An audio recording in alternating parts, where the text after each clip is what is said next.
was rather grumpy. Miserable motherfuckers. Oh, what are those? Why? What are they said? Just No, but when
Good morning and a warm welcome from Headingley on day one of this Division 2 County Championship match between Yorkshire and Glamorgan, two sides who have yet to get a win against their names in this 2023 season for a variety of reasons. Yorkshire's fairly damp reasons on a couple of occasions so far, plus that defeat in the first match here against Leicestershire. The big news, well, big news, it's been in news now for a couple of weeks I suppose. Johnny Bairstow is back in the white rose colours in the only change to the Yorkshire 11 that probably would have won against Sussex at Hove a couple of weeks ago had it not been for that dampness.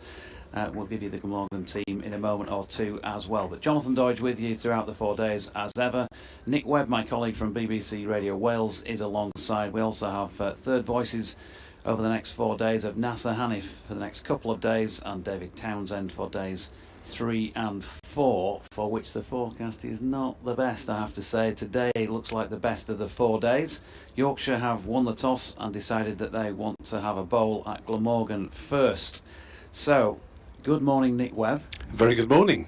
The Yorkshire team is as follows: Adam Lyth, Finlay Bean, Johnny Bairstow, David Milan, Sorcha Keel, George Hill, 4 days, Nasser Hanif Thompson, Matthew Fisher, Ben Code and Mickey Edwards. 3 the Glamorgan side. The Glamorgan side has one late and unexpected change, is that Eddie Byram is out the opening bat with a back problem. That means it's Andrew Salter who is walking to the wicket alongside captain David Lloyd. Salter promoted from lower in the order, and James Harris comes in. So a seam bowler extra from Glamorgan's last match. So Glamorgan line up: Lloyd, Salter, Labuschagne, North East, Carlson, Root, Cook, Nisa, Harris, Van der Hoogten and McIlroy in that approximate order. And the umpires for this one, by the way, folks, are Hassan Adnan and Ian Blackwell. And the players have made their way out to the middle. Good to see Glamorgan in those red numbers, easily identifiable.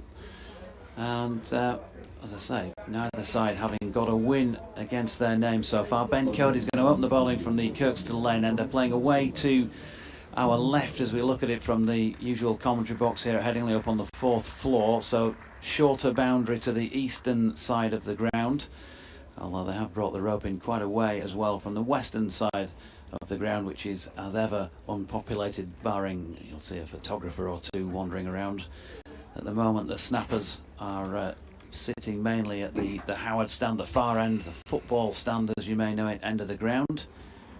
Johnny Bairstow keeping wicket for Yorkshire in this one, so a totally direct replacement for Shy Hope, and if that is the case when they're batting, he'll probably go in at 3, although that's not been confirmed. We have a smattering of spectators on a chilly enough morning here, Nick. It is very chilly indeed, I can confirm that, having walked from the hotel. So Code in for the first ball of the day to David Lloyd down the leg side. There's an appeal for caught by Johnny Bairstow. Everybody's up, but umpire Ian Blackwell is not, who is standing with his back to us at this Kirkstall Lane end of the ground. Yeah, chilly conditions, but you had a bit of a run, didn't you, from the car park this morning? Dash round. I wouldn't put it as a dash, but more of a weary trudge from one entrance where I was barred. It was the wrong entrance, apparently, and the wrong steward, so I had another few hundred yards extra exercise. How lucky I am. We love stewards. Here's Code, right arm over the wicket. Lloyd back foot this time, punching it up to Milan, who is at extra cover. And there is no run. We have Jordan Thompson at point. There are 4 slips in place. As I mentioned, George Hill is at first, Adam Lyth at second, Finlay Bean at third, and Dominic Bess, who's usually out at point, is at 4th slip here. Mickey Edwards, hands in pockets, the blonde-haired Aussie, is at mid-on. And Sorcha Keel mid-wicket. Also long leg in place as Code's latest delivery is dropped into the leg side and there's no run. Matthew Fisher, hands on hips, inevitably is the man down at long leg. He'd be probably 10 metres in from the boundary. A lot of work to do with the ball, of course, for him. Interesting decision, I thought, Nick. Yorkshire winning the toss and deciding to bowl. Yeah, there are grey skies. The cloud's not that low. Code coming in again. and good delivery, and he's got him. First wicket of the match. Glamorgan none for one. Ben Code hangs one out wide of off stump, and David Lloyd has had a swish at that one, and he's been caught routine behind by Johnny Bairstow. None for one. Great start for the Yorkies, and anguish on the face of Nick Webb. Yeah, David Lloyd builds his castle round going hard at the opening bowling. That was there to be hit, to be honest. It was a wide delivery. Lloyd had a swish at it, didn't get to it.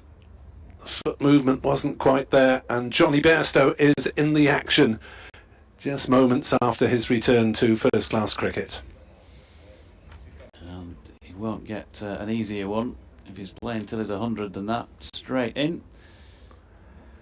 Ben Code, as I say, just hanging one out wide of off stump, and as you say, it was tempted him to play at it. There was an obvious, just a little bit of nip about it, and it's induced the outside edge. So Yorkshire in and among early doors, but when you take an early wicket, you have the early arrival of Marnus Labuschagne. Indeed, a little proximity that we might get later in the season in the Ashes with Labuschagne at the wicket. Who knows whether Bairstow will be behind the wicket or somewhere else in the field, but you would very much hope and assume that he'll be in the England lineup somewhere. And Marnus Labuschagne, so far this season, 3 innings for Glamorgan, 17 and 5 on his return against Durham, and then 64 last week in the rain-ruined draw at Leicestershire.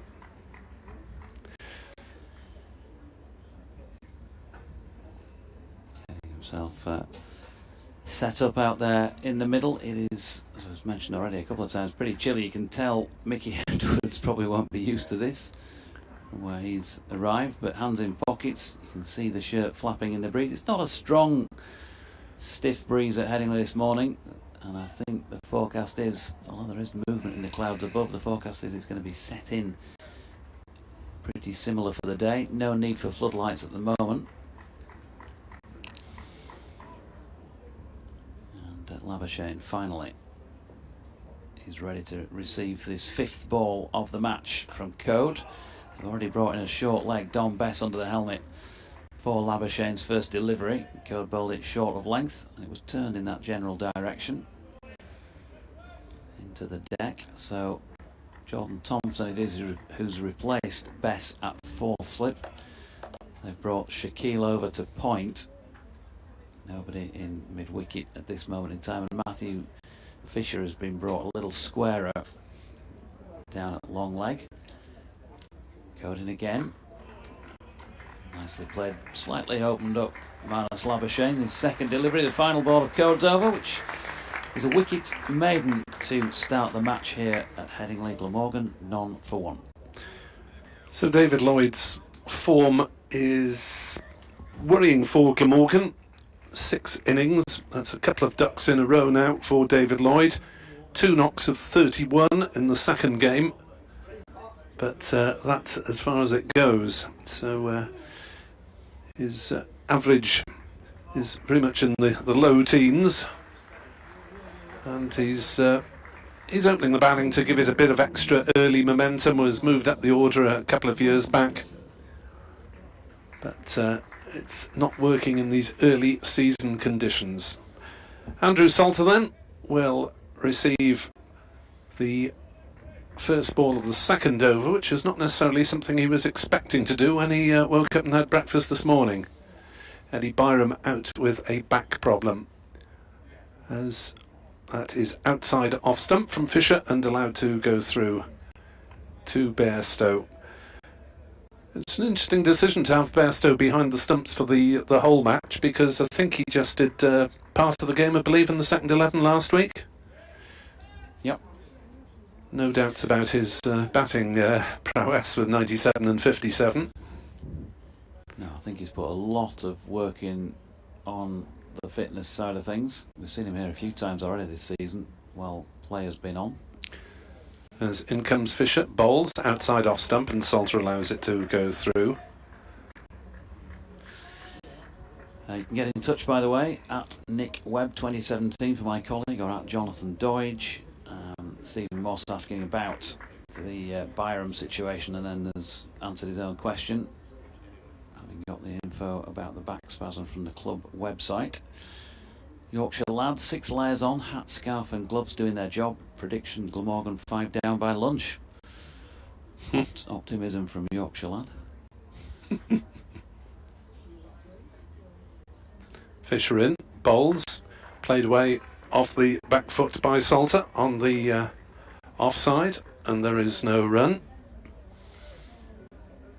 Glamorgan 0-4-1 here on BBC Sport Online and via the county websites.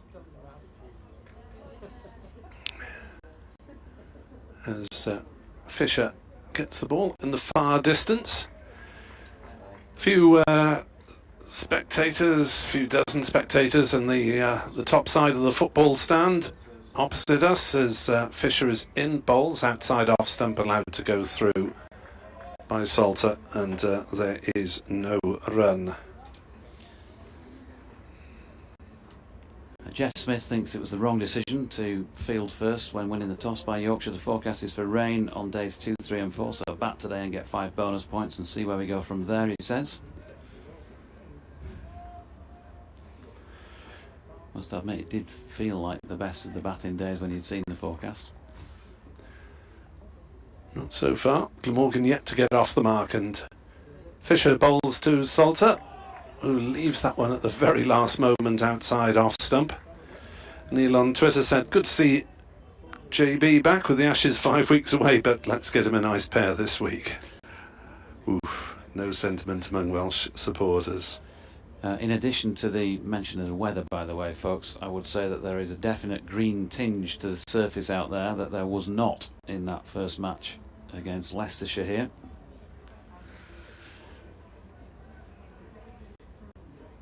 Morgan losing the toss for the first time this season as Fisher bowls to Salter, who leaves that one outside off stump. Through it goes, and a second maiden recorded by the Yorkshire bowlers. And Morgan 0-for-1 after 2. Yep, Ben Cody's your man here at Headingley. Excellent record, well, excellent record in county cricket per se, but here certainly. And he started well. Good morning to you and Borodar. Nick says Duncan Evans for the Morgan WG. Morganwg. Yeah, okay. It's the Thank Welsh you for that. Glamorgan. Okay. My Glamorgan Welsh clearly is way short of the mark. Give you more in a moment because Ben Cody's coming into bowl here to Marnus Labuschagne, who drops that into the offside, holds his bat up one-handed to say to his partner, nope, don't even think about it. Terrible start as far as Glamorgan are concerned, but from the Yorkshire view, a great start. Good toss to win. Duncan in a spring-like Kent watching on the stream. Hopefully you can now also hear us on the BBC coverage. Understand that there were an issue with that during the first couple of overs. So apologies if you've had the start to the day not quite as smooth as maybe Yorkshire have out there in the middle. And here's Code to Labuschagne. Set the trap there with Bess under the lid at short leg. Was that a chance? It was certainly from bat in the general direction of Bess. Not sure if it bounced short of him or if he got a hand to it before it bounced. It all happened so quickly. We might get the benefit of a replay for those watching, and for us to describe for those listening only. It's one of those where everyone makes an ooh and an ah, whether it bounced before the fielder or not. Labuschagne took a single, by the way, so Salter on strike and Code in and bowling to him, who is solidly pushing forward into the bowlers follow through. So interesting start to the day's play. We've had 15 deliveries, seen 1 wicket, just the 1 run so far, and another possible opportunity. Green tinged pitch. Yorkshire won the toss, having a go with the ball first. Good left wrist with a sweatband on it, and he comes again, and Salter turns this one to the in-jogging Mickey Edwards from mid-on. No run. Yeah, Salter's batting average went up considerably towards the tail end of last season when he was restored to his normal lower middle order place. Very much a case of a team man filling in. Here's Code again. 4 slips poised, waiting for an opportunity. Bairstow takes this one, fading away down the leg side. Give me some stats on the venue situation here, but winning the toss and batting first. Winning the toss and fielding first at Headingley is not as successful in recent times as it is when batting first. Just something about the way the surfaces have been playing, I guess. Coding again. This one with an angled bat into the ground, played by Salter to Finlay Bean at third slip. To complete over number 3 then with Glamorgan at 1 for 1. So, win the toss, win the game. Teams who chose to bat first at Headingley have gone on to win 21.7% of matches here in the last decade or so. 56% have ended in draws, and 21% have ended in defeat for the team who chose to bat first. But for those who chose to bowl first, 28.6% of them have been won, and 40% draws.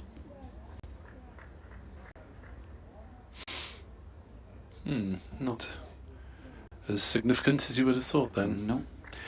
Fisher then, from the running away from the football stand towards us to Marnus Labuschagne, Glamorgan's Australian batsman. Was with Glamorgan in 2019 initially at the start of that famous Ashes year. Didn't make it in 2020 because of the COVID situation and problems with international travel. But has played in 21, 22 and 23, albeit slightly briefly on occasion. It's likely to have just the 5 championship matches this season, as Matthew Fisher is in to bowl to him, and he's up on his toes playing defensively on the offside. Fisher in the Sussex match took a total of 3 for 111 across the 2 innings. Number 7 on his back as he retreats into the far distance as we look down from high on the 4th floor. 4 slips crouch in front of us as Labuschagne gets a thick edge down to 4th slip. Half stopped by Bess, and there is no run. It's played down into the ground. So as we look at it from the Kirkstall Lane end, the pitch is to our left, which means that there's an area of seating that can't be used in the football stand, and there's a tarpaulin to provide the sight screen, a white one at this end, as Fisher bowls outside off stump and Labuschagne plays the slashing leave, which consists of a horizontal movement of the bat. It's slightly unusual, but then quite a lot is about Marnus Labuschagne, a real live wire presence in the Glamorgan dressing room. As Fisher is in again to bowl to Labuschagne, who's up on his toes defending and playing this one gently to mid-on, and there is no run. Well, this is certainly a useful workout for Labuschagne in terms of British conditions, if it proves to be still cool and cloudy come June, heaven help us. Glamorgan 1 for 1. Steve Smith also in action for Sussex today. Fisher bowls and Labuschagne drives, but straight to point, and there's no run. Seen in some quarters as Labuschagne's role model, but arguable that the Glamorgan man has gone on to overtake him. He certainly has in the World Test rankings. 4 slips still. No third man. Point and a mid-off make up the offside as Labuschagne leaves outside off stump through the Bairstow. No run. End of the over. 1 for 1 after 4 here on BBC Sport Online and on the Yorkshire and Glamorgan club websites. Yeah, still working on the BBC side of things. Not sure what's going on back at base, but if you have got us now, apologies if you've missed us for the first quarter of an hour or so. If you're listening online through the BBC Sport website and app, those of you on the stream I think have been fine. Sun shining, that will help as far as Messrs Salter and Labuschagne are concerned, as Code is in and Salter just over the top of this one, dropping it into the offside where Shaquille does the fielding. Sol Shaquille, disappointing start for him, it has to be said, down at Hove the other week with the bat, and he made scores of 3 in the first innings, played one on, bowled by Henry Crocombe, and just the 6 in the second innings, which of course was aborted as the match was. Good delivery here from Code, gone! Appeal was for LBW and Andrew Salter has been caught. Looks like back pad, might have clipped the front one on the way through. Either way, he is on his way, and Glamorgan are struggling in the early stages at Headingley. They're 1 for 2. Yeah, so the experiment not working for Glamorgan. Salter's on his way without scoring. Both openers have gone very early indeed. Code has got both of them. 2 for 1, and Yorkshire's decision to insert thoroughly justified. So it looks as though, as we've been saying, it could be the uninterrupted day of batting. Weather-wise, there may or may not be showers to disrupt the final few days, and these conditions, or the uninterrupted spells, usually favour the batting side. As Sam Northeast walks the crease at 4. Northeast, since his heroics at Leicester last season, has been struggling in the red ball game, although he did well in the One Day Cup in August last year. A disappointing back end to the season, and began this season with innings of 9, 8 and 4 before getting 40 at Leicester, and that was at a run rate of about 30-35 per 100 balls or thereabouts, so it's far from his usual fluent self. So he's sort of trying to battle his way back to form, and walking to wicket at 1 for 2 is not the ideal way to continue that process. No, tricky start so far. Sam Northeast played 1 match for Yorkshire back in 2021. The game down at Northants. Here's Code bowling to him, short of length, and drops this into the pitch for Best to come round and field. They'll be happy, I think, with the start. Well, clearly be very happy with the start, 1 for 2, having won the toss, but certainly in terms of how they are bowling as a pair, because in the first innings at Sussex the other week, they certainly weren't as good as they could be as a collective. Yorkshire, nothing wrong with the way Ben Code bowled at all there. Matthew Fisher certainly could have been tighter, I think. Here is Code, that's wide of off stump, and Northeast shoulders arms, but then second innings it was a much better all-round performance with the ball, and you saw the result in terms of the score that Sussex were bowled out for. That gave Yorkshire every chance of winning that match had it not been washed out on the final day, and that's what they're capable of. It's been an excellent start from Code so far. 2 overs and 4 balls in. 2 for 1 for him. And he's bowling again here to North East, who's got an inside contact on it. Round the corner. Fisher coming in to do the fielding. So Sam North East off the mark. Morgan 2 for 2.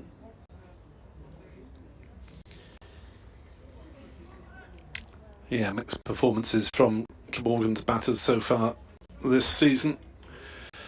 Okay, in the opening match against Gloucestershire, poor against Durham, then in the runs against Leicestershire, albeit at a rather slow rate.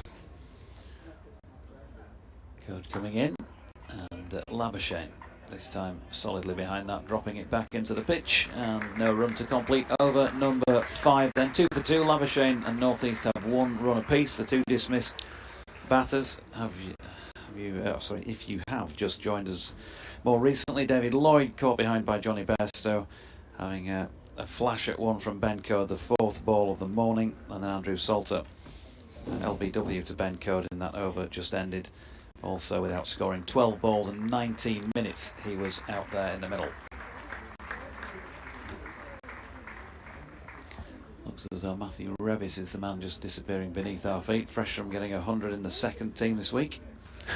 He's looking for the cause of the applause. I think it's probably just Code returning to his position on the boundary. From the spectators down there as Fisher bowls and North East runs it down towards Gully. Labuschagne wanted a run, but got about a third of the way down before realising that North East was unmoved. And there's a little word between them to make sure they try and get on the right wavelength. At 2 for 2. A run out is the last thing you need.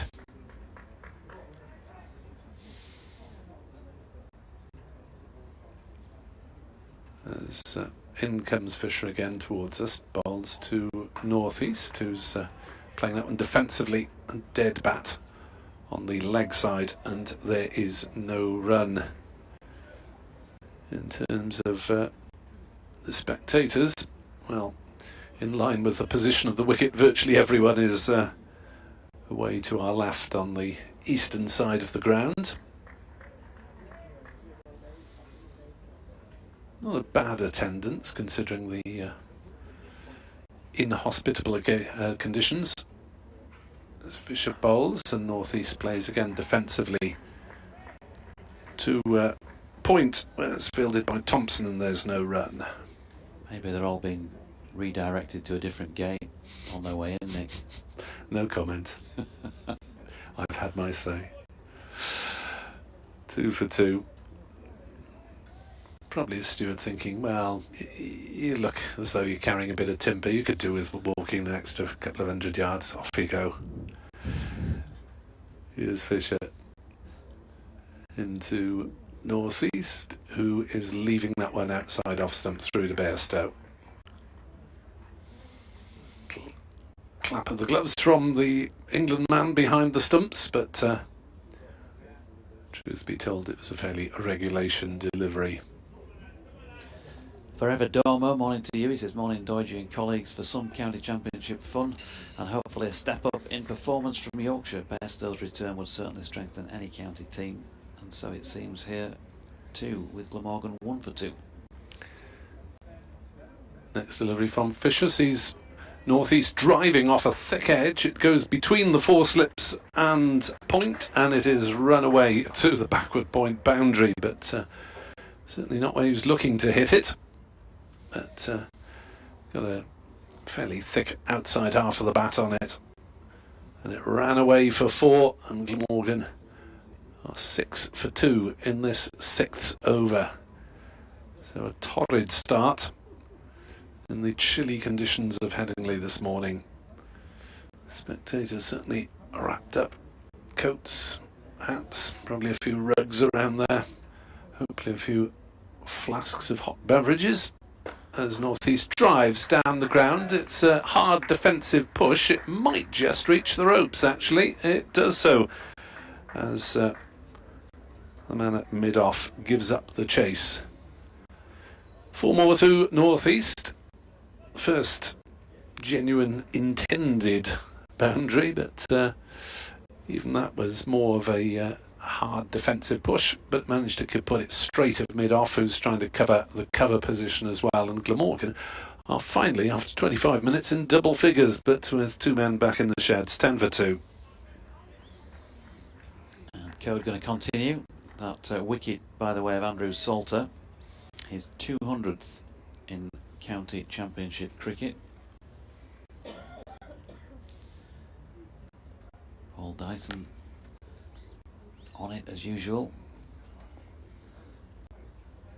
Here is Ben Cody, even wide of off stump, and Labuschagne.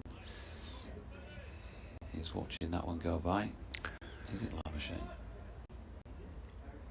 I presume it is, since North East just hit those 2 boundaries. Yeah, it is. At t'other end. Yorkshire's rubbing off already, lad. At the other end. Aye. Marvellous. Code turns again. Bright and sunny at the moment. And that's wide of off stump, and Labuschagne shouldering arm, so apologies. I think by the sound of things we are now sorted with the BBC feed. Those listening who've missed that first 20 minutes, 25 minutes or so. The wickets of David Lloyd caught behind by Johnny Bairstow in a flash at a Ben Code delivery. That was just the 4th ball of the day. He was out without scoring. And Andrew Salter in the 5th over, LBW to Ben Code without scoring. He faced 12 balls. That was at 1 for 2. As Code's latest delivery sees Labuschagne step into it and then shoulder arms once again. And so the story was that Yorkshire won the toss, decided to field first. James Harris coming in for Eddie Byram, who has a back spasm for Glamorgan. Just one change for Yorkshire from the side that drew at Hove a couple of weeks ago. Johnny Bairstow back in, and of course he replaces Shai Hope, who completed his 3-match stint down there. Pitch has got a bit of a green tinge to it, looked more exaggerated when we had cloud cover to start the day. Code bowling to Labuschagne, who opens the face and pushes it to Shaquille at point. No run. Get in touch on the usual points of contact, BBC West Yorkshire Sport at gmail.com. Also at Jonathan Doidge or at NickWebb2017. I'll step out after this next couple of deliveries and let NASA come in for the first time. Here's Code again, wide of Labuschagne's off stump, and he's certainly not tempted to have a play at that one. Getting his eye in for the forthcoming Ashes series, which he might just have a sneaky outside chance of getting into the Australian side, Nick. Yeah, you'd imagine he'd be one of the first names written in the team sheet. We're going to call Steve Smith over as well for his little stint with Sussex, playing in this round of matches. And we'll ground the grounds in a moment. Cody's in, and that is worked down backward of square leg by Labuschagne for a single. He's on to 2, North East on 9. 10, 11 for 2 in fact at the end of the 7th over. I don't know if you've got access to those scores or not, Nick, to give a quick look around the grounds while I step out and NASA can step in. Yeah, I was just catching up on Glamorgan's second at 11 since I didn't have time last night, who won by an innings away to Gloucestershire after a couple of heavy defeats to start the season. Half centuries from Joe McGregor, an opening bat, Zain ul Hassan in the middle order, and Harry Podmore, plus some decent bowling figures all round. So maybe finally a little bit of pressure coming through from second 11 players. We'll give you those scores from around the country in due course. As Fish is in to start a new over, and the first ball is deflected down into the gully by Labuschagne. Good morning, Nasser. What do you make of the opening half hour? Yes, a very good morning to you, Nick, where the sun has sort of come out. Yes, an interesting first hour, early wickets and a couple of boundaries. But it sort of reminds me, I guess, of sometimes when we do have dull conditions and those overcast conditions, of early wickets here at Headingley, and certainly history when those overseas conditions are. As Fisher's next ball is allowed to go through, outside off stump by Labuschagne.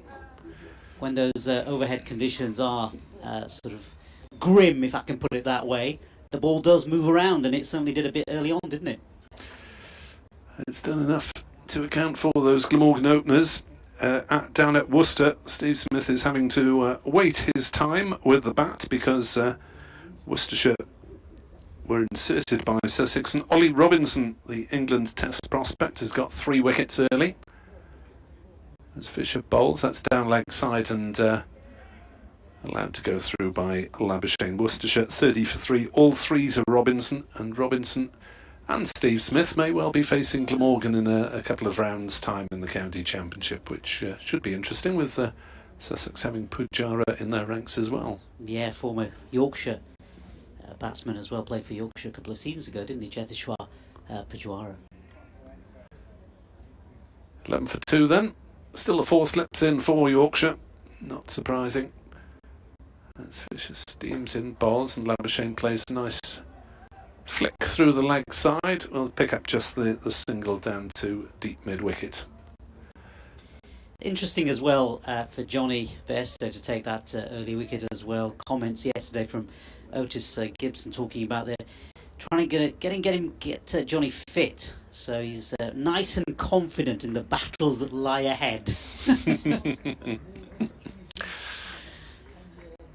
Yes, I suppose there's nothing like match practice to get you match fit, however much training you do. Fisher in bowls, edged and dropped at slip, and North East has a life there, and that run really should have been taken. I think it was the skipper, wasn't it? Is Adam Lyth in that? Second slip, it looked fairly straightforward. It just looked as though it went in and just came back out again, spilled. So that could have been another big wicket for Yorkshire. That one was really the most comfortable slip catch that you could hope to get. North East on 9 at the time, and remains on 9 as he defends that one out on the offside. Well, 12 for 2 should have been 12 for 3. Certainly should have been 12 for 3, and I guess for Glamorgan now, it's just trying to build some sort of partnership here, trying to get over this very, very difficult period that they're in the middle of. They really need to sort of get out. With the sun coming out, perhaps, you know, the ball getting it's not going to be that old, only half an hour or so as played, but they want to really see the next half an hour through without losing any further wickets.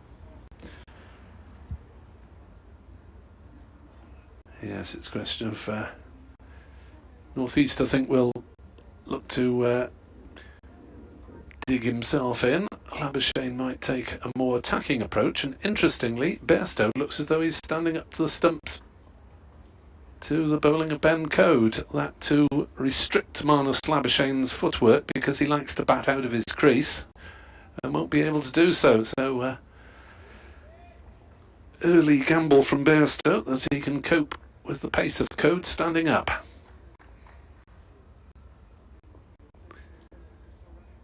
As Code, buoyed by his 2 wickets, is into bowl, and that one squirted off an inside edge down to fine leg. It'll be 2 runs to Labuschagne, but not entirely where he intended it. 14 for 2. Labuschagne moves to 5. It's an interesting tactic, this, isn't it, being brought in by Bairstow. I guess he's using all his experience of playing in different parts of the world to try to put off the batsman, to put off Marnus. But Marnus himself, very experienced batsman, I'm sure he'll have a tactic or employ a tactic to overcome that. Code runs away from us at the Kirkstall Lone end, and that one squirted off something down into the slips, maybe inside edge and pad. A few oohs and ahs. Labuschagne not looking at ease yet. He's faced 23 deliveries so far. Just a little bit of light sunshine overhead as Code wanders back to his mark. 2 for 5 and he's in his 5th over. Short leg and 4 slips for him as Labuschagne is forward defensive, plays back down the pitch to the bowler, and there is no run. Yeah, consolidation very much the order of the day here, I think. Yeah, Labuschagne won't waste any opportunity that he perceives, but he's an intelligent thinker about the game and taking every opportunity to widen his experience of different conditions. As forward comes Labuschagne, big appeal, looked as though it was going down leg from the shot that was played. Labuschagne, as is his wont, gets away from the scene of the crime as quickly as possible. I think the other thing is, Nick, if Labuschagne can sort of play through these conditions, these are probably the tougher conditions that, you know, you'd like to think, or you think that as the summer progresses, conditions for batting get easier, and especially when he plays in his national team colours for Australia. As Code is in bowls, forward comes Labuschagne, defends on the offside. So Fisher, of course, with 1 test appearance, but the experience in the Yorkshire side is more in the batting lineup than the bowling, with Lyth, Shaquille, Bairstow, Milan, all having played test cricket. Best, of course, a spin bowler. And middle lower order batsman as Code bowls, and Labuschagne defends. Back to the bowler. 14 for 2 are Glamorgan, and we've had 9 overs. Yeah, Nick, I was looking at that middle order actually with Saud Shakil, as I was corrected this morning, is how we'd like his name being pronounced. But Saud Shakil along with Milan, give me the Yorkshire sort of setup, the batting setup, quite a solid feel to it, and with Johnny Bairstow coming in as well, 3 batsmen who've played international cricket. So that's going to be interesting to see how they all sort of play out, especially for Saud Shakil as well, playing in these conditions alien to him, more used to playing in Karachi and Pakistani conditions, which are very, very different. As next over begins with Northeast flicking one down between slips and point. He's found that gap again. He won't find the boundary this time, but they may come back for 3 runs. They will come back for 3 runs, with Labuschagne having the call, coming back to the danger end. He is an aggressive runner, is Marnus Labuschagne, and the first ball of Fisher's over costs 3 and sees Glamorgan progressing to 17 for 2 here on BBC Sport Online. Labuschagne on strike. Bairstow not standing up for Fisher, so Labuschagne can scratch away like a fretting chicken outside his crease, and forward with the defensive out on the offside. I was thinking as I was coming in this morning, those early wickets, I wonder if it was an omen, because I saw Dickie Bird getting out of his car this morning. And it's always nice to see an icon, a Yorkshire icon, when you enter these grounds. Didn't he have a landmark birthday the other day? I think so, but I'm not sure what it was. Oh, one doesn't ask a gentleman of a certain age. No. 17 for 2, Glamorgan. As Fisher's in, bowls, and Labuschagne drives, doesn't get there through to Bairstow. Footwork not quite correct on that occasion. Labuschagne jabbing at that one. Maybe just back of a length, nothing spectacular. But might have got the foot a little wider. Certainly, it's a man who sets himself at very high standards, Marnus Labuschagne. Great thinker about the game. As Fisher is in and bowls, outside off stump allowed to go through. to Bairstow, just flicks it up to Lythe. I think it's an important question as well about counties here and the sort of overseas players they choose. I think that's quite a critical thing to think about, isn't it? Especially in these early conditions. And Labuschagne perhaps better than somebody like Saud Shakil, perhaps, who's going to bat for Yorkshire. Well, Labuschagne, being that it's his 4th campaign with Glamorgan, will just have that little bit more experience. As Fisher bowls, Labuschagne leaves, comes back a little bit, but was high as it passed wide of the stumps as well. And it was something that in his first year, I think they played One Day Cup early, and he didn't really do much with the bat, and then got on a tremendous championship run that brought him 1,000 runs in 10 matches, and led him on to those Ashes heroics as replacement for Smith. And since then he's been trying to shorten the acclimatisation time between conditions elsewhere and here, as he defends another on the leg side, 2 mid-wickets. There is no run, 17 for 2. So Labuschagne on this occasion, his previous match was in India in the Test series there, and then he had about a month, which he admitted was a long time between games for him. He's not used to it, but he has got a young baby to be alongside as well. As Johnny Tassell comes on as a temporary fielding sub. Thing about Labuschagne, watching him, you do notice he does come out to meet the ball. He does take those steps out and meets the ball really full on. He's watching as Code goes into his 6th over, bowling to northeast, who turns that one down towards fine leg. That might beat the fielder down there. There's a chase and a slide on the boundary in the far distance. The ball, has that been kept in field? Yes, it has, just about, by the man in the far distance, in the shade of the stand there, with the sun coming out. 20 for 2, and they have taken 3 runs there.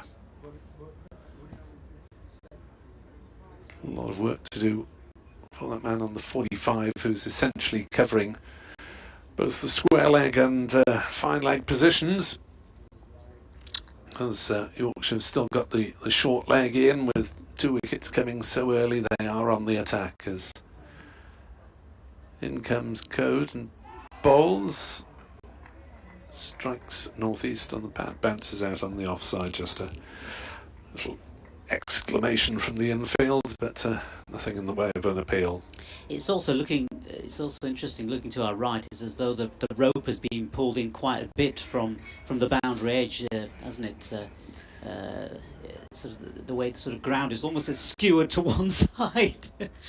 Yeah, it's straight, isn't it, yeah, along the west side of the ground, which is unusual, rather than arcing round. As forward comes Labuschagne and defends on the offside, no run, but I guess that's still good 65 metres or so on that side of the wicket. Yeah, the rope is sort of going over a couple of practice pitches there towards the sort of that side of the ground. Silent at the moment, unoccupied. You'd probably need binoculars to watch from that side of the ground if there were anyone there. As Code bowls, left by Labuschagne, Bairstow with the take, standing up. I think he's whipped off the bails as well. Oh, show off. Just to show that he can, in case Labuschagne had overbalanced forward, but hadn't on that occasion. Labuschagne has 5, Northeast has 15. Glamorgan 20 for 2, which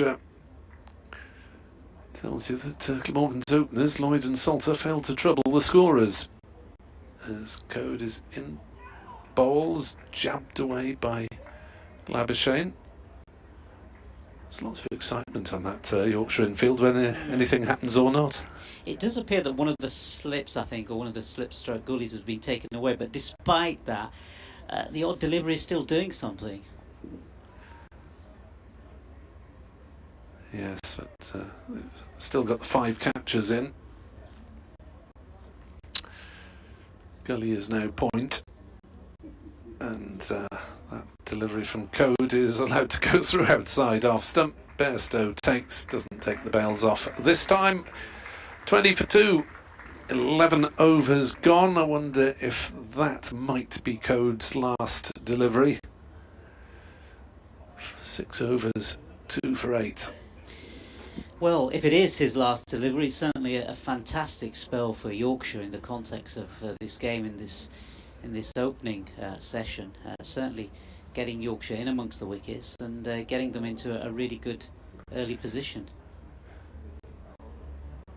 Well, after Glamorgan's last visit here in the second COVID-affected season of 2021, it's just so nice to be hearing spectators around the ground, because the last championship game that Glamorgan were here was played behind closed doors, and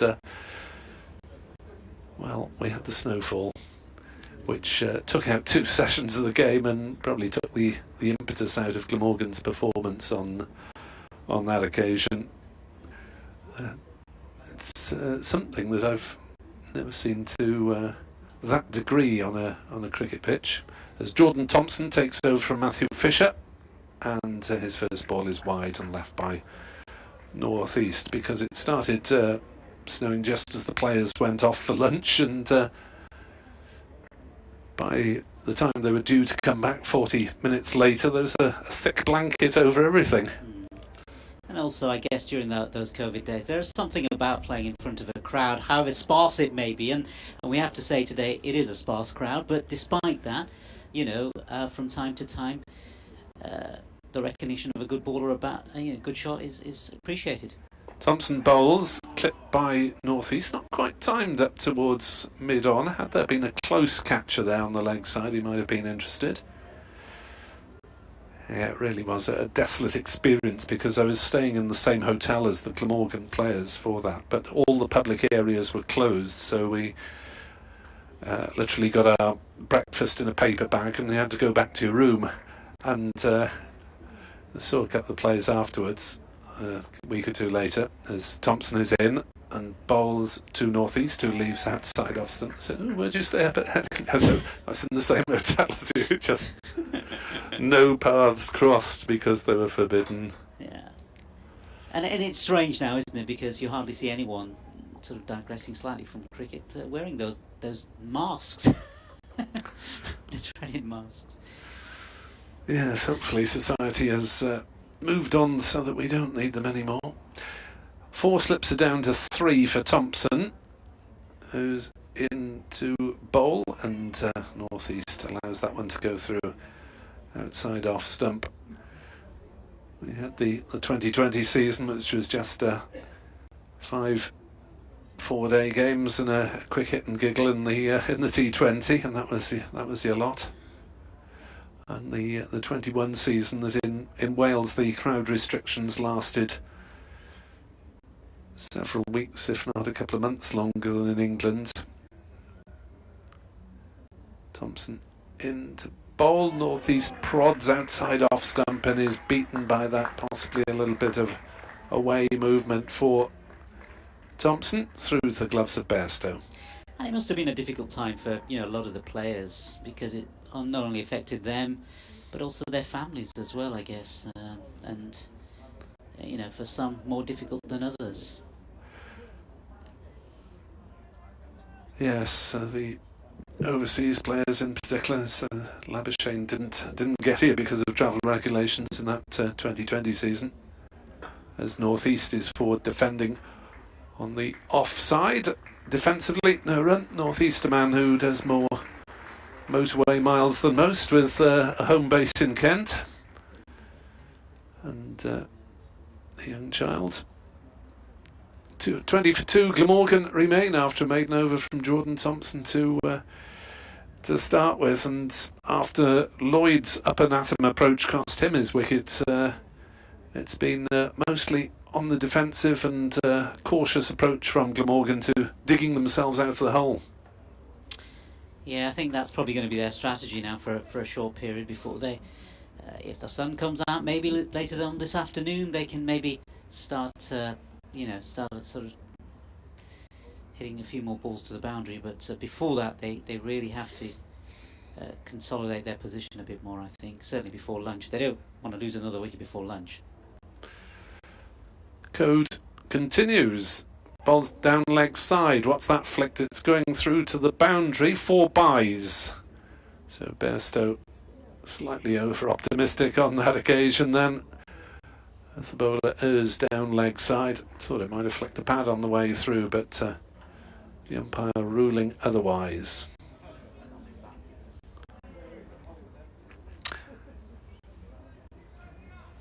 Sometimes I suppose the danger is you're just trying too hard maybe to get that 3rd wicket. Because that's what can often lead to a... worth risking a few extra runs though, isn't it? Yeah.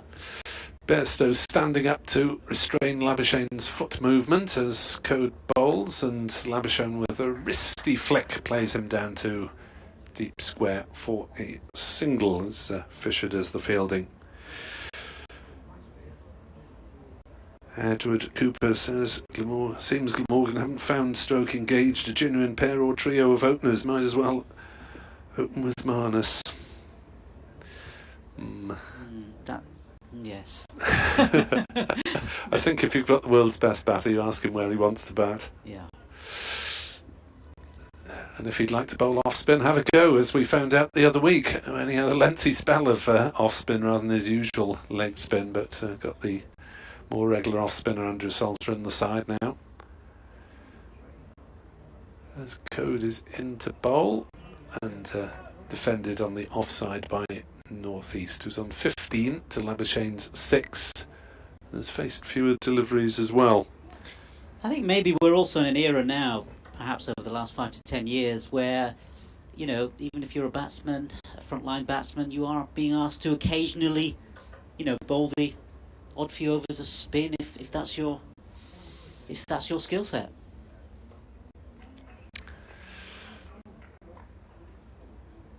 Here's Code. Surely this will be his last over. In bowls. Oh, North East trying to turn on the leg side. It stopped on him slightly. Played it rather straighter than looked the case of his intention. Good morning to Lily as well, who is sitting in the North East stand to the left of our commentary box. A great start by Yorkshire. Good morning to Jim Ladd as well. Sorry to hear you having a few technical issues with the quality of the sound. As that strikes North East on the pad, pushing forward, or possibly not on the pad because he's down as if he was struck somewhere slightly more painful, maybe above the pad, as North East just takes a minute to recover. Yeah, we're heading into that sort of midday, last hour before, well, the hour before lunch. Interesting period of the game.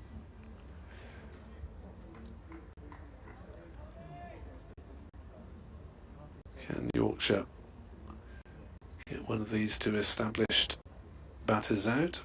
As forward comes North East and defends. They haven't made much progress. Labuschagne with a very quiet start, 6 off 39 deliveries, and he will be on strike because that was defended by North East. The last ball of the over. More applause for Ben Code, who's now got 2 for 9 off 7.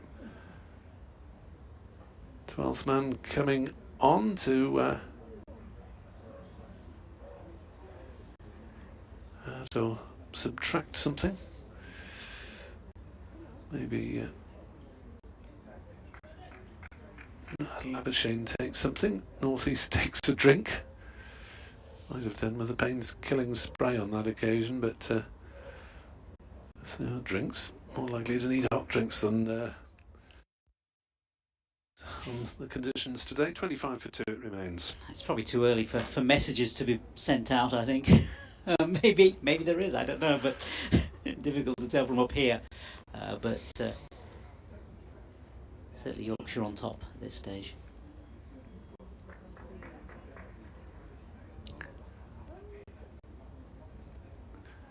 Second over for Jordan Thompson into bowl, and Labuschagne defends down into the gully where it's fielded by the the rival number 33, Finley Bean, the young Yorkshire opener, started this season with a century against Leicestershire. Yorkshire, of course, slightly artificial low place in the table due to the fact that they didn't get to take the field against Gloucestershire. Glamorgan have been affected here and there by the rain, rather saved by it against Durham, as Thompson bowls and Labuschagne plays that one nicely, backward of point on the offside. It'll run away for 4 runs, and one that sat up nicely and was timed well by the Aussie batsman.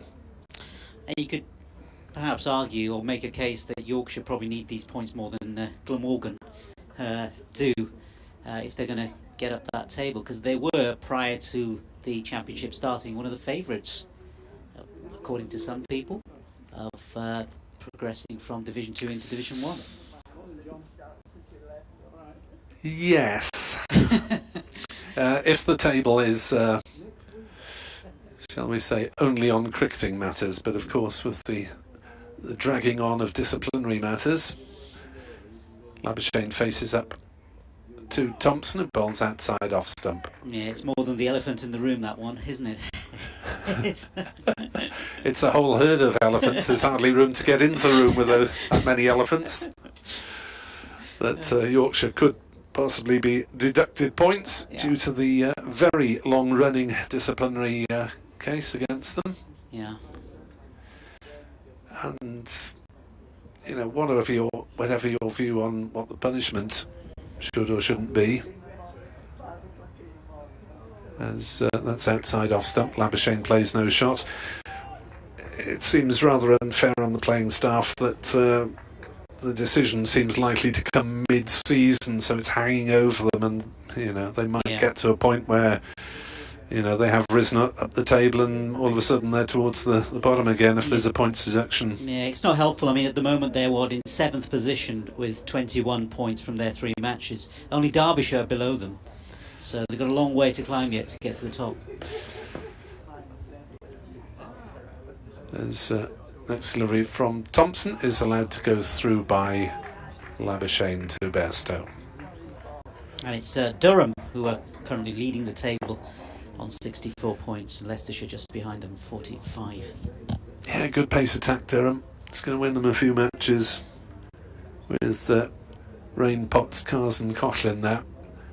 Potts didn't play against Glamorgan, but they did pretty well without him, and a rain-spoilt game. Had it gone the distance, I suppose their shortage of seamers might have been shown up, but Glamorgan was certainly in trouble against the 3 of them. Thompson bowls and Labuschagne off an inside edge, plays it away on the leg side. Yorkshire are in full voice this morning, I think it's fair to say, that noisy infield. Yeah, I mean, Yorkshire did have that fantastic opportunity in that first game. I was here for day 1 of the first game against Leicestershire, and they set a target which Leicestershire achieved in the end. So that was, I guess, an early blip for them. And then they've had the couple of draws, which has led them to this position in the table. Yeah, one artificial, I suppose, is that they didn't get the chance to enter the field of combat against the glorious Gloucesters, whose early campaign has suffered from the sogginess of the West Country.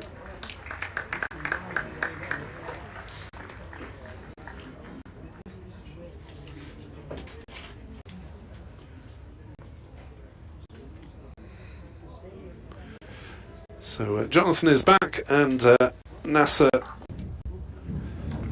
will join him very shortly as we shuffle round. Mickey Edwards then into the attack for Yorkshire.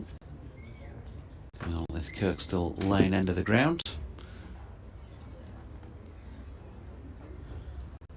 First stint in first team cricket for him at this ground.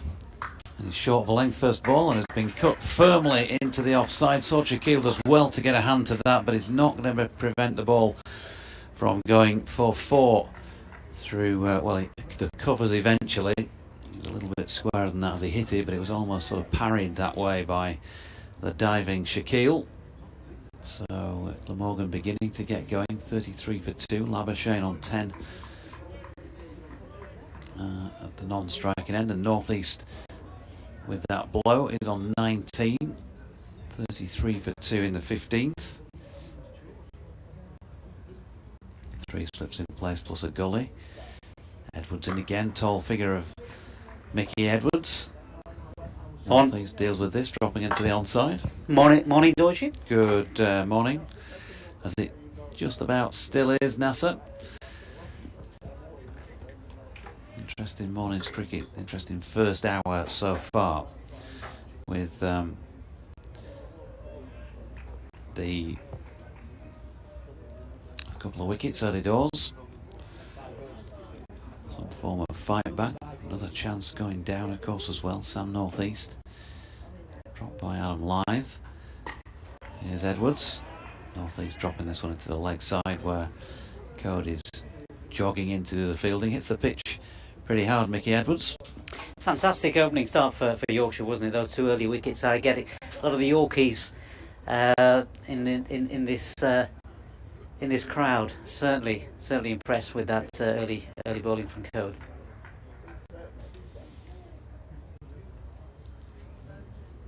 Edwards then, thick white sweatband on his left wrist, number 90 on his back, shirt hanging out, blonde hair tied up at the back of his head. Here he is over the wicket, and a wild slash there from North East, who's playing the shot a little bit more like it probably should have been. Second time around, got the back foot across, but didn't make contact. Reasonable crowd in. Yeah, it is, isn't it, for the first day? I mean, the weather, you don't want to be a weather forecaster on the first day of a county championship match, but it appears that the next couple of days are going to be worse than today. Here's Edwards again, short of length, banged in, and North East just doubled over as that hits him around about the thigh pad area. Bess is in to do the fielding. He'll have a bit of work to do, you would think, as this game goes on. Matthew Fisher keeping himself loose in the shadows of the Howard stand. Had a walk down there yesterday, came to the ground and having a chat with Richard Robinson and Jasmine, two of the ground team. And Richard took me for a walk down the far end because I was asking how dry it ever gets down there. Here's Edwards in again. Open face push by North East out to point, and there is no run to complete over number 15, so just that boundary of Edwards' first over. 33 for 2 Glamorgan. So he had to wander down. They didn't see the pitch because they were just covering it as I walked on the ground. This would be, I don't know, let's say 3 o'clock yesterday afternoon, but that's the shadow cast by that stand is considerable, and the area that you can see at the moment, which guessing with the foreshortening probably stretches the better part of 20 yards from the boundary rope in, maybe slightly less. Richard said it never really gets completely dry down there, and a little prod around with the thumb and all of that, and yeah, still a little bit on the soft side. Not ideal obviously when there's any rain, it'll hold down there a bit more. Here's Thompson coming in meanwhile from the Howard stand end, wide of off stump. Yeah, it'll be interesting to see as the game develops what role Bess will play in this game, if any. You know, given the sort of the early success of the faster bowlers, really interesting to see how that plays out, because he's been in good form, hasn't he, so far? Yeah, pretty good start to the season. Thompson turns then, coming in past umpire Hassan Adnan. It's wide of off stump and almost clipped, very wide as well. A little swat of a shot really from Leicestershire, but it's gone to Code, who's been placed in backward of point.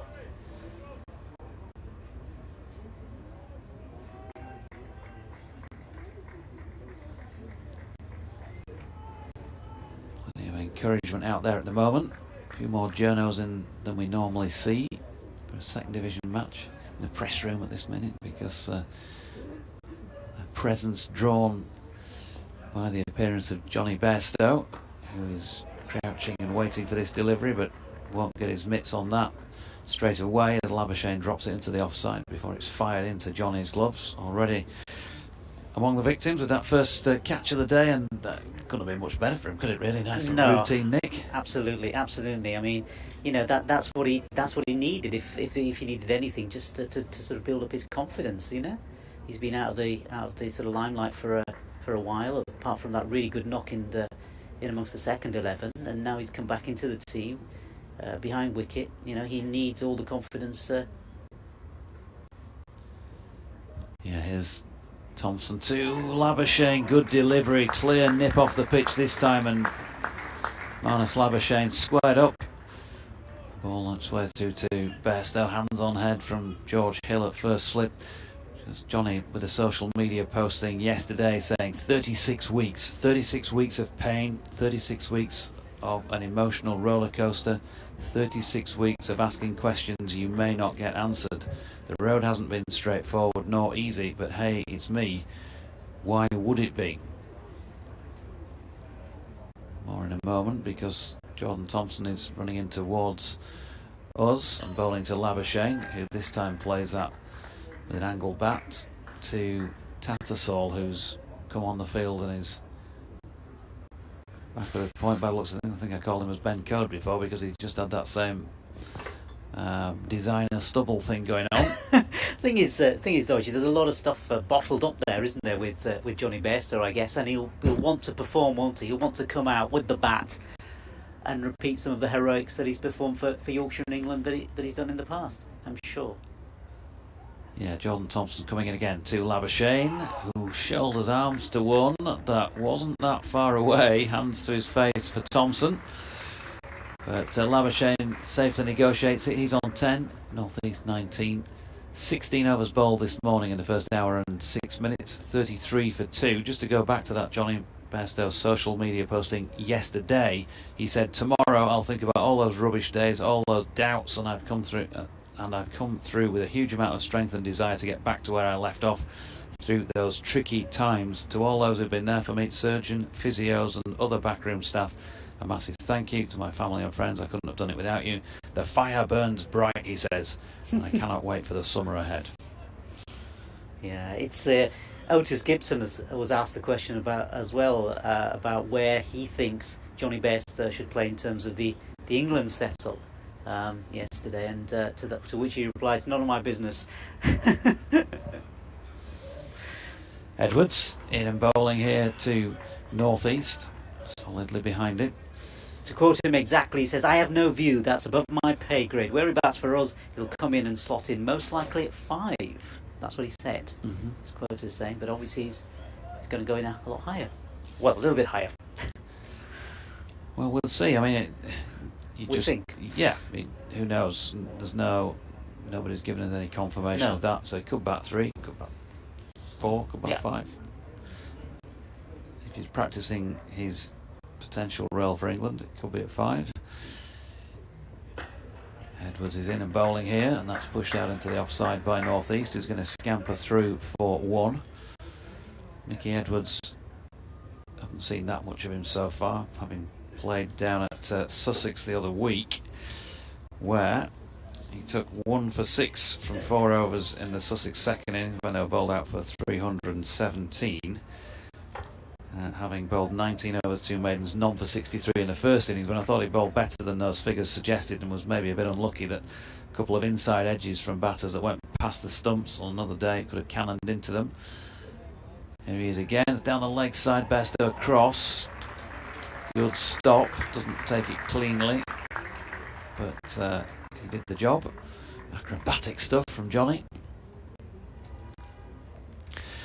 So I think they've got something, if they can keep him fit, Mickey Edwards, to work with here.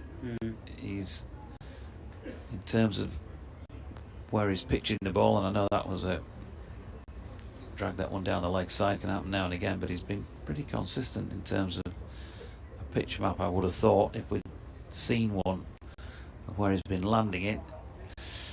And this latest delivery just a little bit wider off stump. Labuschagne tries to get into position to cut it, but then thick bottom edge into the deck.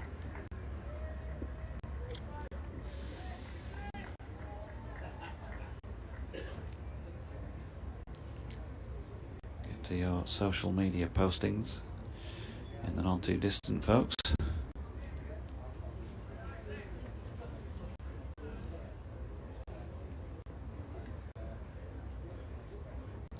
Edwards then, leaving us behind the Kirkstall lane end of the ground, short of length, and a waft again from Labuschagne.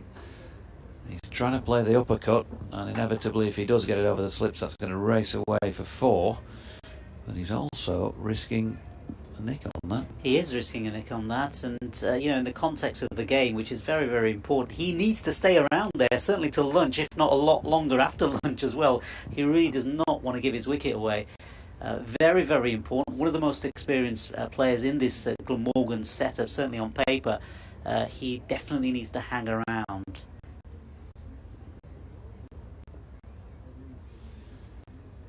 Edwards in again. Ball shaping in towards Labuschagne, who covers it off stump and plays a good leave in the end. Didn't bounce as much as some of the previous deliveries in the over unleashed by Edwards. 2 overs, no maidens, none for 5 by him. Tim Girl, good afternoon to you. He says, apart from Bairstow coming back from injury, are there going to be any games this year where our centrally contracted players will be allowed to play for Yorkshire? Looking at other counties who all seem to have their county championship players playing week in, centrally contracted players playing week in, week out at the minute. I think that's a question for the ECB, isn't it? Yeah. Ultimately, Joe Root is of course out at the IPL, and Harry Brook is incidentally playing. He's playing today, isn't he, for the Hyderabad team, Sunrisers. He's been in good form for them in the IPL. Flicked down the leg side. Thompson's delivery by Northeast. It will pick up a single. 35 for 2. But I guess, Doige, it does give opportunities to other players to come in as well, doesn't it?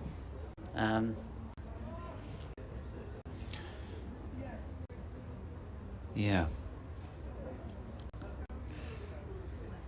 We don't tend to get the heads up on these things too soon. Obviously we knew that Johnny's aim was to play in this match from a few weeks out. Thompson's latest delivery wide of Labuschagne's off stump, and he's happy to watch it go by.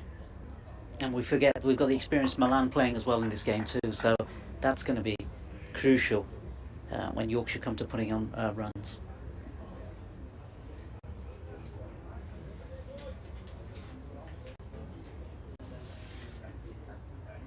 And certainly responding to Glamorgan, especially if they can somehow manage to eke out a few more wickets this afternoon and into the evening. Here's John Thompson, around about 4th stump, and Labuschagne happy to watch it go by. So they're chewing up a few deliveries, as they say here. Those first couple of wickets going within the first 5 overs of play, so they have managed to settle things down. Been out there together now for 54 minutes since that previous wicket fell. Partnership is worth 34. Jordan Thompson yet to get among the wickets, but he's been tidy enough this morning. Halfway through his 4th over. He comes again past umpire Adnan this time though.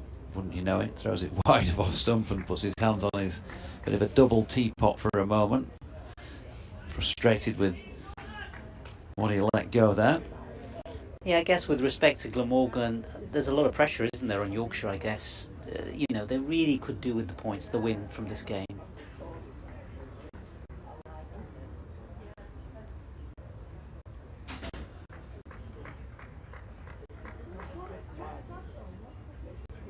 Labuschagne waits then. Here comes Jordan Thompson, high front arm. And again, Labuschagne not asked to play at this one, but it's closer to the mark by Jordan Thompson.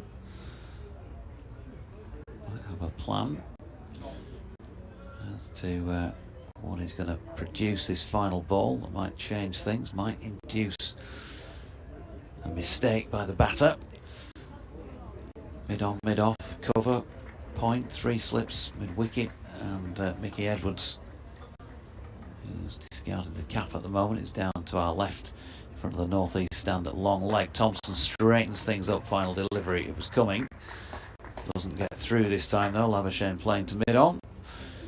That is that for the over. Ben Code, who I hadn't noticed, I must confess, had left the field, is coming back on.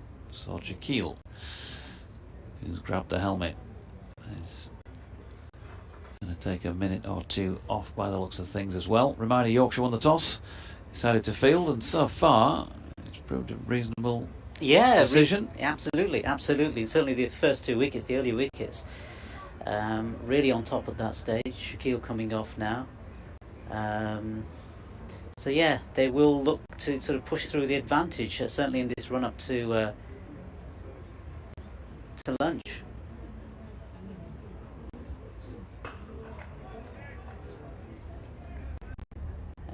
First ball of the over is a dot dropped into the leg side where Code fields.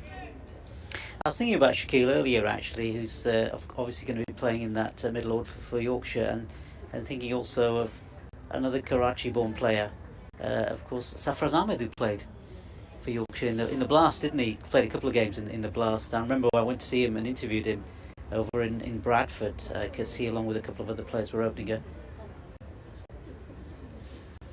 That's right, here's Edwards coming in again. And that's nicely flicked off his legs this time by North East. He's going to pick up 4 runs, so once it gets onto those wicket ends, running over the square, it looked like it picked up a few MPH. Yeah, Safraz was opening a venue, trying to encourage new talent, you know, certainly at the grassroots game. And that Bradford Park Avenue area, that's a venue, really. He was there along with some of the other Yorkshire cricketers, trying to sort of entice more people and encourage them to get into cricket. What it needs. Yeah, 39 without loss then, with that boundary to North East, who's got going here but has already been given a life. He was dropped on 9 by Adam Lyth at second slip off the bowling of Matthew Fisher. Edwards this time just misdirects one down the leg side, which has been missed by most people. Johnny Bairstow, I think, got a glove on that and managed to probably prevent it going for 4 byes, but it has gone down in the scorebook, in inverted commas as it is these days, scorebook, as a bye. Yeah, 40 for 2. 40 for 2.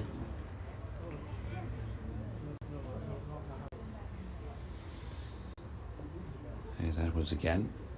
Kirkstall Lane end, then past umpire Blackwell. Up there to drive, but checking on the shot this time was Labuschagne, who punches it out to mid-off. There's no run. It's interesting how you actually bring on new talent into the game, because certainly it seems like Yorkshire and other counties will be looking at that. I remember coming to a place just outside the ground, in fact, just a couple of minutes outside Yorkshire here, and I used to come with my friend when we were very young, and he used to face a bowling machine in there, just at the indoor centre here, which is literally just outside the cricket ground.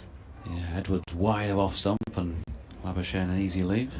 And I remember I used to come with him, and we used to play around with that bowling machine and sort of up the speed and then down the speed and then put it on spin and then do all sorts with it, trying to...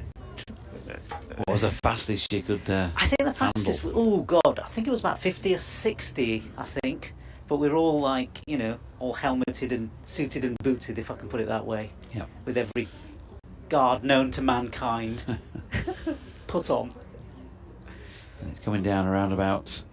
I'm not privy to any speed gun here, so pictures may confound what I'm suggesting, but probably about 80-ish. Mickey Edwards, who's thrown this last one wide of off stump, and North East watches it go by. End of the 19th, and Glamorgan 40 for 2.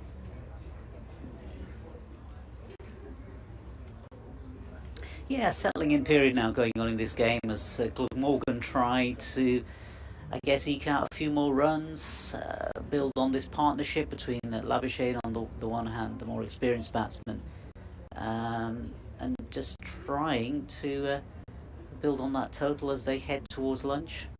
They don't want to lose any further wickets, definitely. On the other hand, Yorkshire will try to see if they can maybe get a couple more wickets. One. The old adage, one brings two, maybe. 4 wickets would be lovely from a Yorkshire perspective. 40, add on 2 wickets to that. What, 41 or 45 for 4? That'd be fantastic. But maybe I'm in dream world at this moment in time.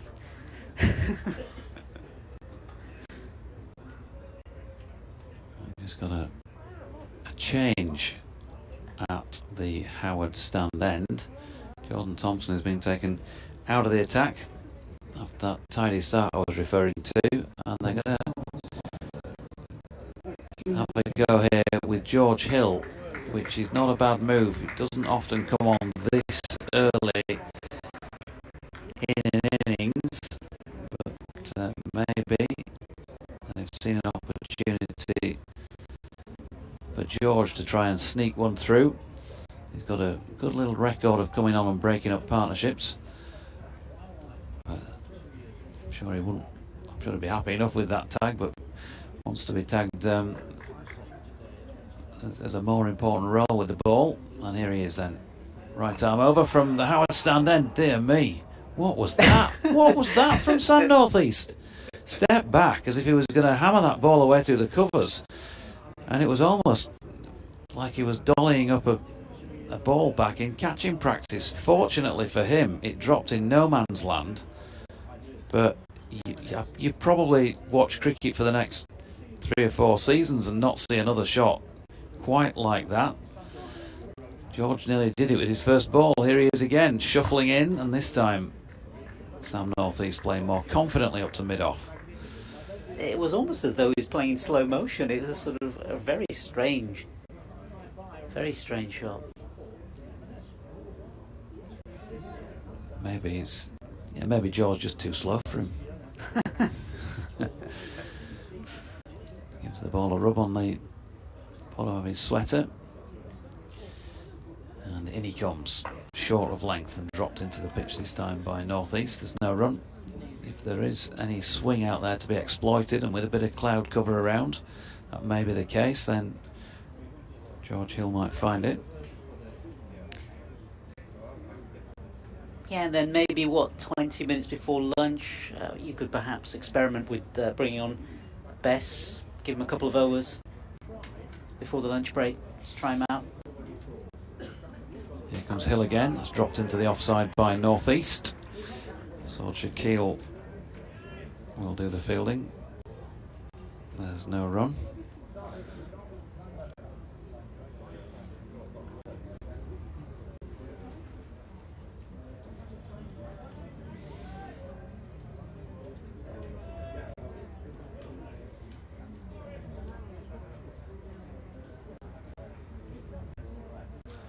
Hill again.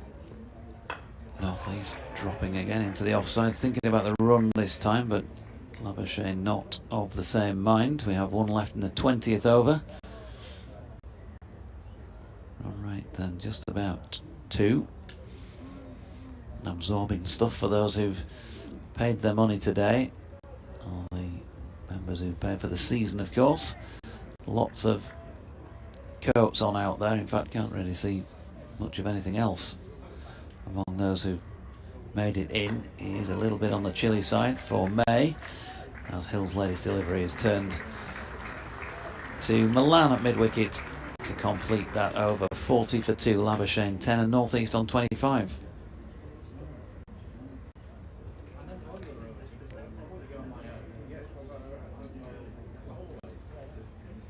Almost a bit of a stalemate in the game at this point, I think.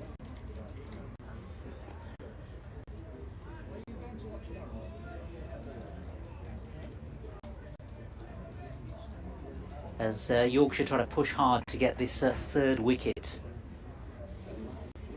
If they can get a 3rd wicket here, it would really help their case. Certainly help their cause. Mickey Edwards from the Kirkstone Lane end. There's an appeal for LBW here, and some measure of confidence behind it. Got to say, from the angle at which we're sitting, it felt leg side-ish. Labuschagne, the man on strike. Just having a look again. Yeah, it does feel leg side-ish. Height a possible issue, of course, given it's Mickey Edwards, a bit taller. I wouldn't say it was a full delivery. No, certainly no. Certainly not.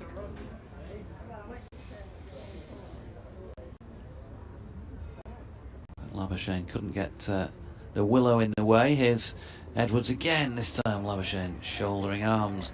Look how far that one's gone, Nasser. Bowled it right arm over the wicket, and Bairstow goes past off stump, and he's diving away to his left, leg side-ish behind.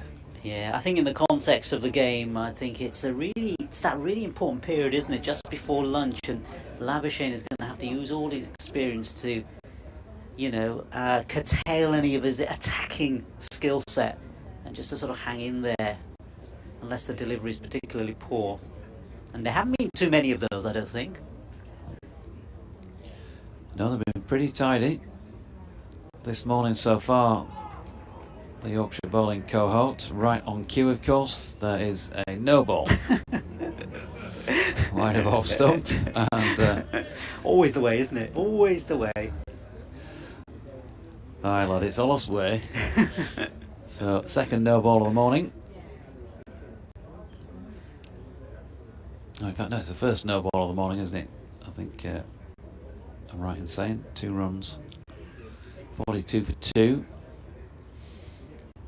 Labuschagne in double figures. The partnership now 41. Here's Edwards again. Wide of Labuschagne's off stump.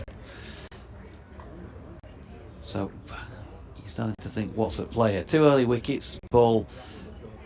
There's clearly something in it there for the bowlers.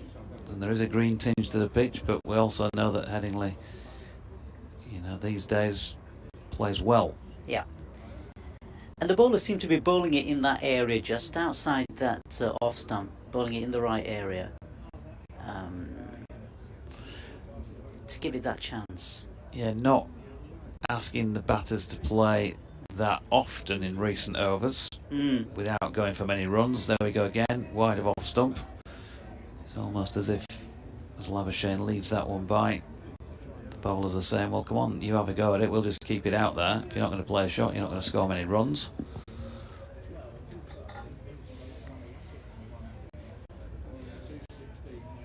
That seems to be the plan. Keep things quiet.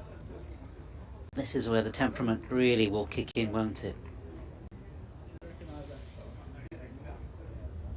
I think Labuschagne has been tested a few times, and he's come up with plenty of positive responses. Watching another Edwards delivery go through wide of off stump. Edward Cooper, afternoon to you, says not for long. Seems Paul Glamorgan haven't found or engaged a genuine pair or trio of openers. Might as well open with Marnus Labuschagne. I guess the other picture, or the bigger context, is Yorkshire, I guess, will have seen the forecast, or some idea of the forecast, and they will really want to push for a win in this particular game, won't they? They'll have been thinking of that. How can we get this win under our belt? Final ball of the over. Edwards again, good delivery this time. Has he got him? Well, Yorkshire celebrate. Labuschagne remains at the crease, and Ian Blackwell, most significantly of all, walks away to square leg, not out. Yorkshire not happy. They felt they'd got a nick off there through to Johnny Bairstow. Very difficult for us to tell on the replay from this angle on the other side of the batter as to whether or not there was anything on it. If there was, it was a feather. But as far as the history of the game is concerned, that will be documented as not out, and there was no feather. That was so bizarre, wasn't it? Because you saw Labuschagne walking in one direction, thinking he's clearly not out, and the Yorkshire players all celebrating and huddle, you know, going into a huddle. So it's very, very strange. So 42 for 2 after 21, Hill to continue. And he's bowling here to northeast, who is making the most of a short wide delivery and gives it the treatment that probably it deserves because it's gone for 4 through point.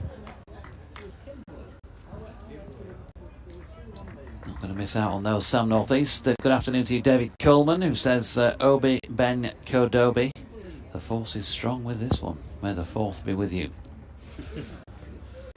Good afternoon to Lily, who thinks it was a great start by Yorkshire, and she's sitting down in the northeast stand. Chris Sharp says we sound like we're talking in the next room. As Hill is in, and that's punched back up the pitch by northeast. Yeah, that shot a few balls ago, one of the few shots of authority, I think, in this game from the Glamorgan batsmen as they try to get themselves back into a really good position as we head towards a 50. For them, 46, 4 runs short of that 50. Here's Hill to northeast. Opens the face, pushes into the offside, and Jordan Thompson round to field. If you are listening via the BBC services and not watching, then again, apologies. I understand you can hear us, but it sounds like a little bit dim and distant, and I think that's to do with whoever is connecting us up to Salford at the other end, so we'll continue to work on that. I've been sending emails while commentating to try and get it sorted out. Hill is in, northeast punches this one up to mid-off, there's no run. They've never liked us on that side of the Pennines, have Well, they? it's one of these things, isn't it? You know, national radio, there'd have been a cast of thousands here sorting that one out, but we local chaps sort it yourselves while you're on. Yeah, it's one man and his dog, and we haven't brought the dog with us either No. today, have we? So we might be sounding a bit woof. Here is Hill, it's wide and short again, and Sam Northeast again gets it away for 4 runs, and he cracked that one away backward at point. That's a super shot along the deck all the way. George Hill, not learning from the first one of the over, has gone for a second, so none for 8 with 1 ball remaining in his second over. That's a 50, isn't it? Yep, 50 up, 132 deliveries. It has been painstaking, I guess, but having lost those early couple of wickets, I think you'd expect all 3rd wicket partnerships to be doing the same. Another poor delivery from George Hill gets the treatment again. Not a good over by George this one. 3 short wide deliveries have gone in various positions through the offside, and that is 4 through extra cover this time. 54 for 2. And that's really helping things for Glamorgan here, because those 3 shots, certainly in succession, have dented some of the early impetus from Yorkshire. And they all seem to be in the same sort of area, same sort of region, those slashes just outside the off stump. Yeah, 56 for 2. This one thrown up wide of off stump by George Hill. And at the end of his second over, he's now gone for 14. All coming from that over. No ball. Takes off some of the pressure off Labuschagne on the other side as well. I'm saying no ball. That was in the previous over, wasn't it? Yeah. But 14 off his 2 overs. 56 for 2. Labuschagne 10. Northeast 37. Yeah. Yeah, from Labuschagne's point of view, it takes off some of the pressure off him as well, you know. He doesn't, he can relax a little bit, knowing on the other side that Northeast is hitting those runs. 37 runs now off 48 balls, 7 fours in that total as well for him. Yeah. Edwards.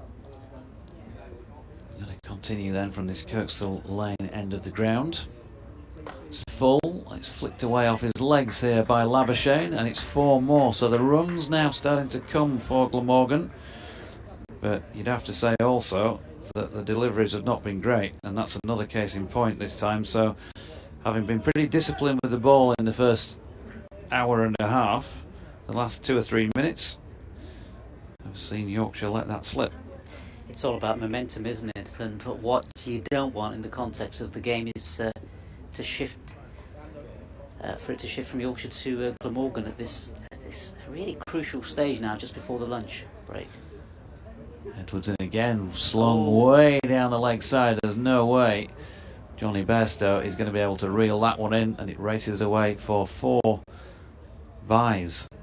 So really Yorkshire leaking runs in the last couple of overs, and having made the opposition struggle for the first 40 or so, they've added a quick 25 in the space of a couple of overs.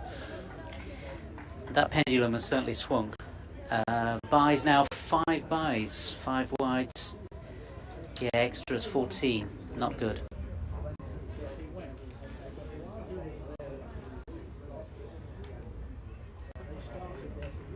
As Mickey Edwards got a response. Can he produce a response in the wickets column? Going to get one straighter than this to start with, and that's better. Labuschagne again wants to play that uppercut, doesn't he? He's had a waft at 2 or 3 of those and missed each time. You get the feeling that he's either going to loft one for 6 down towards the Taverners stand in that far corner, or that he might get a top edge on one. It might bring Johnny Bairstow into play, something like that. Yeah, from a Yorkshire point of view, you can only hope this extra run scoring in the last couple of overs will lead to a false shot from one of these 2 batsmen. Here's Edwards.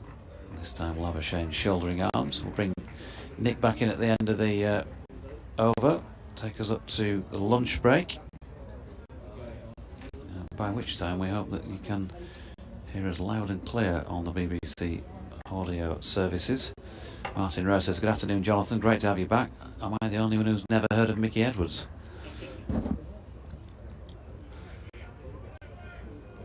Thanks to NASA for now. Not sure, Martin, but maybe you can run a poll on Twitter in that respect. Here is Mickey Edwards. And Labuschagne opens the face, pushes it out to point. There's no run. Stephen Moss says it was never really explained why Nick Selman was axed. Decent opener, certainly more likely to give you a solid start than Lloyd, who is not an opener and not worth his place on current form. My colleague, who is back alongside Mr. Webb, will have a better chance of giving you an answer on that one. Well, unfortunately for Nick Selman, he was averaging about mid-20s-ish in Championship over a couple of years, 25 to 27 sort of range. Edwards to Labuschagne, who squeezes one away down Matthew Fisher coming in from long leg, and they'll pick up 1. And the period, I think, when Selman and Charlie Hemphrey were opening, it was felt that Glamorgan were not putting any pressure back on the bowlers, so David Lloyd was asked to go up the order to go hard at it, as it were, which obviously looks great when it comes off, and less than great when it doesn't, as he's been struggling this season. Here's Edwards again. Passed umpire Blackwell. Fuller of length this time and pushed into the offside. Nothing more than that by Sam Northeast to complete over number 23. Glamorgan 66 for 2, Labuschagne 15, Northeast 37. And having been 1 for 2, you'd have to say this is a pretty good recovery. Yes, it's gritty stuff from Labuschagne, isn't it? I mean, it's not necessarily a role he enjoys playing, but one that obviously that he feels forced to play given the circumstances of being 1 for 2 just after he came in.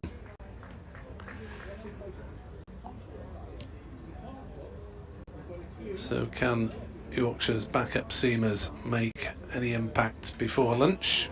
Bowls outside off stump. Labuschagne is waving at something. Possibly the ground staff member just about long off, who was fiddling with something by the permanent sight screen, which is not being used for this game because the pitch is to the left and therefore there's a road of white seats, and bloke was getting too straight, basically, at that far end, the ground staff member, and Glamorgan saying, can you please move them? As next ball finds Labuschagne on the back foot. Hill into his third over then. 0 for 14 so far. Edwards 0 for 21. And yeah, we'll do a little check on the technicals at lunchtime maybe, because I'm aware that for some reason the incorrect microphone was put on air. Hill is in to bowl to Labuschagne, who drives, but it's a good tumbling stop at point by Thompson, and there is no run. Yeah, John Heald was the offending photographer at the far end. Oh right, I thought it was on the ground staff. Sorry, John. Top man, John. Yes, he wouldn't want to be on the wrong end of Labuschagne's disapproval. Hill is in to bowl, and Labuschagne steers another one on the offside. A demanding man on himself, as well as other people, I would put it that way. Okay. He expects the highest standards from himself as well as others. Russ Walker, by the way, good afternoon to you. Delighted to see Yorkshire bowling. Pleased to see 2 wickets. Line and length much improved. Time to get a win on the board. Wishing you and your associates a fine day in all senses. Brackets, Edwards radar still not dialed in. Tighten up, lad. Hill bowls, and forward comes Labuschagne and defends on the offside, and there is no run.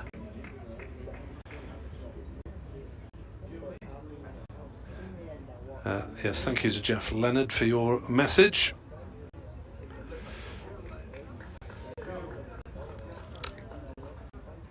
Player Pompey says, anyone know why Andrew Solder opened the batting today? It's because Eddie Byron woke up with a bad back. Hill is in, bowls, Labuschagne plays on the onside, and there's no run. Having batted at 10 in the previous game, although, albeit with a night watchman, yeah, well, Andrew Salter did it in the first 6 games of last season, and as an emergency stand-in, then he's the best option, really. In that none of the other batters want to open the batting alongside Lloyd, it would appear, and Salter has done it before, so was willing to have another go. Unfortunately, it didn't come off, and he provided Ben Code with his 200th championship wicket, as Jordan Thompson will come back for another burst, his first 4 overs having cost just the 5 runs. Yep, Kirksall Lane end, previously having bowled at the Howard stand end. Still very much as you'd expect, an attacking field, but 3 slips rather than 4 in place, as Thompson's first delivery to North East is pushed into the offside. Sam North East has had a few freebies in recent overs, and they'll look to try and put him back under some pressure. He was, of course, dropped by Adam Lyth at second slip when on just the 9 off the bowling of Matthew Fisher in the 8th over. So he's seen plenty of it since then out there, getting used to conditions which have been sunshine for some spells, but largely the cloud we have overhead at the moment. She's moving by at an increasing pace overhead, suggesting the wind's getting up a bit. Thompson's second delivery of the over, pushed back down the pitch by North East. At least it's forecast to remain dry today. Not necessarily the case for the other days. Cross our fingers and hope for a reasonable amount of cricket in this match. Yorkshire ain't seen too much of that so far this season. Jordan Thompson is in, it's short and wide, and well, if Jordan Thompson didn't know that Sam North East could play through the offside to a short wide delivery from that George Hill over about 3 overs ago, he does now. 4 runs. It's now North East's highest score since his 410 at Leicester last July in the first class game. His 40 last time out at Leicester, having been the next best. So hopefully for Glamorgan, he's working his way back to form. Thompson in again. That's up there to drive Northeast, walking into it and just playing a little push, really. That is a good comeback by Jordan Thompson, having bowled what he'd served up the ball before, but didn't get the necessary nick, or the intended nick.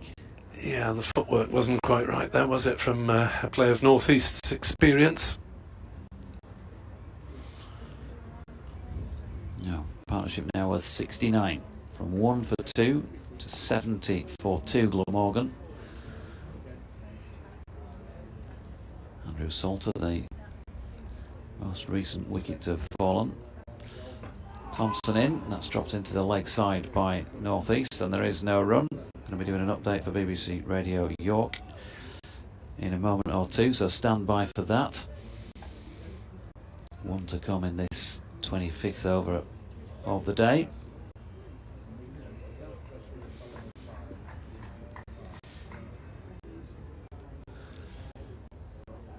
Jordan Thompson, none for 9 so far, a couple of maidens. This won't be a third, having gone for the boundary already. Comes in past umpire Blackwell again then.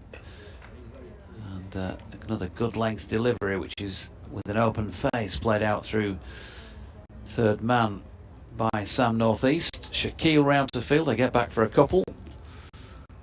72 for 2 at the end of the 25th. The scoring rate isn't all that for Glamorgan as in the last match when they took 157 overs to get to 465 all out. I think building on or trying to repair the lack of confidence from the home game against Durham, when they collapsed in both innings, really. There's one century stand that just about saved them the game, but Glamorgan trying to grit their way back into form. As we've got another bowling change. Who's that in the far distance? Matthew Fisher coming on. I better just carry on until we get this update, if you don't mind, Nick, because they'll be coming over any sec now after Lady Marmalade. First delivery of the over by Fisher, pushed back up the pitch by Labuschagne.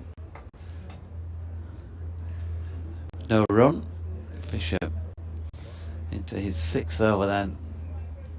Today had that chance I mentioned, dropped by Adam Lyth, Sam Northeast. So he's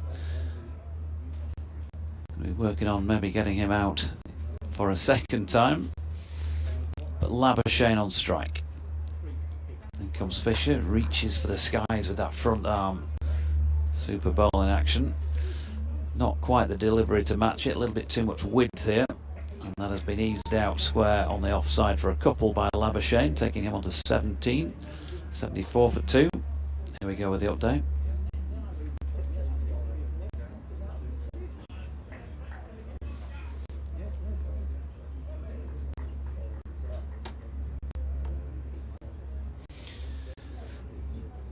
Comes Fisher again, and that is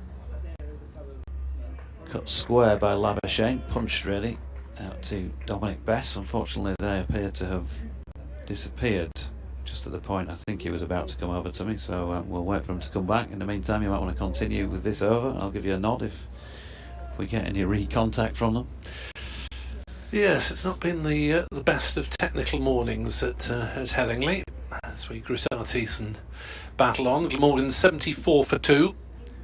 Fisher 0 for 14 so far. Bowls, and Labuschagne is forward defending on the offside, and there's no run. 85 deliveries faced by Labuschagne, and he scored 17 runs off them. He's not there for a good time, is he? He's there for a long time. Well, there hasn't been much in the way of good times as far as Welsh listeners are concerned, but at least the fact that he's at the crease will do them for the time being. I'm sure if he continues until lunch, as he wristily drops one into the leg side and it's fielded at mid-wicket. no run. So Labuschagne's strike rate is currently around the 20 runs per 100 balls mark, and North East around the 80 mark. That's a rough off the top of the head calculation. North East has struck 8 boundaries, but as we've been saying, he really shouldn't be there. As Fisher bowls, and a run down by Labuschagne towards third man between slips and point.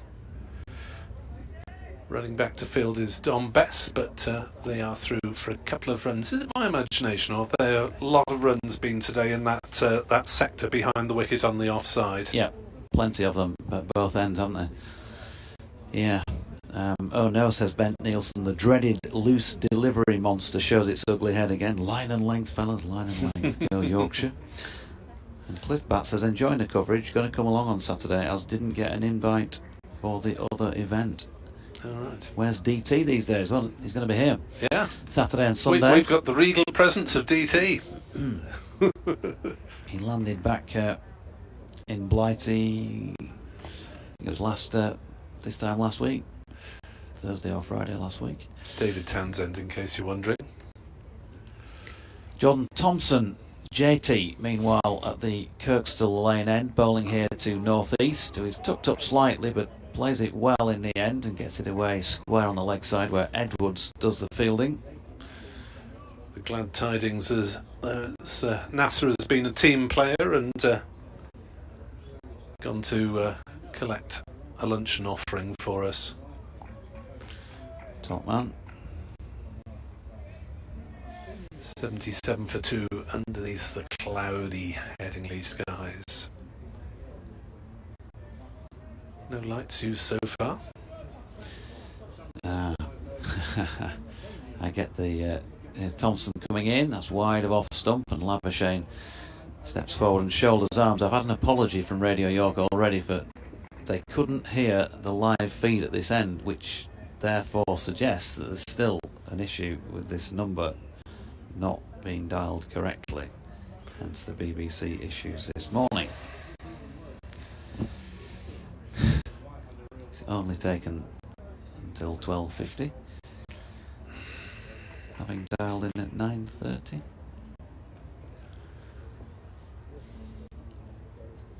Thompson in and bowling, good delivery as well to Labuschagne. Pesto with a crowd catch from behind the stumps. Everybody's up. That is a super delivery by Jordan Thompson, a man who is a quality player. For one, has been out there for going on for 2 hours and now faced 89 deliveries. And yeah, one of those moments where as the bowler you just wish, don't you? You know, you just got to hope for that little extra little push from the batter's hands, and he's just not gone through with it enough. Marnus Labuschagne, maybe experience, maybe a bit of luck. He's picking something off the pitch at the moment. It's that blade of grass in the wrong place. Good morning, folks. By the way, good afternoon.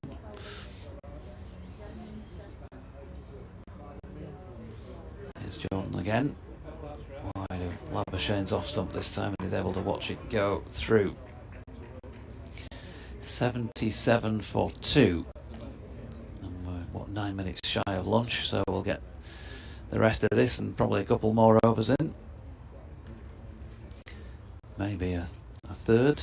Depends if they go for the token over of you know what. Oh yeah. Before the break. Is Dom Bass winding? Not yet. Wouldn't take him that long. Fit young lad. Couple of wings of the arms and you're in business. Jordan Thompson meanwhile bowling to Labuschagne over the top of the stumps and no run. Yeah, unlike, well, I can't obviously put you in this bracket, Nick.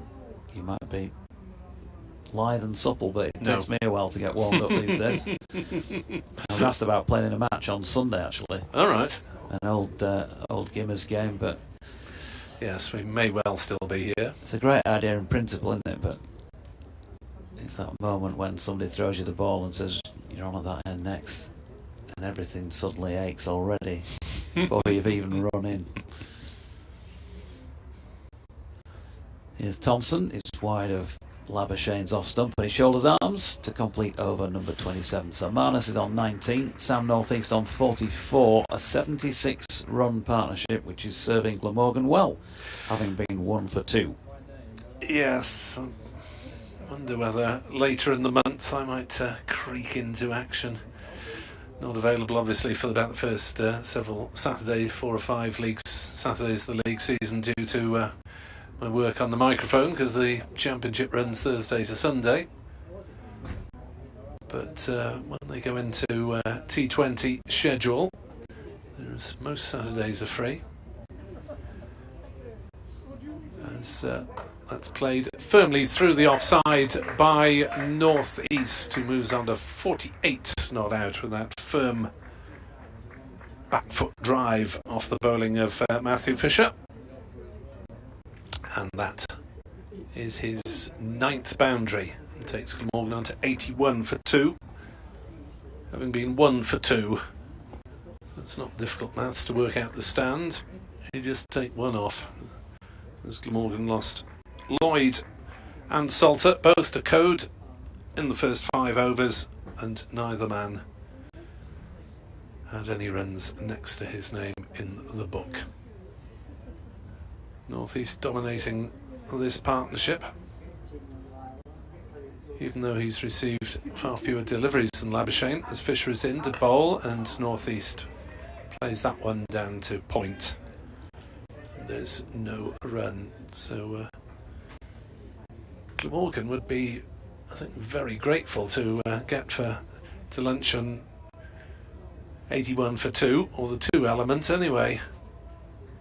Having been inserted, the yardstick is that a captain winning the toss and choosing to bowl generally expects to claim 3 wickets by lunch, and Fisher is in to Northeast, who gets another single down into the gully area, just rolling past the slip cordon. 82 for 2. Lyth, I suppose, has, sad to say from the Yorkshire point of view, only himself to blame for not having 3 wickets, because he had a simple slip opportunity off the bowling of Matthew Fisher when Northeast was on 9. He's now on 49. And Glamorgan would have been 12 for 3 at that juncture. Still, plenty of opportunities for Yorkshire to come back as Labuschagne defends towards mid-off. The ball doesn't even get there. Yeah, disappointing that there was pretty much an epidemic last season with Yorkshire, 28, 29 catches going down in that area. I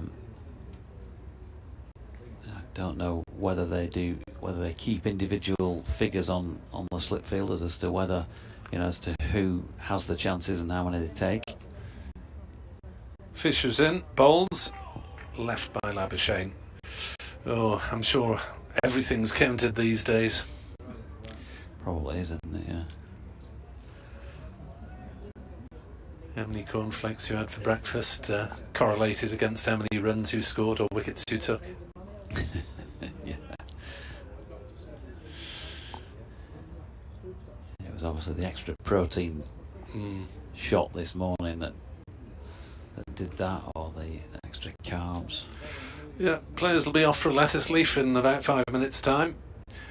As Fisher's in bowls, there's an appeal for LBW as Labuschagne pushes towards the leg side, is struck on the pad, and the players amble through for a leg bye. 83 for 2, and are we going to see an overspin before lunch? Not from the Kirkstall Lane end, it seems. No. Graham Smith says, watching from deepest, darkest Peru, not sure what David Lloyd was thinking about. Good recovery, though. Yes, the sound on the video stream is a lot better still, apparently, than the sound on the BBC stream. So we will do our best to remedy things at lunchtime. Jordan Thompson, meanwhile, to bowl what will be the final over of the session from the Kirkstall Lane end at least. First delivery, full, Labuschagne solidly behind it. Wouldn't expect too much in the way of expansive play unless they're offered a gimme or two by the Glamorgan pair in this last over, or possibly two before the break. Let's get there. What we have, we hold. Scoring rate below 3 at the moment, which by modern standards is a little bit on the pedestrian side, but I think it's been partly due to necessity and also down to how well Yorkshire bowled, certainly for the first hour and 20 minutes to hour and a half. Not been quite as on it in the last half hour. Jordan Thompson's latest delivery though was not a bad effort, and he nearly induced a nick from Marnus Labuschagne in his previous over. Little pat on the back by Ben Code for Jordan as he walks back to his mark. Field has barely changed throughout the morning session from either end. 4 slips to start with, 3 at the moment, as he just slightly squared up again. Labuschagne, straight delivery from Jordan Thompson. He's thinking of playing that through the leg side and just gets a little bit of the leading edge about it into the offside. Well, Labuschagne was fairly fluent in the last game up at Leicester. This time he's found it a real battle. Sam North-East, well, still battling away, but has at least hit the odd ball. He has 9 boundaries to Labuschagne's 2.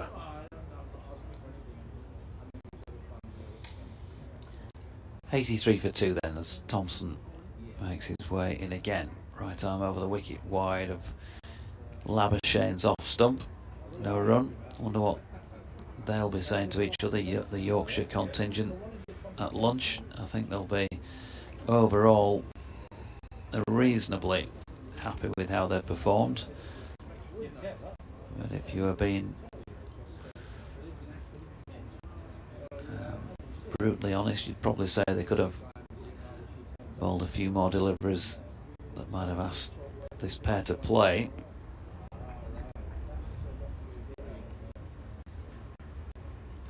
Jordan Thompson in again and trying to do that, and asks Labuschagne to play, which he answers in the affirmative. Little push up to Milan, a bit of football skills to flick it into his hand at mid-off.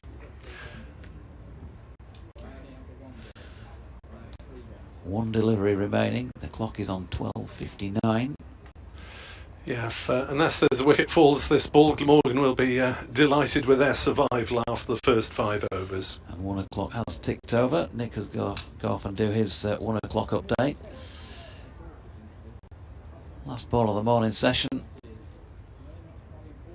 Can Jordan Thompson take a wicket with him here? In he comes.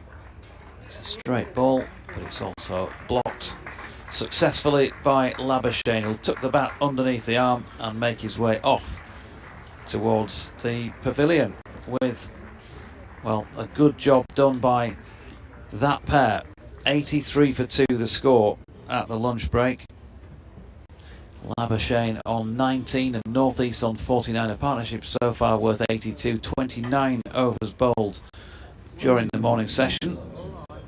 Yorkshire happy, of course, in the early stages with those wickets of David Lloyd in the first over without scoring, and Andrew Salter in the 5th over without scoring.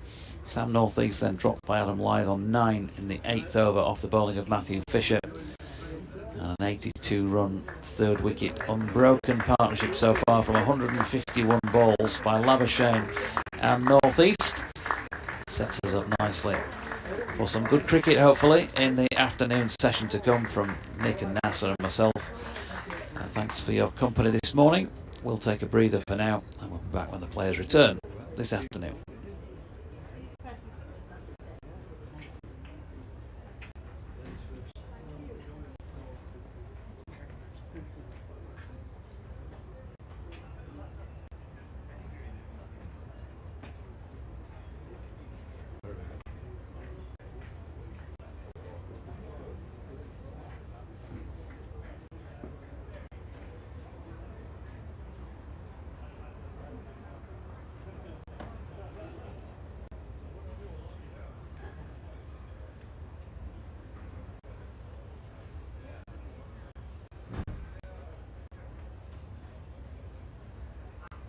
Just a very quick reminder, ladies and gentlemen, that Yorkshire Club Chaplain Bishop Chris Edmondson is currently available in the multi-faith room, which is in the East Stand, if you would like to go and have a chat to him. I'm sure he'll be pleased to see you.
Okay, so testing the line at Headingley, 1 2 1 2 1 2. Testing the line at Headingley where it's lunch on a lovely sunny-ish, hazy-ish.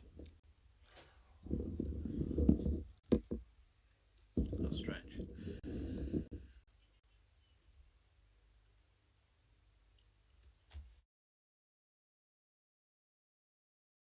How's that? Any good?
So, welcome along wherever you are viewing and listening. And apologies to those of you who have been forced to switch to the county streams because of problems with the BBC broadcast. Edwards is in to bowl, and North East plays out on the offside, thinks about it, but it is straight to cover, and there was never a single there. Good afternoon, Nick. Warm, sunny afternoon, hopefully. It's warm inside anyway. But can't guarantee for those in the wide open spaces of Headingley. Yeah, some hands in pockets out there amongst the fielders, certainly in the slip cordon. Hopefully the sun will send the temperature up a couple of degrees as Edwards bowls and is out. North East has gone for 49. He didn't appear to deal with that one very well at all. The ball just lobbing up into the slip cordon. I thought initially it might have been off the thigh pad, but he's gone, and Glamorgan are 83 for 3, and the partnership is broken immediately in the afternoon, and Edwards has his first wicket of the match. Big breakthrough that for Yorkshire. Especially the timing of it, just straight after lunch.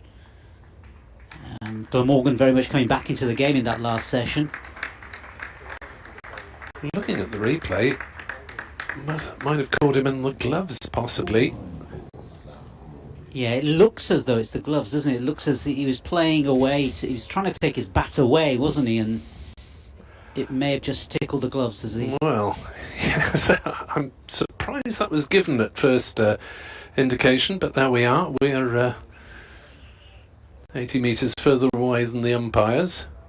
As my first inclination was that it hit him on the either the arm or the thigh pad.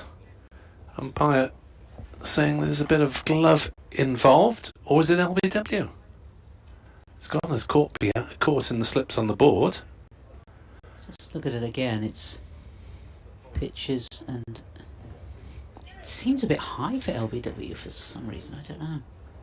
Well, that is an interesting decision.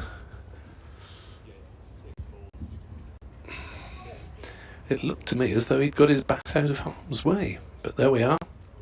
And so the umpires are much closer. And Hassan Adnan was convinced there was a bit of bat or glove involved. So it goes down as caught being bowled Edwards. 83 for 3, the first bonus point of the match.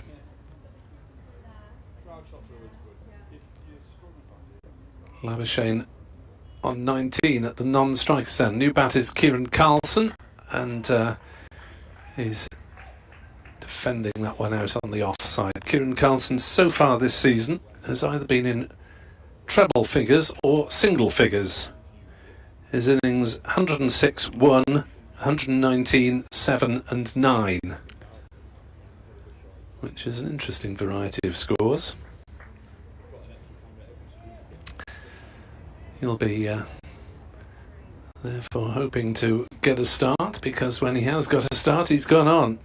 Edwards in to bowl to Carlson, who's defending that one out on the offside, and there is no run.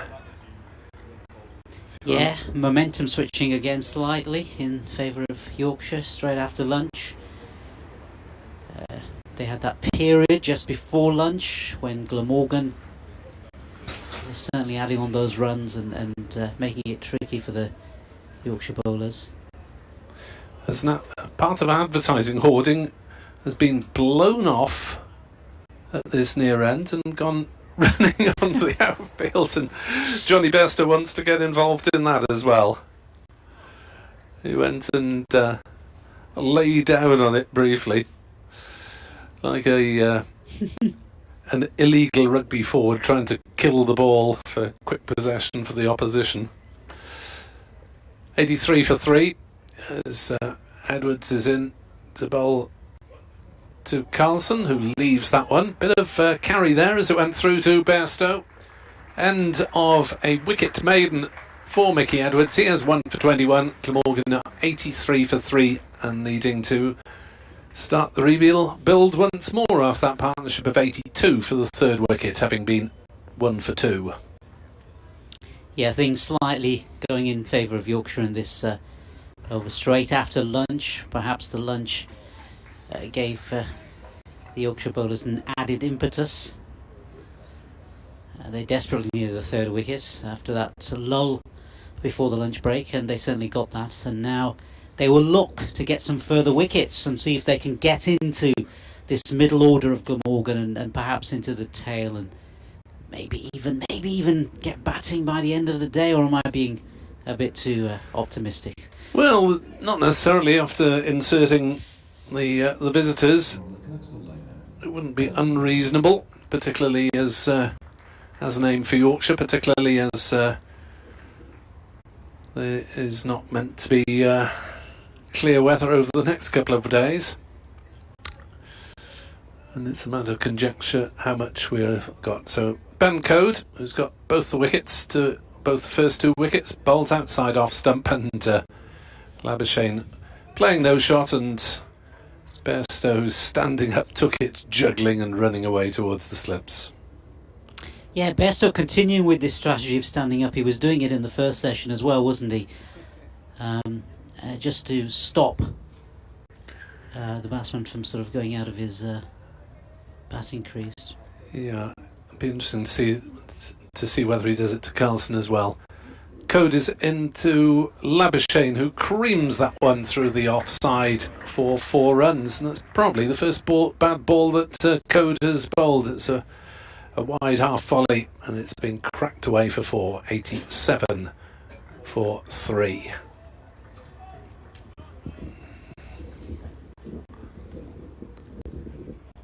So Labuschagne moves on to 23 not out.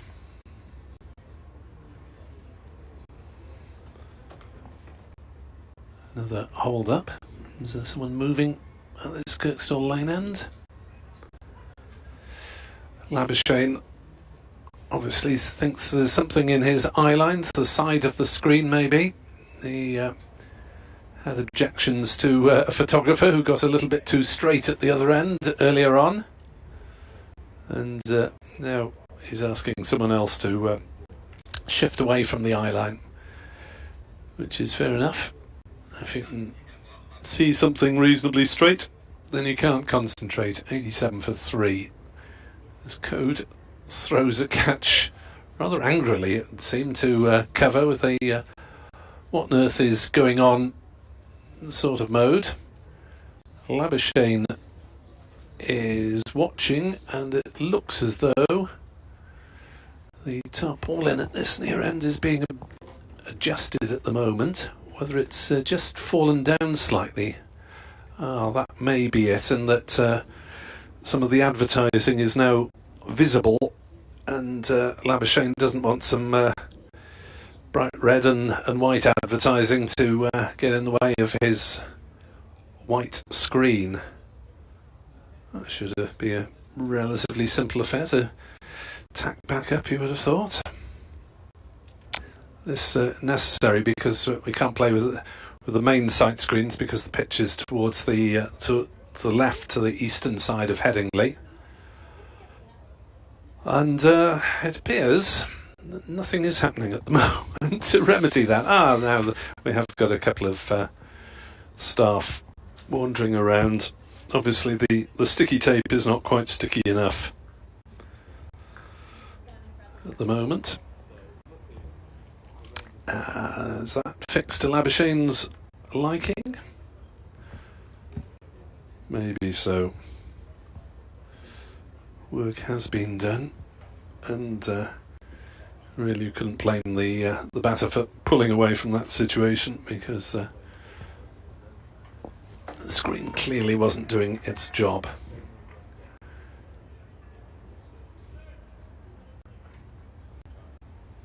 Labuschagne, 23 not out, settles again as he kept his concentration. Code is into him outside off stump through Bairstow takes. Elsewhere in Division 2, Worcestershire 112 for 5 against Sussex. Ollie Robinson took the first 4 wickets to fall in his opening spell. Hose and Roderick with something of a fight back with that 6th wicket stand, having been 44 for 5, the pairs there at New Road. As Code is in, bowls outside off stump, Labuschagne leaves again. At Derby, Leicestershire in trouble at 81 for 6. Leicestershire, Glamorgan's most recent opponents, in the runs last week, but not so today. 81 for 6, and Henry Brooks has got 4 of them and Lewis Rees 2. Top scorer Budinger 31 so far. Rayan Ahmed, who got 90 against Glamorgan, is 22 not out. As Code is in to bowl and Labuschagne leaves again. Bairstow takes. Division 1, Essex 104 for 2 against Surrey. Sir Alistair Cook made 51. Both wickets to Gus Atkinson there. At Southampton, Hampshire 97 for 4 against Warwickshire. Fletcher Middleton made 49. A couple of early wickets for Chris Wokes there. At Trent Bridge, Lancashire 130 for 5. Josh Bohannon is 65 not out. 3 wickets for Hutton, 1 for Stuart Broad. Code is in, bowls outside off stump, allowed to go through. Bairstow takes, and not the best comeback over from Ben Code, who was really on the button in his first spell of 7 overs, 2 for 9.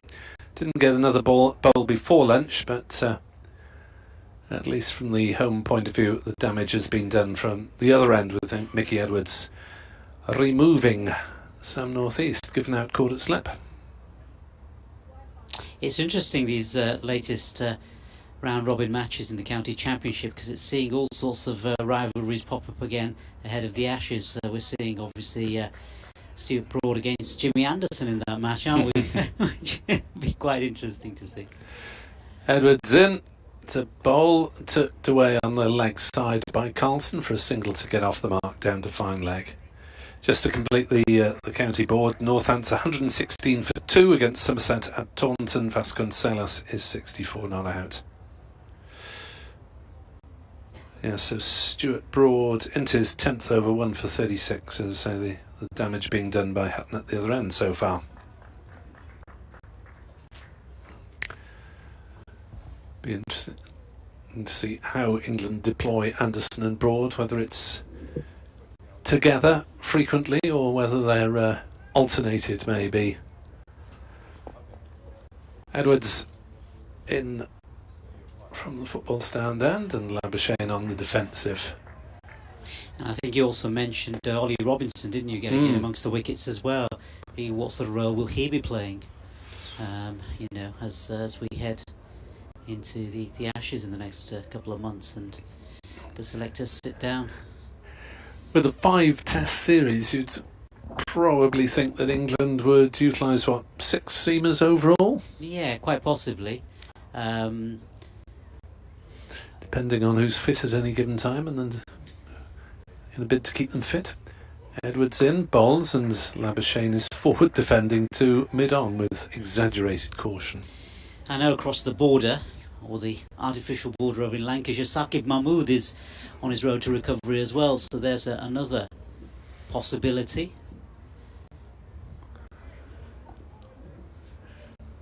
Yes, I was asked about Bryden Cars. I think he'll be in the mix for that faster bowler spot if England opt to use one out-and-out paceman, whether that's Wood, Archer, Cars, if available, Stone, depends who's fit. Edwards in, bowls outside off stump, Labuschagne leaves. Must be a nightmare for the selectors in terms of planning. Yeah. I mean, from a Yorkshire perspective, you've obviously got the Johnny Bairstow, Harry Brook. Those names will certainly be amongst the minds of the selectors.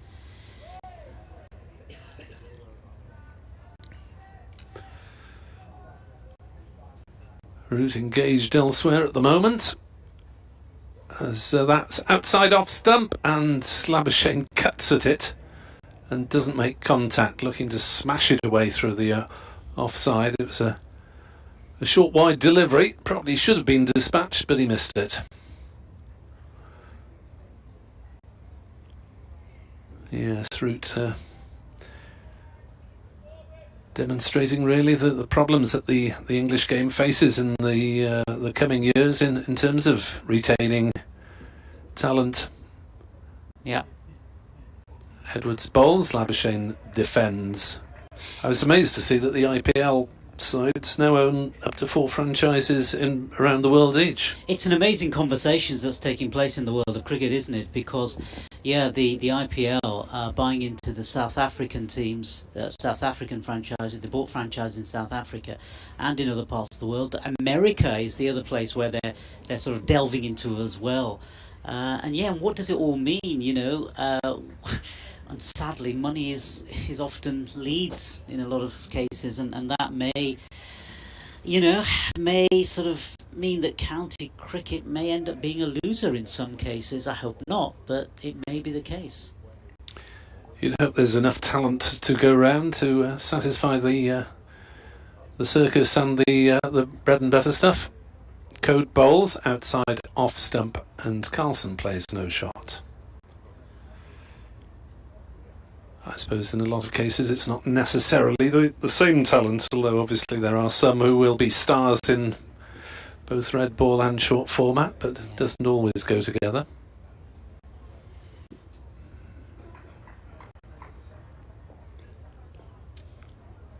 So 3 slips, 3 saving the single on the offside, 2 on the leg side and a fine leg as Code bowls, driven gently by Carlson. Only as far as Fisher at mid-on, and there's no run. I think the interesting thing about Joe Root as well, he sort of came quite late to the party in terms of T20 cricket, didn't he? Because a number of other Yorkshire players have ventured into that field a lot earlier than he has.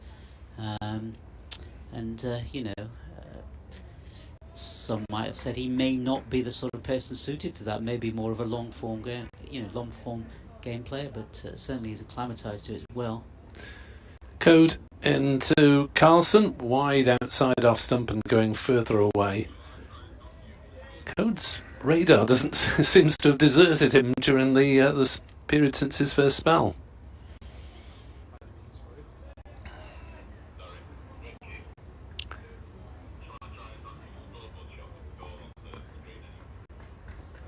.88 for 3. As Code runs away from us at the Kirkstall Lane end. Bowls, Carlson dabs it into the offside, and there's no run. I shall be departing to make way for Johnson at the end of this over to hopefully deliver an update to the radio listeners of Wales.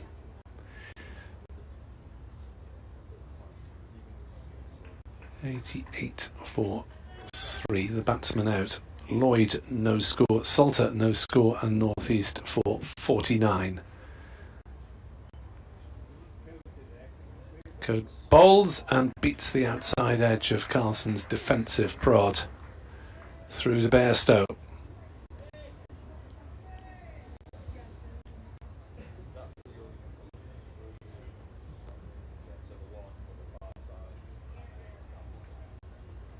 So the departure of North East has slowed down any momentum that Glamorgan had, really, because he was scoring far more quickly than Marnus Labuschagne, who is trying to drop anchor for the rest of the day. As Code is into bowled. Carlson pushes off the back foot, thinks about a single. Oh, there's a slight misfield at cover and at mid-off. 2 fielders managing to misfield at once. 88 for 3, end of the over. And it'll be Jonathan to be joined by Nasser for the next spell of play. Thanks, Nick. Hope we're over all those teething problems we had this morning with the feed. And if you are listening on the BBC as opposed to on the streaming, just give us a thumbs up if everything is loud and clear now, if you wouldn't mind.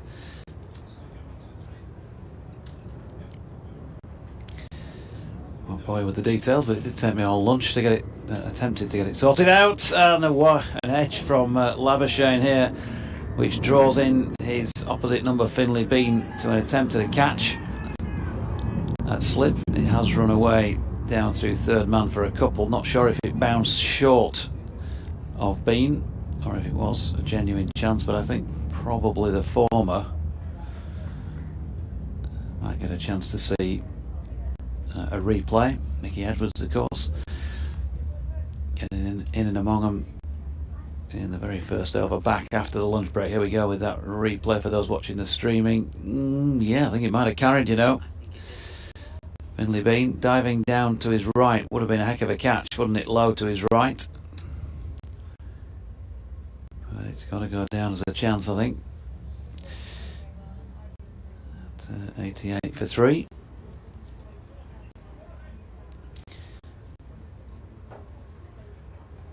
So Labuschagne getting a second bite of the cherry here. He's been patient out there throughout. He's on 25 now. Edwards. Right arm over the wicket, bends his back. It's a real feature of his bowling that he goes right through with it after he's delivered the ball. And head almost down, touching his knees. Real sort of sign of the effort that he's putting in out there. And that wicket in the first over will certainly have given Yorkshire a bit of an impetus, a bit of a lift, because perhaps, you know, that hour or so before the lunch break, things were certainly going for Glamorgan. Here's Edwards again, running towards us.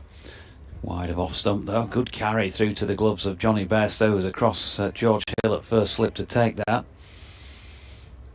Got a nice little sighter this morning, Johnny Bairstow, with the catch of David Lloyd off the bowling of Ben Code in the very first over of the day. Nice start to proceedings for him. Read that social media post out earlier. 36 weeks out, he said himself. Very much up for it for the 2023 season, and why wouldn't you be? Here's Edwards in, bowling to Labuschagne, who turns that one square on the leg side. Jordan Thompson will fire it in over the top to Bairstow, and they'll get through for 1. 90 for 3. In fact, that'll be 91 any sec when they update the board. Labuschagne on to 26. Got a bit warmer up here, Nas. Yeah, it certainly has, hasn't it? Although outside there is that little bit of wind, as we saw earlier. We saw some of those advert hoardings sort of flying all over the place, didn't we? Yeah, here is Edwards again, wide of off stump. Carlson shouldering arms. You could just see before you were referring to that, I was standing at the back of the box, and the thing that I noticed was that the three slip fielders, as they bent down, the trousers were really flapping strongly in the breeze, which was, I think it's certainly cranked up a notch or two since this morning. Cloud at the moment at Headingley is high. You'd say batting conditions by the standards of the locality are decent, as Edwards is in again, bending his back once more, but it's a bit high, wide and not particularly handsome. Carlson's shot the same, and it all ends in a dot. In the book, 34 overs gone, 91 for 3. Yeah, fascinating period of the game this. Now, Yorkshire would dearly love another couple of wickets here. Another couple of wickets. Just put these Glamorgan batsmen under a little bit more pressure. If they can do that, certainly in the next couple of hours, you know, they'll see themselves well on top in this game. No sign of Don Bessam, unless I'm mistaken. I don't know, because I nipped out for a bit. I don't know if he bowled just before the lunch interval. I can't remember, actually. Where do you go? Costa? No. Laundrette? No. Shop over the road? No, sadly, I just left my mobile phone charger in the car. Okay. Yeah. Here is Ben Code with Johnny Bairstow standing up. Other coffee outlets are, of course, available, as Labuschagne just pushes that one with an open face out to Sword Shaquille at point. Now there's no run.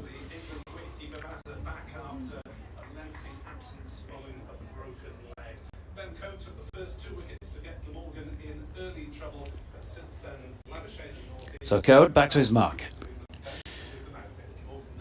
And Blackwell standing fair way back from the stumps, watches as Code comes in and flicked off the legs, off the hip really by Labuschagne down to long leg where Edwards is in with a flat throw to the gloves of Bairstow. They've picked up one. Partnership worth just the 9 so far since that dismissal of Sam North East, the first over back after lunch. If you're just joining us, third ball of the afternoon session. He was officially caught by Finlay Bean off the bowling of Mickey Edwards for 49. My colleagues were wondering if he really had got any contact on it with the bat or glove. As Cody's in, Carlson pushing into the offside where Bess fields. What do you think? I thought it might just have flicked his glove, maybe, because he turned to the side. He turned away from the off stump and towards the leg stump, and as he did that, as he swiveled, I think it might have just flicked a bit of the gloves as he went through. I didn't think it was. I didn't see any replays. I was standing out the back of the box, but No. I wonder, did he give the telltale sign of looking as the ball had gone? I couldn't tell. Again, the difficulty of from where we are in our position, it's sometimes difficult to tell. But that's... Yeah, Code in and bowling to Carlson, who's angled this one away along the deck through third man. Will pick up 4 runs. But it's a shame. He was one short of a half century, 49, wasn't he? So... Which is 40 more than he might have had. Dropped by Adam Lyth, Sam North East. Second slip in the 8th over when it was on 9. Reminder, Yorkshire winning the toss here and taking first use of the ball. Johnny Bairstow's removed any headgear at the moment, and Code is in and wide of Carlson's off stump. And again, there is no run. You can get in touch on at Jonathan Doidge or BBC West Yorkshire Sport at gmail.com. Or you can if I can get back into the account, which for some reason has decided to sign me out. It doesn't like you, does it? Pretty It much really typifies the day, doesn't it? It really doesn't like you, this account, does it? It's sort of... No. Yeah. I mean, there's gremlins and there's gremlins, but you seem to have got most of them today by the sound of things. Yeah. Just wrong side of the bed, maybe, or something. Now then, Ben Code looks like he has gone in the groin by the way he's putting his hand over that area to the right hand side. So at 6 minutes past 2 on day 1, Yorkshire's opening bowler, having bowled 9.5 overs, 2 maidens, 2 for 18, is leaving the field with a bit of a hand tap with Jonathan Tattersall, and Matthew Fisher is going to complete this Code over. So Ben Code, well, a great start to the day, 2 early wickets, the second of them, Andrew Salter, being his 200th in county championship cricket. That's not what he nor anybody associated with the White Rose would have wanted. Hopefully it might just be a niggle that they can sort out, but with those sort of things, as Fisher is in and with an open face, Carlson plays it to point. Dot ball to complete the over. With those sort of things, well, somebody who suffered with one for a long time myself, they're not easy to get right if you've properly done that. And given his role in the game so far, given the fact that he took those wickets early on and he was looking really good, it really is not good. Certainly the way he was coming off, but we'll wait and see. Maybe a bit of the old magic spray. I think we're probably past those days, are we not now? Somebody might run on with a bucket of water and a sponge. At the other side of the stand, I remember that from the days watching, when I first came to watch rugby league, Harvey Standave and the old Leeds RL, as they were in those days, physio in his Buckter tracksuit running on with a bucket of water and a sponge, handlebar moustache. Here is Mickey Edwards in and bowling to Labuschagne, who flicks that one square on the legs. That's a lovely shot. It's not the best of deliveries from Edwards. He has been more consistent even in his short spells so far with the club, particularly at Hove last time. but he's been a little bit more two sides of the wicket today, and he's strayed leg stumpish there, full, and you can't bowl that sort of stuff to a player of the class of Labuschagne. So, ball to the Australian in inverted commas, and this one's flicked off the legs. I think attempted to flick off the legs. Johnny Bairstow cleaning up. Yeah, I think handlebar moustache is all part of the culture, wasn't it? Rugby league and cricket. Yeah. David Boone. I'm thinking David Boone. Dennis Lilly, of course, back in the day. And I can't remember where I was driving the other day. Somewhere in the area, but not in an area where I would have expected to see this person. Talking of handlebar moustaches, as Mickey Edwards comes in and bowls here to Labuschagne. Again, that's 3 successive deliveries down the leg side from Edwards. Bairstow as well to clean up his embarrassment here. 100 for 3. Roy Dickinson, who played for Leeds at Rugby League, prop forward. I think played a few appearances for Great Britain. Do you know anything out of context, people? It was wherever it was, and I can't actually remember. And I just sort of driving along, and I did actually say, and that's Roy Dickinson. I wonder what he's doing here. But he played in the 70s team for Leeds when they were winning Wembley Cup finals. Here is Edwards again, wide of off stump, and Labuschagne an easy leave. yeah, I'm thinking Burt Reynolds. He of a famous handlebar. Did he play for Leeds as well? No, he didn't. What, on the wing? Not as far as I know. It's Burt Reynolds in for a try. And a marvellous try from Reynolds there.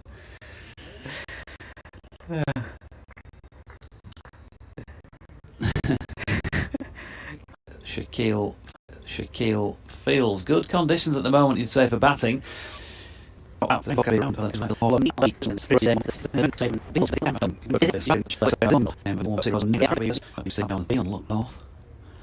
Tell you what it says for the weather forecast in a moment, because Fisher is in and bowling again. Labuschagne drops it into the offside. So today, a mostly dry day to come. I want to sound like a weather. Oh, yeah. A mostly dry day to come, with the best of any bright spell sunshine across Western. We'll see more cloud further east, with a brisk and cool easterly wind taking the edge off temperatures too, with highs of 14 degrees Celsius, 57 Fahrenheit. Wow. Think I've got a future in the way. You'd be quaking in your boots listening to this. I can't remember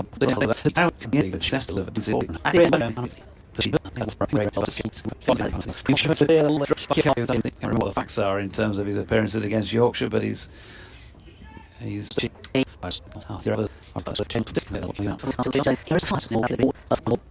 shots early on in his innings, but holding steadfast whilst the others hope to bat around him. Edwards in. Labuschagne, number 33 on his back, right behind it. Back lift, in comes Edwards, and again attacking that leg stump. And this time he's just been worked away fine, and he's got that away past long leg. Afternoon Dodgy, says Michael Harris, loving the commentary as always. Notice would-be captain, he says. Maybe a good topic for one of the inevitable we'll get, I think. Ginger emulsion. NASA's got the pen out, clapping that the Ben Code injury situation is not too serious at all.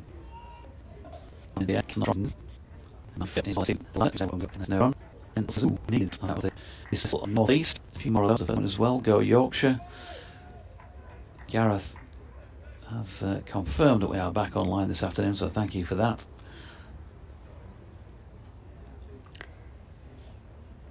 Fisher flicks it from one hand to the other and comes in, right arm over the wicket. Carlson back and again playing slightly square, squirts that out towards Shaquille.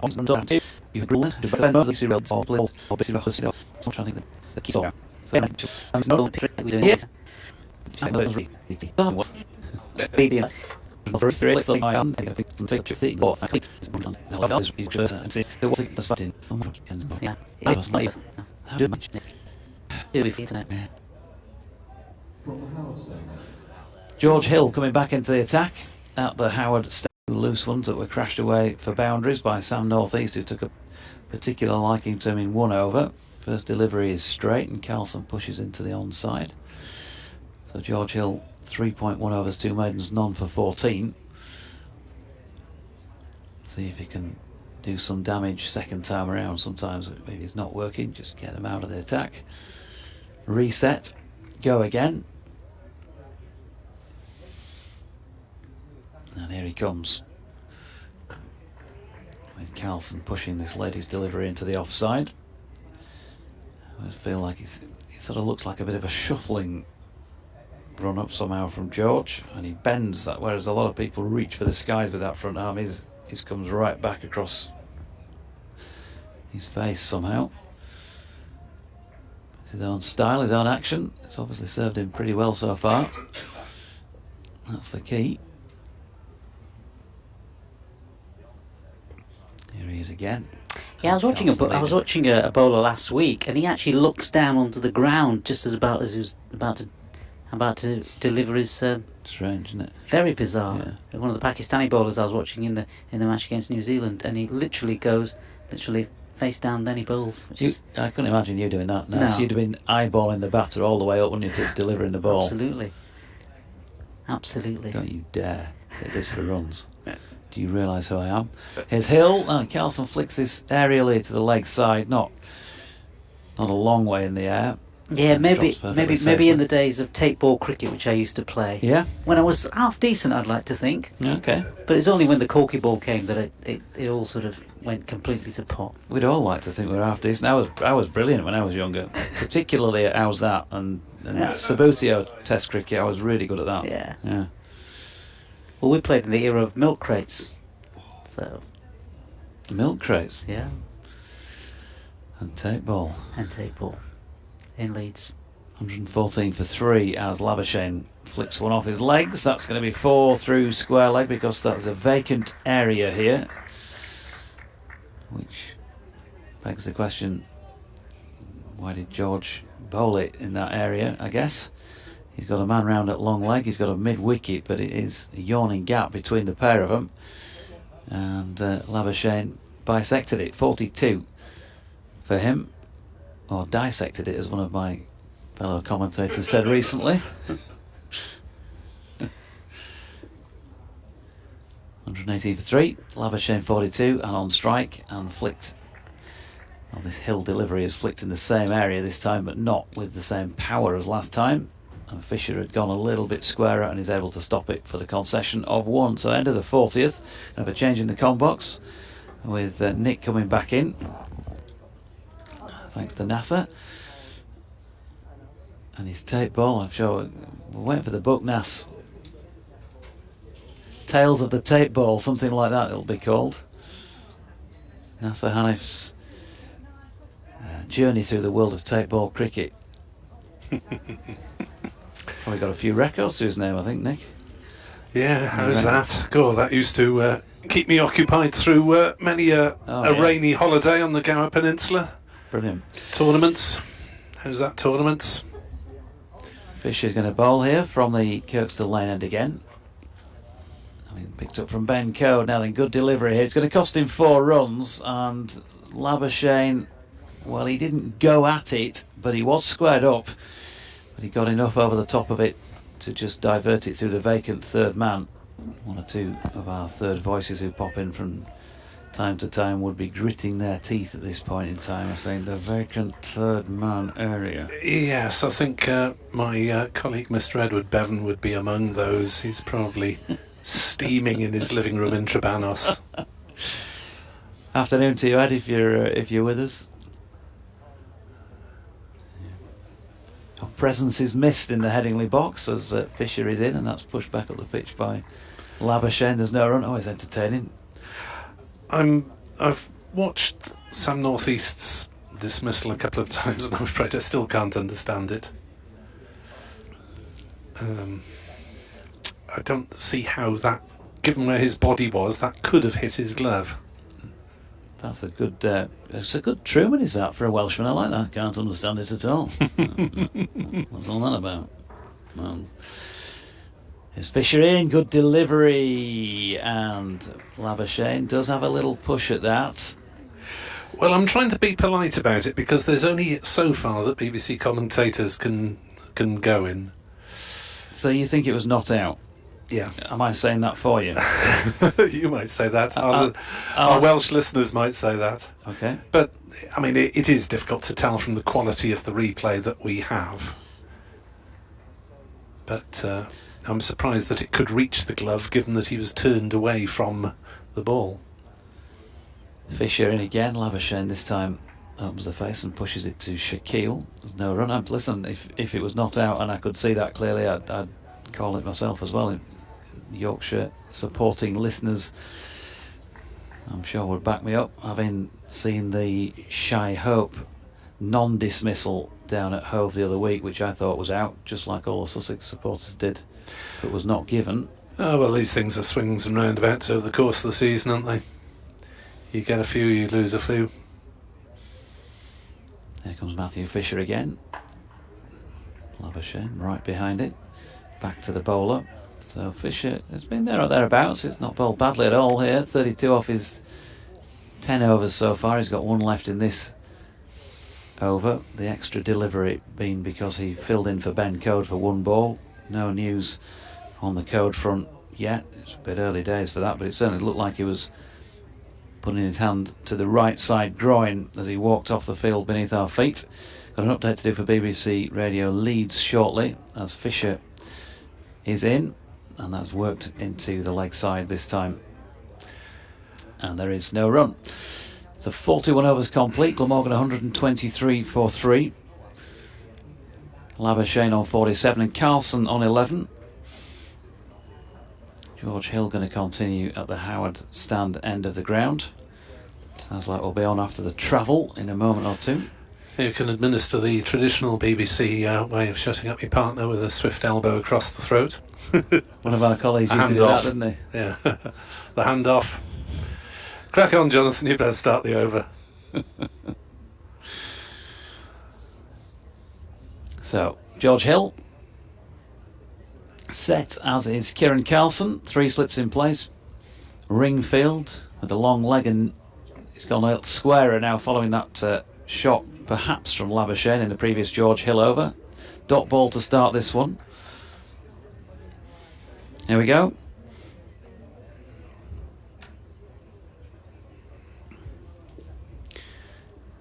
Yeah, Glamorgan 123 for 3 here at Headingley, having been put into bat by Adam Lyth, Yorkshire's captain for this match, on winning the toss this morning. It's been heavy cloud cover for much of the day, and in fact we look to have lost what we had there in terms of a link-up. I'll continue just in case, but Labuschagne 47 not out, Carlson not out on 11. Partnership worth 40 so far for this 4th wicket. Ben Code taking the first 2 wickets of the day. David Lloyd in the very first over without scoring. Andrew Salter in the 5th over without scoring. And then in the first over back after lunch, Mickey Edwards, the big Aussie, taking the wicket of Sam North East for 49. Glamorgan 123 for 3. As Carlson turns that one on the leg side, and will take a single down to fine leg to take him on to 12, and the total on to 124 for 3. Wayne Walters on Twitter: can't believe Salter has given the opener's job again. It's like club cricket, no one else available. Well, if none of the other batters is keen on moving up to open, I suppose it's your damage limitation exercise, isn't it? And Salter's willing to take it on, and if it was a medical problem that presented on the morning of the game, as Hill is in and bowls, and Labuschagne's clipped that one slightly aerially. I don't think it would carry past mid-wicket, and it's run away for 4 runs. And that is Marnus Labuschagne's second half century in consecutive games for Glamorgan. It's come off 142 deliveries, and it includes now 8 fours. But a very, very slow start this morning. He has moved up, possibly to 3rd gear this afternoon. Johnny Bairstow, are you watching? And the answer to that is yes, because Bairstow is crouched behind the stumps, reporting back to England, maybe, as that one is allowed to go through outside off stump. No shot played. George Hill in his 5th over. The bowling figures are going to look odd at the end of the day, because Code came off during the course of his 10th over. So he's 9.5, and Fisher will probably be something 0.1 at the end of the day. 10.1 at the moment. As Labuschagne is pushing forward and beaten by that one. Outside off stump, well bowled George Hill. 128 for 3 at the end of the over. Labuschagne is 51, Carlson is 12, and the men out, Lloyd and Salter, early doors, and Sam Northeast for 49, as the stadium announcer says 144 balls. It's 142 on the board at the time. Well, he's played 2 since, hasn't he? So it must be 142. It's one of those days. Fisher in here and bowling to Carlson, who shoulders arms. Have a quick look around the grounds elsewhere in this division. Leicestershire, top of the table. Leicestershire 122 all out against Derbyshire in the first innings of the day down there. Limping Foxes. Indeed. With Sol Budinger top scoring with 31 for them. 6 for 20 for Henry Brooks. 2 for 53 Sam Connors. As Fisher in again, and this time Carlson rooted to the spot, just has a little push at one. Matthew Fisher feels unlucky and hard done by in that respect, and he also asks something of his captain Adam Lyth, who walks forward and flicks the ball to best. There's been no change in the field though. 2 wickets for Rees as well there. Yet to see the start of the Derbyshire reply. Worcestershire 173 for 7 against Sussex, who won the toss and put them into bat. Matthew Waite currently 17 not out, formerly of this parish, as Fisher's latest delivery is another pretty good one. Kieran Carlson again can't commit to the front foot nor the back. He's anchored somewhere at the crease and hangs the bat out. Adam Howe's made 59 for Worcestershire, Roderick 39, and Waite, in fact, next highest scorer with 17 not out at the moment. Wickets there have gone the way mainly of Ollie Robinson, surprise, surprise. 4 for 57, 1 apiece for Hunt, Hudson, Prentice and Crocombe to back him up. That's the other Division 2 scores.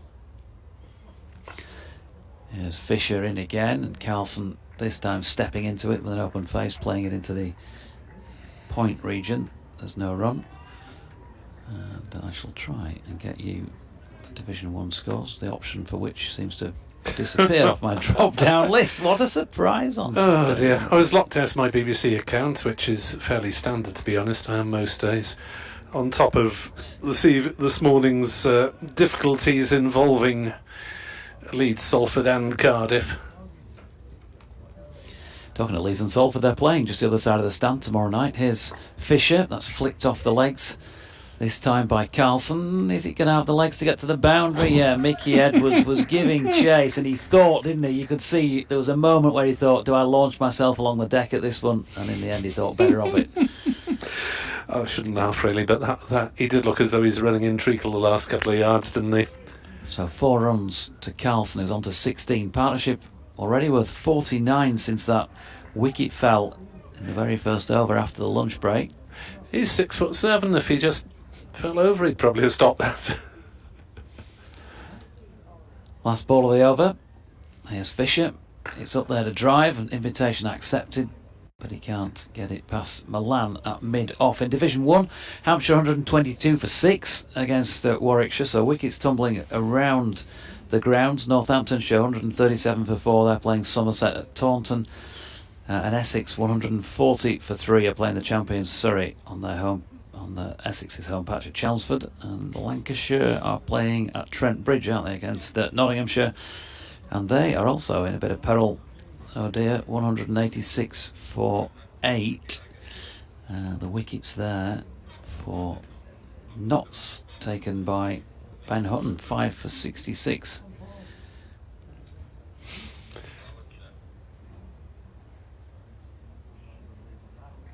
So a brief visit by 12th man And George Hill will continue from the football and bowl to Labuschagne on 51 not out. As he's beaten, pushing forward on that first delivery of the over. Marnus Labuschagne has ridden his luck to some extent. Yorkshire thought they had him caught behind on 10 off the bowling of Mickey Edwards, but Bairstow's entreaties were rejected.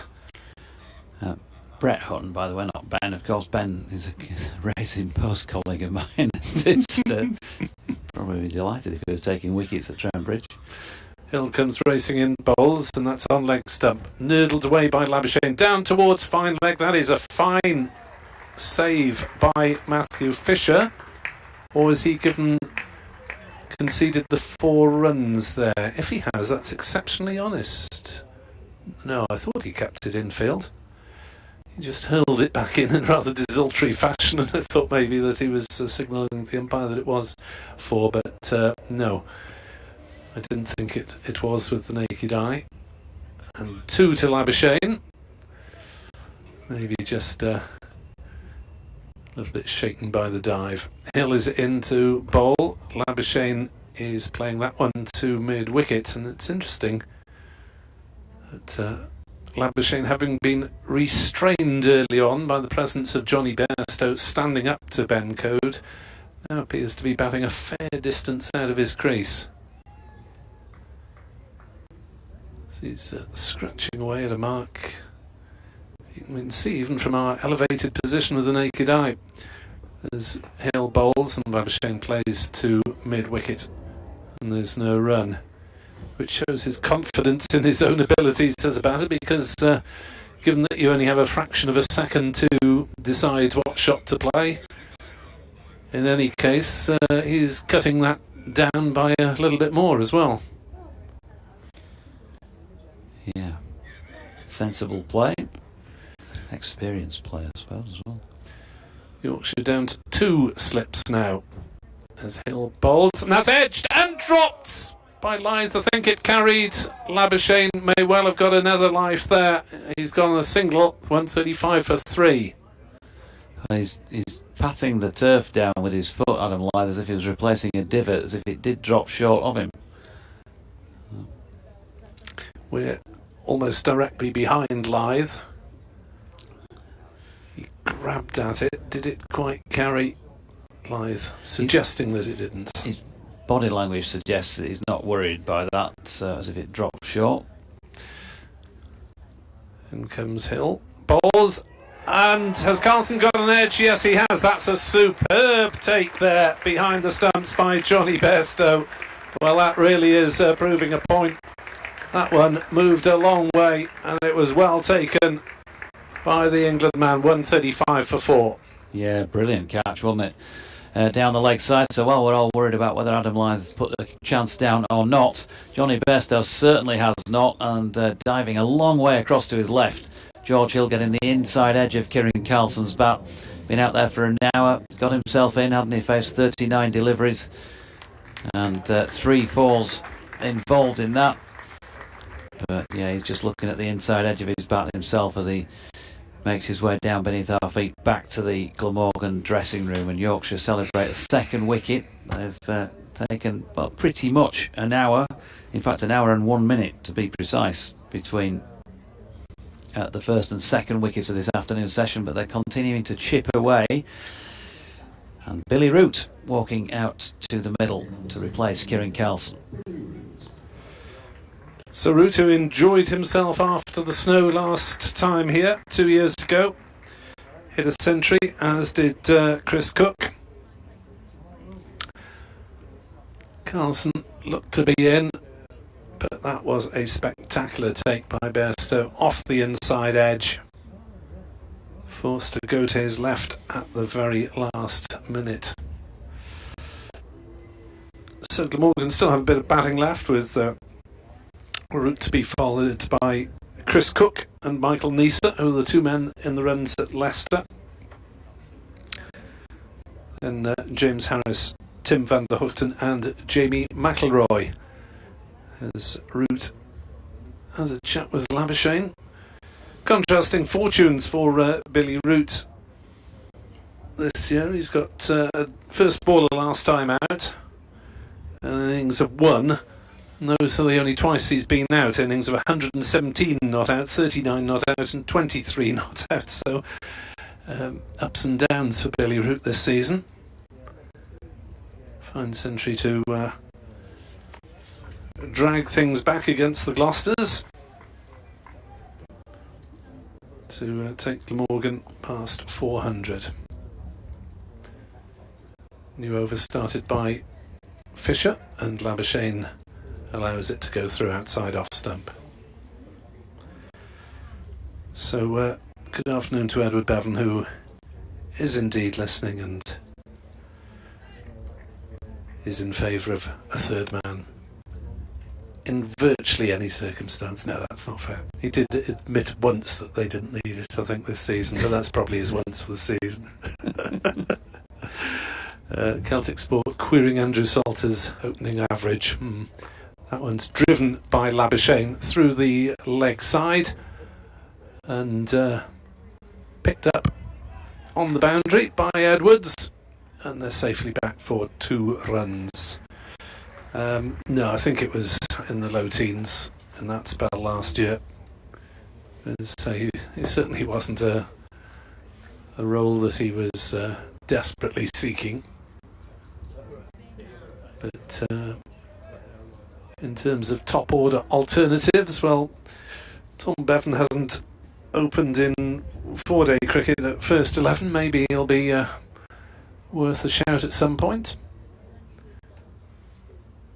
As Fisher's in, bowls down leg side, and Labuschagne shapes to play but doesn't really play a serious shot. 137 for 4. So Tom Bevan's opened in limited overs cricket, but I think batted 4 or 5 in the one championship game he played at the back end of last season. I would guess he's next off the rank, but next cab off the rank, but hasn't really been in huge numbers for the second 11 as yet. As Fisher bowls, and that's left by Labuschagne and comes back a long way after it's past the stumps. Again, taken by Bairstow going down leg side, so he's having a thorough workout today as the captain of the Ginger 11.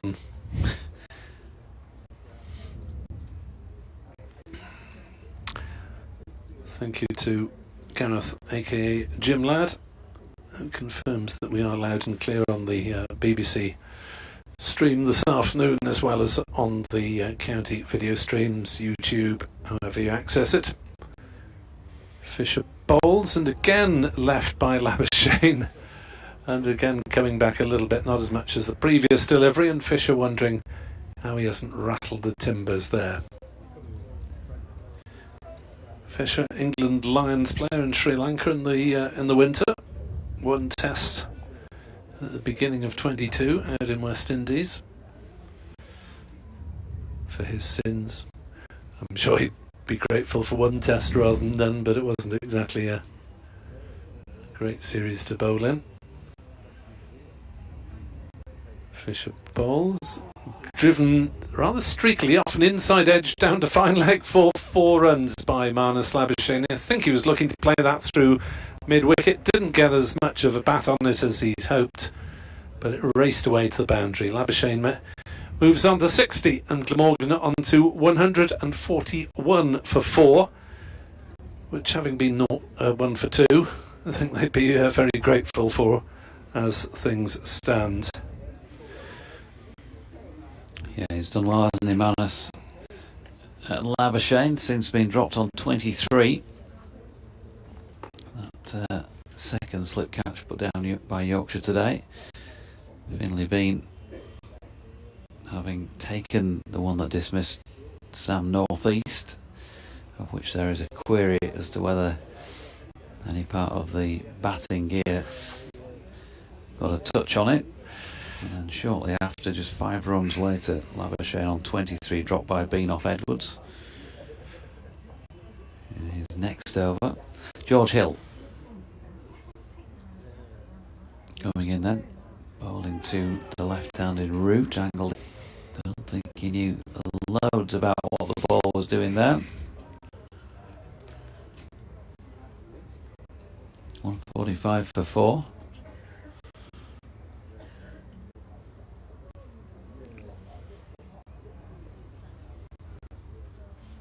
Billy Root stands tall, goes to his trigger movement, then watches one fade away past off stump. No Ben Code out there at the moment, as far as I can see, still for Yorkshire, or is he? No, he's back on. He is back on. Just let me make sure. Alright, totally sign, seal and deliver that one incorrectly. But it looks to me like he is at mid-on, and indeed he is. So good news. Hill to root, it's full, driven up to mid-off, no run. Didn't notice when he came back on there, Ben, but hopefully his presence on the field suggests that he's fit to bowl. You would think if he's out there fielding and they're going to risk him running around. Yes, they wouldn't send him out to field if they didn't have realistic hopes of him bowling again today.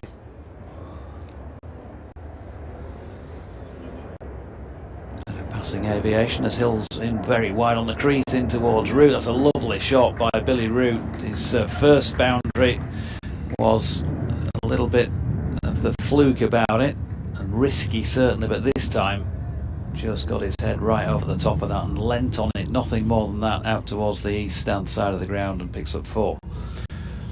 Extraordinary occurrence in Glamorgan's last match, in that Ed Barnes, the Leicestershire bowler, apparently went over on his foot and turned his ankle in delivering the first ball of his match. Here's Hill again, full. Root pushes into the offside, dot ball, end of the over, 149 for 4. And Barnes waking up, bowled 9 overs, and he said, I thought I'd done something, and woke up the next morning with his foot badly swollen, and his ankle was in a boot, and he was going off for scans to see if he'd fractured anything. So that was apparently bowling his first ball, and he completed 9 overs. Oh. There we are. It's obviously a tough man. Yeah. Yorkshireman, you see. Yes. Because he was last seen limping in a moon boot. Born in York, as Matthew Fisher will continue from this Kirksall Lane end.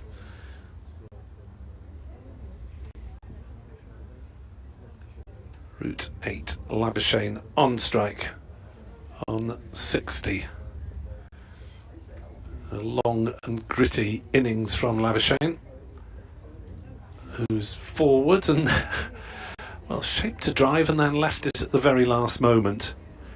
Labuschagne was at the wicket in the first over of the day, taking his lesson from last week when David Lloyd was also out in the first over at Leicester, and Labuschagne did not appear for some time, and there were suggestions from Leicestershire supporters that he might have been timed out had the umpires gone according to the letter of the law. Fisher bowls, Labuschagne leaves outside off stump. There's no run. He eventually sort of appeared in a bit of a flurry, so obviously had more confidence in the Glamorgan openers than would necessarily have been justified. If you are just joining us, Glamorgan without Eddie Byram for this game because of a late back problem, which means that Andrew Salter is opening the batting, or did open the batting, didn't last long. Fisher in bowls, Labuschagne will take a single down to fine leg to bring up the 150 for Glamorgan, but still 100 runs needed these days for the first batting point. We had Graham Smith watching in Peru earlier. Emir Evans wishes us a good day from Prague, where he's on a little break. Quality of stream and commentary spot on, thank you Emir. It's a batting day in Prague with the temperatures touching 20 degrees. Not sure of the state of cricket in the Czech Republic. I haven't got Wisdom with me on this trip to Czech whether it's flourishing there. 150 for 4. 3 slips and now a leg slip for the new man at the crease, Billy Root, against his native county. And getting out of the way of that one at the last moment, and that didn't miss by too much. He seemed to expect that ball to be shorter than it was. Yeah, Matthew Fisher's body language, you could do a separate commentary on it during a match. His heart on the sleeve man is Fish. Got to the end of his follow through. Could not believe that he'd not got a wicket with that delivery. Can he induce Root to flick one down that leg side? Bowls outside off stump. Root goes after it and misses through to Bairstow as he tried to drive a wide one. Well, like the David Lloyd ball in the first over, it was there to be driven. And you get heavily criticised if you're caught behind or in the slips chasing a wide one, but on the other hand, wide deliveries are the very ones that you should be hitting. It's the intention was right, just the execution wrong. As Fisher bowls and Root dead bats that one towards the square leg. Umpire turns away to say I'm having nothing to do with that anymore, and wanders down the wicket for a little chat with Marnus Labuschagne. 150 for 4. So it's not quite the position that Yorkshire would have hoped to be in, having inserted, but on the other hand, it is, you'd say, about even Stevens Johnson so far? Yeah, I thought so. Having taken the 4 wickets, you know, if you are going to bowl first, you'd obviously have a fair degree of confidence that you're going to take wickets. There was talk of minimum 4 wickets in a session. I don't think it ever quite goes like that, does it? Here's Hill to Labuschagne, who runs this one down to third man. He might just have the legs to beat the chasers. Shaquille has to go all the way to the very last stride before the ball just touches and bobbles over the rope.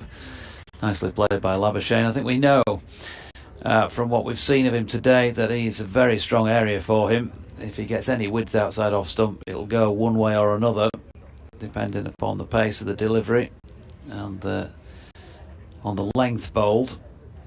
But he's really strong just in that half of the pitch per se, and certainly from what we've seen of him today, and you've seen a lot more of him than me, but from anything from extra cover round to third man, he's not missed much when he's been offered, and he's meticulous, isn't he? I bet you know what? I bet he's one of those in a quiz. Is he one of those pedants in a quiz where if something's not spelt quite right, then it's not going to give the opposition any points? Here's Hill, good delivery. He's feeling for this one. Labuschagne beaten, very much beaten. In fact, that's about as beaten as he's been by any delivery all day, because he came half forward to play it and then he lost his balance and he took an extra half stride afterwards. You haven't seen much of that from him today. So well bowled, George Hill. Yes, I've never been involved in a quiz with Marnus Labuschagne. You can imagine what you're saying. No, I'm sorry, that was the 13th of July 1912, not the 14th, as he pushes this one back to Hill in his follow through, and there's no run, but he had to have exactly that blade of grass off the pitch just there at that moment in time. I was asked during lockdown to provide some questions for an in-house Glamorgan quiz, and my moment of triumph was asking a question about Matthew Maynard, to which Matthew Maynard didn't know the answer.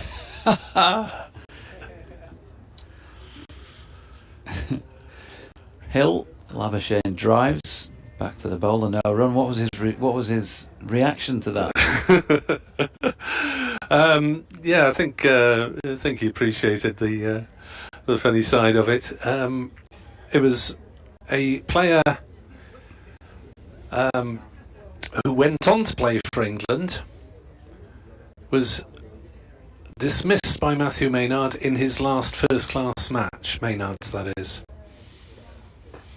Hill to Labuschagne, pushed up to mid-on, no run.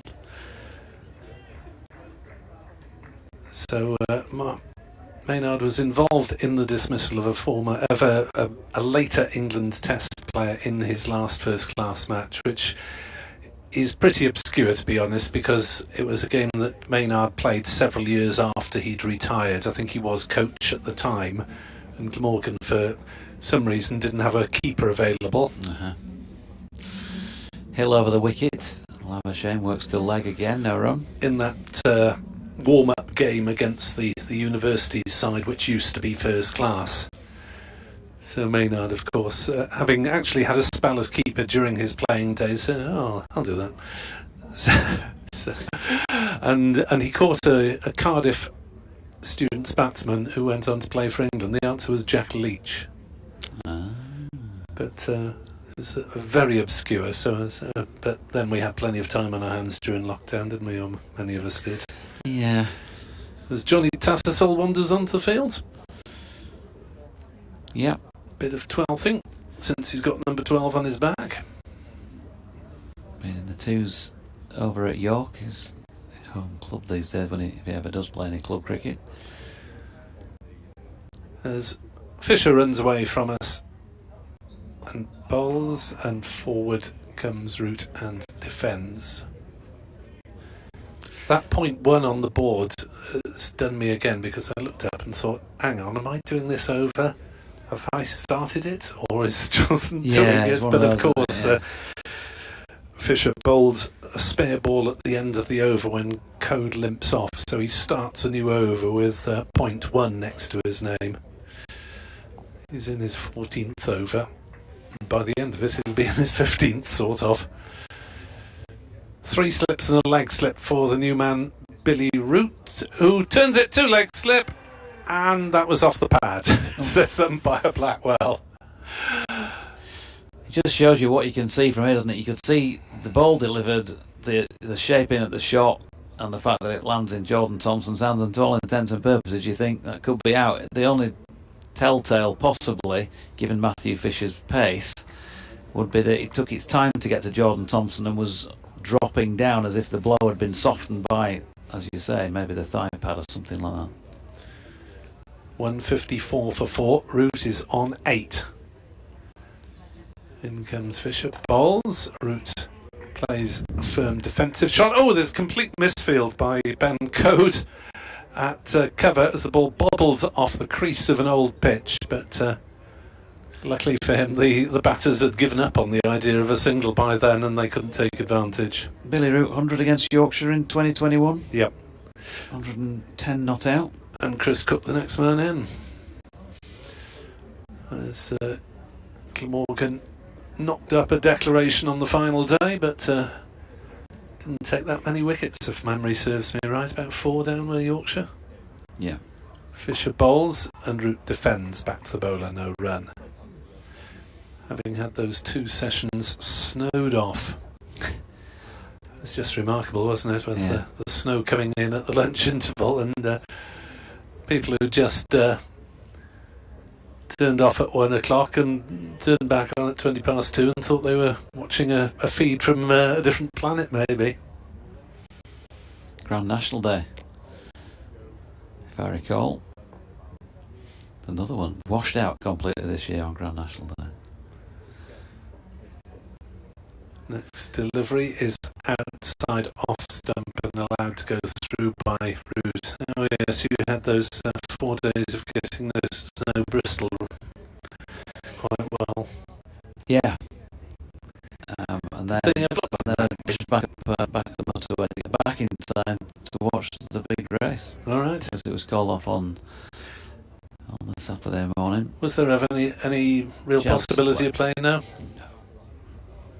Shame they couldn't have found an alternative ground if they knew that was likely to be the case. I think by the time, these are all great suggestions, but by the time you realise that it's unplayable, it's too late then, isn't it? Fisher in to bowl to Root, who plays no shot through to Bairstow. Yes, I think it was when Gloucestershire were playing in Cardiff the previous week, and looking at the forecast, it was likely to be hosing it down for the midweek, and of course that was the case both sides of the 7. And Yorkshire duly were left twiddling their thumbs. 154 for 4, Labuschagne 65. Root is on 8. Looked as though we might be getting some drinks taken out, but it's not going to be the case. There's no run. Mentioned earlier, Solskjaer want to get some runs on the board in this stint that he's got with the club. How long is this one then? Approximately? It's 15 take away 12 add 4 plus 2 divided by... I think it's one of those, isn't it? I think there's so many different elements. Was it 5 matches? Is this a wicket? It is a wicket. George Hill struck again. Labuschagne, big wicket as well. He's on 65 and he has just edged it behind. And if Johnny Bairstow took a spectacular catch to see the back of Kieran Carlson, this was very much like the first one of the day that dismissed David Lloyd, much more routine. And Labuschagne, despite the fact that Billy Root's name has come up on the board, is the man who's taken off his helmet and is trudging back towards us. He is certainly no question about the effort and application out there from him. He had already been put down on 23 at third slip by Finlay Bean off Mickey Edwards earlier, but he's gone now for 65. 205 minutes, 166 balls. He hit 10 fours, but George Hill jumping for joy on taking that wicket. Yeah, that was a relatively simple and uncontroversial dismissal, wasn't it? That of Labuschagne. Strike rate of 39. He's tried to grit it out. He and Mac on top with Glamorgan 154 for 5. Still batting capability to come with Cook and Nisa both in form last week. But Yorkshire are on top at this point. Yeah, you'd say so now, wouldn't you? It's tipping the scales in their favour with 5 back for 150 odd on the board, including that man and another one who played himself a good 49. So chipping away. And again, they've been together there for the better part of half an hour since that previous wicket. So having to work, no gimmies here, having to work for the wickets. Labuschagne gone after 49.2.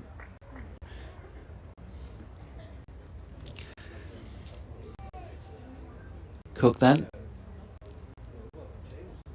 to face Hill. 4 left in the over. Here is Hill. It's wide of off stump and Cook just opens the face, and a nice little thank you very much there to get him off the mark first ball. Pushing down through third man. He's been well supported here by Root, the ever eager Billy, and he's back for a third run. So a nice little start for Chris Cook, 157 for 5.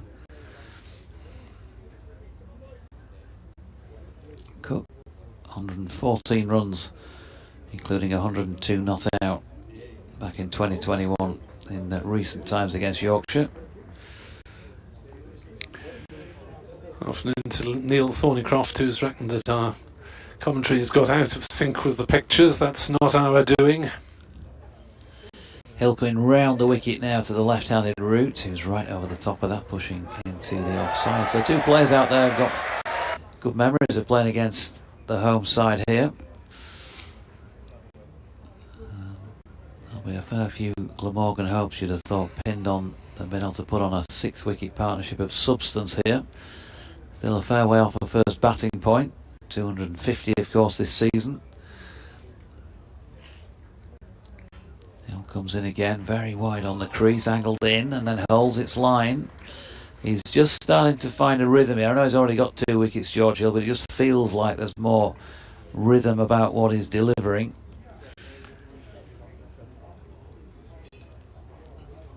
Well, it's a good time for him to really get into his work this season, isn't it? With Ben Code having been prevented from bowling much this afternoon because of that minor injury.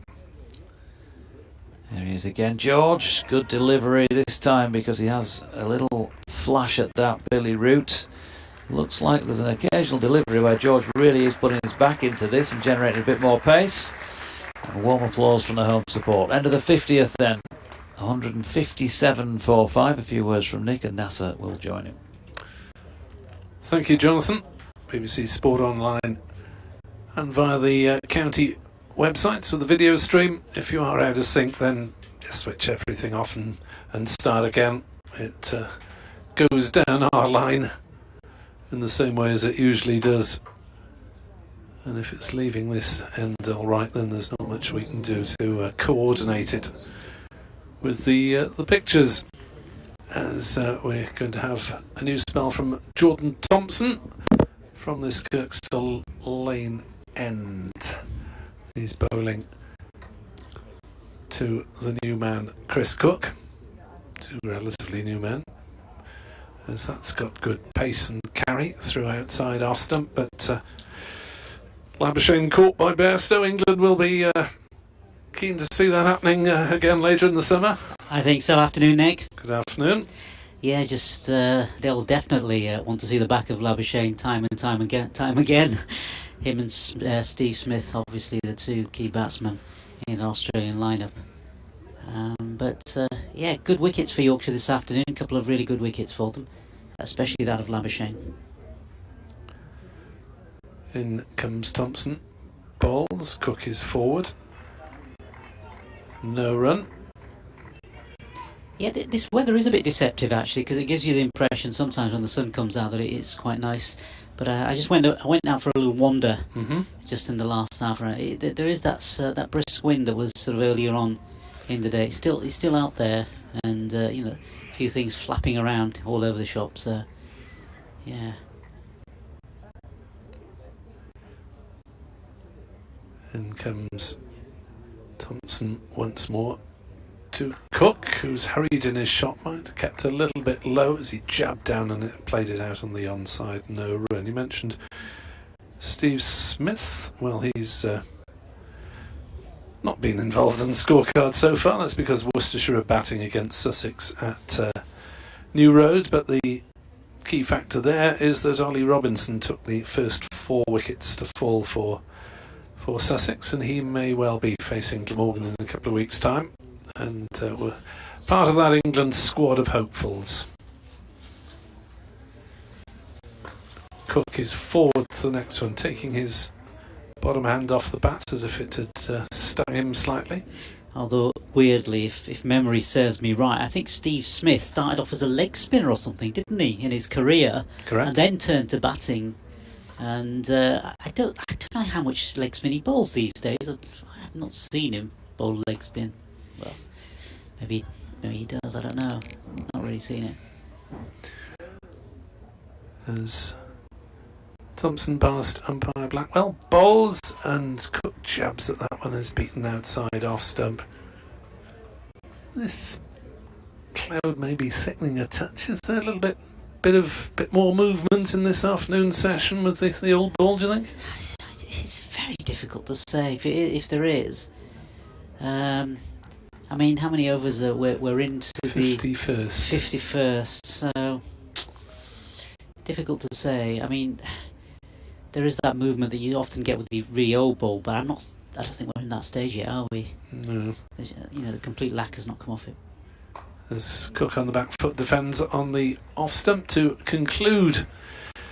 A tidy over from Jordan Thompson, a maiden. He's bowled 8 overs, half of which have been maidens, and taken 0 for 12. Hill more expensive, but he does have 2 of the wickets in this afternoon session. Those of Carlson, caught brilliantly off the inside edge by Bairstow, diving towards the leg side for 16, and even more crucially, Marnus Labuschagne, a relatively straightforward catch. Labuschagne going for 65, and those two after North East had been caught at slip off Edwards just after lunch, as Billy Root pushes forward and is beaten. Batting's looking a real struggle now at the moment. Yorkshire tends to be a place where it either seems or swings from my understanding, rather than any of that, you know, those sort of late sort of the deviation that you might get from no ball. The mysteries of reverse swing. Hill is in bowls, and Root leaves that one through to Bairstow. So Bairstow has got 3 catches to his credit, 2 reasonably routine, and 1 very fine indeed. Reminds me of a chap that you will be familiar with, somebody I interviewed a couple of times, and brought joy to the county of Glamorgan, Wakar Yunus. All right. As Hill bowls and Root checks his drive, but I think he was beaten from that one. The hero of 97 for Glamorgan. Yes. And everyone can remember those toe-crunching deliveries that he used to bowl, certainly for Surrey, and I'm sure he bowled you must have seen quite a few of those. Yeah, took the pitch out of the equation if it slams through boot high. Hill round the wicket to left-handed Root, who again is pushing forward. He might just have got his bat out the way at the very last moment there, Billy Root, but this is Yorkshire's session at the moment. And I think they'll really want to push home this advantage and try, because we're not sure about what's going to happen with this weather. They want to really push forward this game, don't they? They want to really be ahead of the game. Yeah, Glamorgan battling to give themselves something to defend as Root dabs 1 to point. And there's no run. Is Wacker in or out of fashion in the political world of cricket at the moment? I think he's in that place where he's commentating a lot these days. But Pakistan cricket is such a strange place. 1 minute you're in, and the next minute you're out. And there was a time when he was a coach and a captain, and he had various. Hill is into bowl. Root takes a step down the pitch and then defends when he gets there. Various sort of arguments, debates with other members. Him and Wasim had a rivalry both on and off the pitch, which was quite famous as well. So, yeah, I think he's still involved in some capacity, but I hear him more as a commentator nowadays rather than as involved in any of the setup, the coaching setup. Another maiden from Hill to back at that of Thompson. On comes Matthew Reeves, offering a quick drink to Jordan Thompson. And he'll continue to probe away. Economical so far is Thompson. So he looks to add to his 7 wickets so far this season. Not like that, he won't, as that's on leg stump and duly dispatched by Chris Cook, with those powerful forearms smashing that one away down towards the lone photographer who's just behind the square leg boundary, and will have got a shot should he care of Mickey Edwards. Just going round to collect it, really. No chance of cutting it off. 161 for 5. Cook goes to 7. Thompson in bowls, and that one is punched to mid-wicket by Chris Cook and caught. So, same ball more or less, 2 balls running, but Cook didn't time that one. He's gone for 7, and it's 161 for 6. Is that's more points for Yorkshire, isn't it? More bowling points for Yorkshire. That's another bowling point, indeed. Yeah. So, all going well for Yorkshire at this moment in time. Definitely all going well for Yorkshire. So the catcher was Matthew Fisher. Reasonably simple catch there. And Glamorgan needs someone else to stand up to be counted at the moment. As Yorkshire have taken 4 wickets in this afternoon session, and there's still quite a bit of it left. We go to the 64 over mark before we have tea, and when the board changes at the moment, how many overs bowled is not one of the facts on it, as it's still reflecting on Cook's dismissal. Where are we? We're in the 53rd over as Michael Nisa comes to the wicket. I was going to say, as we sort of head into the sort of middle to late order, I mean, one of the questions, I guess, is that back in the day, most of the batsmen towards the end were pretty much bowlers, and that's all they were, and they just get toppled over quite quickly. I don't know how this Glamorgan tale will stand up to this Yorkshire bowling attack, because that'll be interesting to see whether they can maybe add on a few more runs. Nisa was in the runs at Leicester with 90, his highest score for Glamorgan.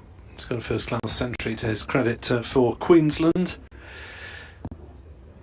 James Harris, who has not really brought any sort of batting form to Glamorgan in this second spell with the county after returning for Middlesex. He's only played one innings this season, so can't really comment on that. Last season his batting average was 16, and he's potentially better than that, as Thompson is in to bowl to Nisa, who plays it down and through gully. It's misfielded there, and Nisa gets a free one off the mark. So they'll be looking to Nisa here, really. Nisa, Harris, as I say, is capable of playing, but hasn't really had anything too significant recently.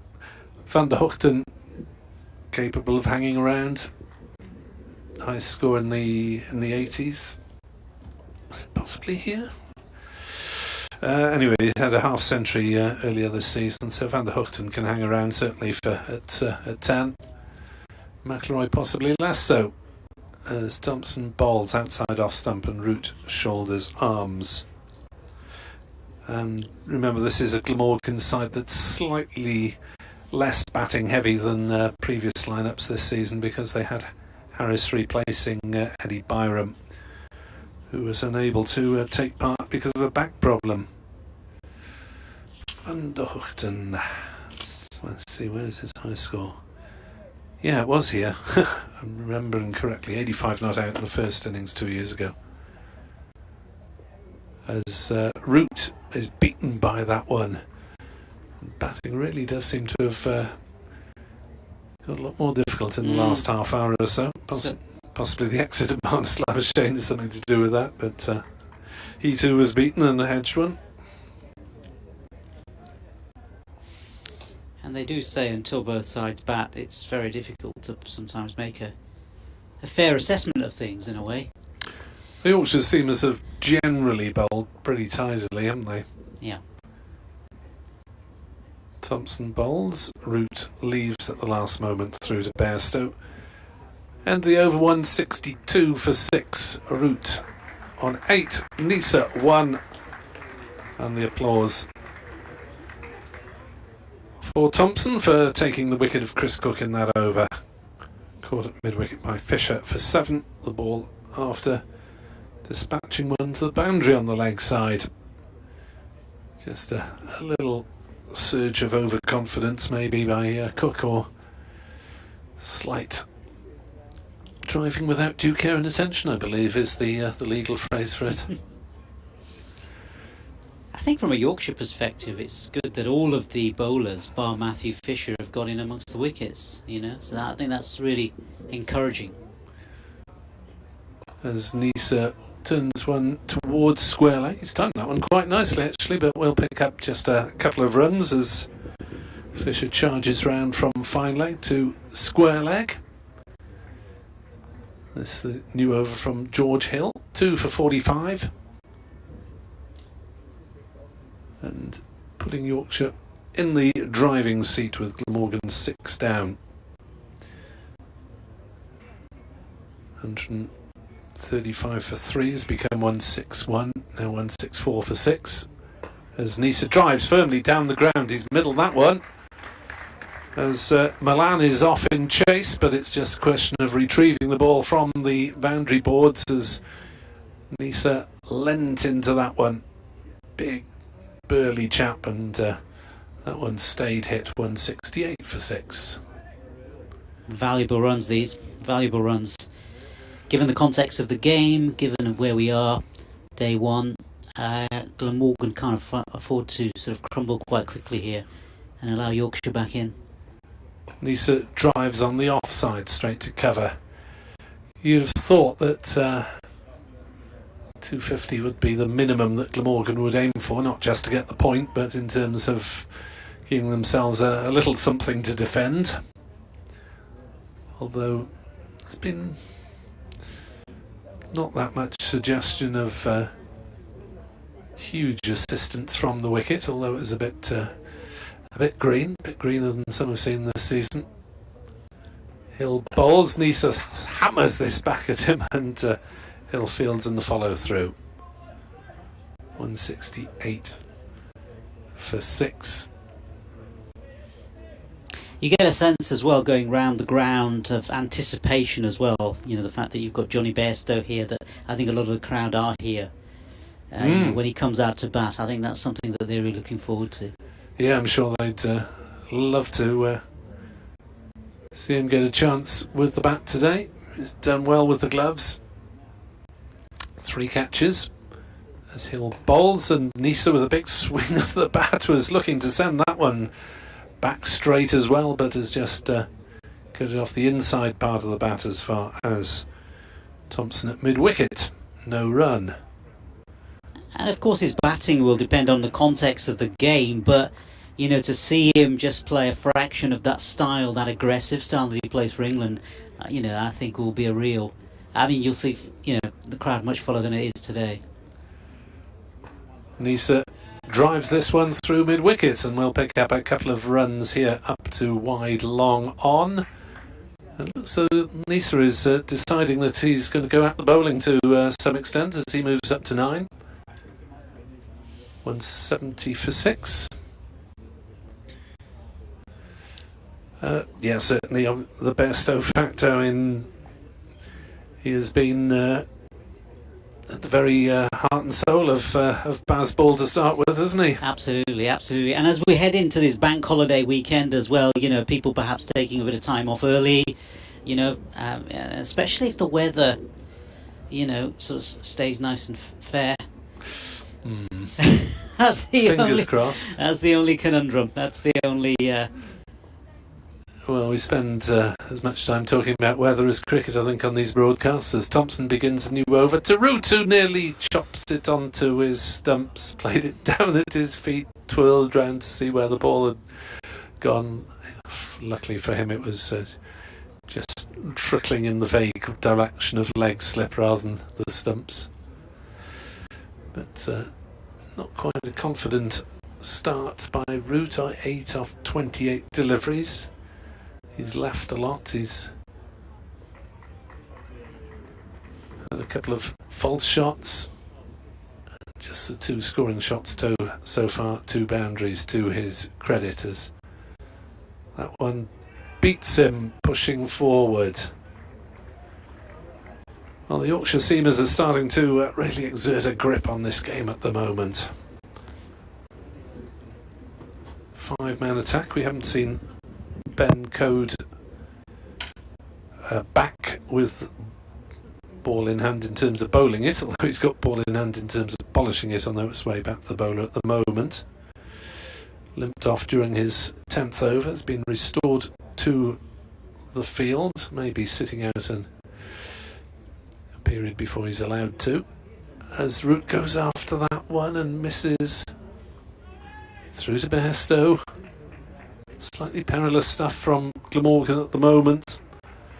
The middle order not quite firing as things stand.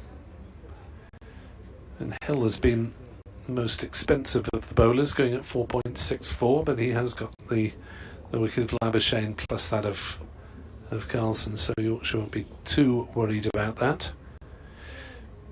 2 to Hill, 2 to Code, 1 apiece to Edwards and Thompson. Thompson it is who bowls to Root, who drives into the offside, beats the dive of Fisher, and that one will run away to the ropes and over the practice pitches away towards the west stand. And Root is into double figures with his 3rd boundary. He has 12, it's 174 for 6. You do get a sense that, though, these 2 batsmen are looking to crack on with it, or looking to get some runs on the board.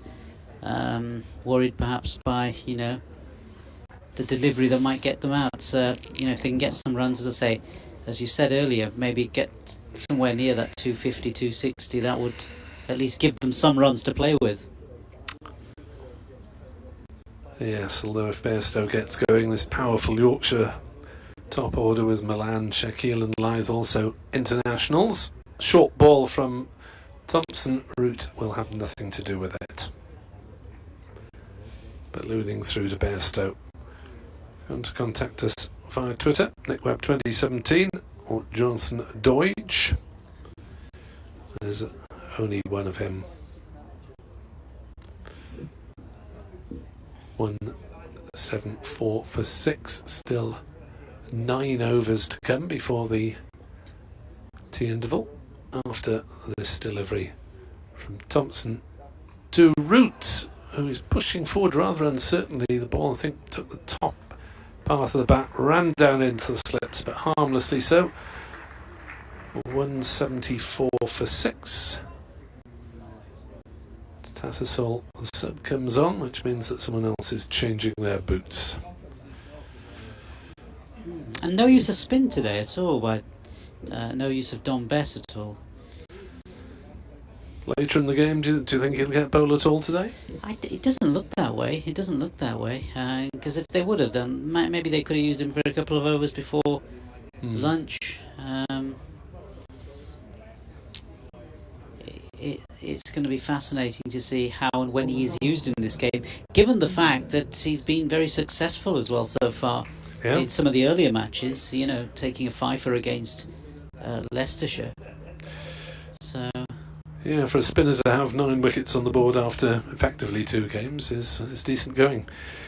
Here's Big Mickey back into the attack, and he's bowled Michael Neser with a ball that the batter left and had his stump knocked out of the ground as Edwards gets his second wicket and Glamorgan in all sorts of trouble at 174 for 7. What was Michael Neser thinking there? only Michael Neser knows the answer to that, but I don't know. You get the impression that maybe he thought it was going to bounce over the top, but it never did. It just went straight through, crashed into that off stump, and he's leaving the field now. So they're going to now really struggle by the sort of sound of things to get anywhere near that 250, unless one of these remaining batsmen really just get amongst the runs. Well, that's a misjudgment as Neser shouldered arms, saw his off stump ripped out of the ground. Did that come back in a little bit maybe? Yes, it was a good delivery, and we have to give Edwards credit there. It did deviate back in, nip back and hit the off stump. So, an excellent delivery from the New South Wales man who's playing on a British passport these days. Van der Hoogten has come in ahead of James Harris. Interesting. Is it normally the other way around? Yes. It was. Oh, what's it in the first game? Oh, well. We're not quite sure what would have happened in the first game of the season because Van der Hoogten was a night watchman. He opened the batting in the first game of the season against Gloucestershire, technically. Van der Hoogten with runs at Headingley last time here, 85 not out. And a half century against Durham in Cardiff in game 2 of this season. Edwards, this tall blonde figure, long hair pulled back in a ponytail. And Van der Hoogten will certainly look to hang around and maybe hope for Root to kick on. Faces up to Edwards and plays his first delivery on the leg side. Root wants a single. There's a shy at the stumps at the non-striker's end. Van der Hoogten has to hurry at the last moment. I think the ball might have hit his bat. It's fielded in the end by the man at mid-on. Backing up 175 for 7. There was a single there. I think it was a decent enough call from Root, but Van der Hoogten seemed rather back on his heels and not expecting it. And he is off the mark, and one of the boards is having trouble accommodating the name Van der Hoogten and a score next to him. The board to our left on the east side is okay with that. The format of the one on the west terrace is not. Edwards round the wicket to Root, who plays and misses as the ball goes through with decent carry from Bairstow. I suppose if you're 6'7", you ought to have a decent carry. As I say, playing on a British passport these days. Just the one wicket he took against Sussex, but he's already got 2 to his credit today. Played second 11 cricket for Kent last year. As Root is forward driving thick edge through the slip area, and that one has run away for 4. Billy Root may be deciding that now is the time to get on with things a little bit, and he's got his 4th boundary. He's only scored boundaries so far as he moves to 16, 179 for 7. Don't think it's a bad tactic at this stage in the game. You know, if they can get some more runs, however they get them.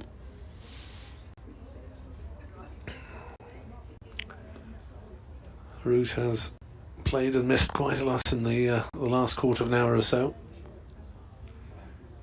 Very fluent player once he gets going, but can he do so? He's beaten by that one. Don't think it carried to slip. There were shouts of catch it. Root just about managed to play it with soft hands, albeit on the edge, and it bounced short of slip, and it's gone through for 4 more. Yep. Boundaries continuing to come for Glamorgan. Good news. But in a way that will give Yorkshire hope. Yeah, absolutely. So everyone's sort of a winner. 183 for 7. Yorkshire are in the dominant position. More traffic overhead. Root moves to 20, but rather luckily 3 slips and a gully weight. Edwards having some joy at the moment, and Root is forwards defending. Out on the offside, there is no run. That is the end of the over. Root 20, Van der Hoogten has won 183 for 7. Applause from the crowd for another wicket taking over. It's the 56th of the innings, so 40 remain this evening, conditions permitting, and we haven't seen the lights on, so you would hope that they will get the full overs in today, albeit you get that odd debate, don't you, about whether it's artificial light has taken over from natural light, which I'm never quite sure how the umpires decided. Yeah. How many angels can you get on the head of a pin? Well, thankfully we're heading into longer days now, which hopefully can deal with some of those issues, light issues certainly. Thompson to Van der Hoogten, defended to point, no run.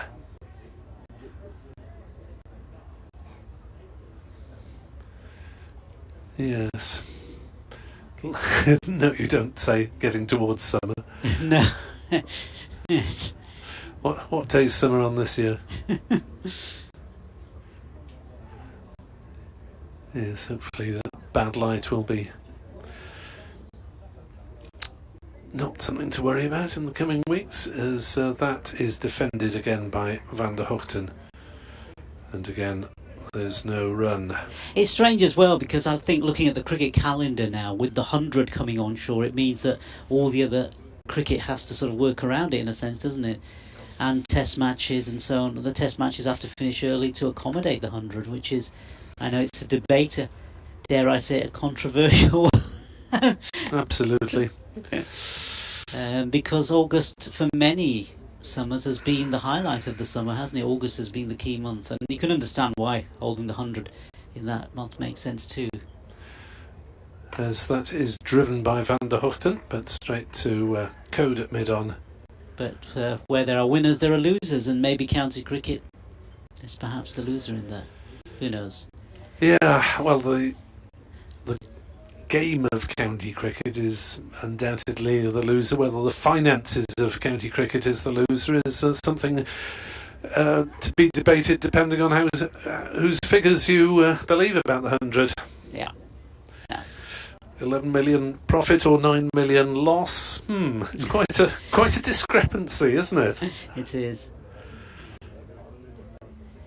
The internal report done by the Worcestershire chairman and never quite released so far. Thompson in, bowls, Van der Hochten plays to backward point, and there's no run.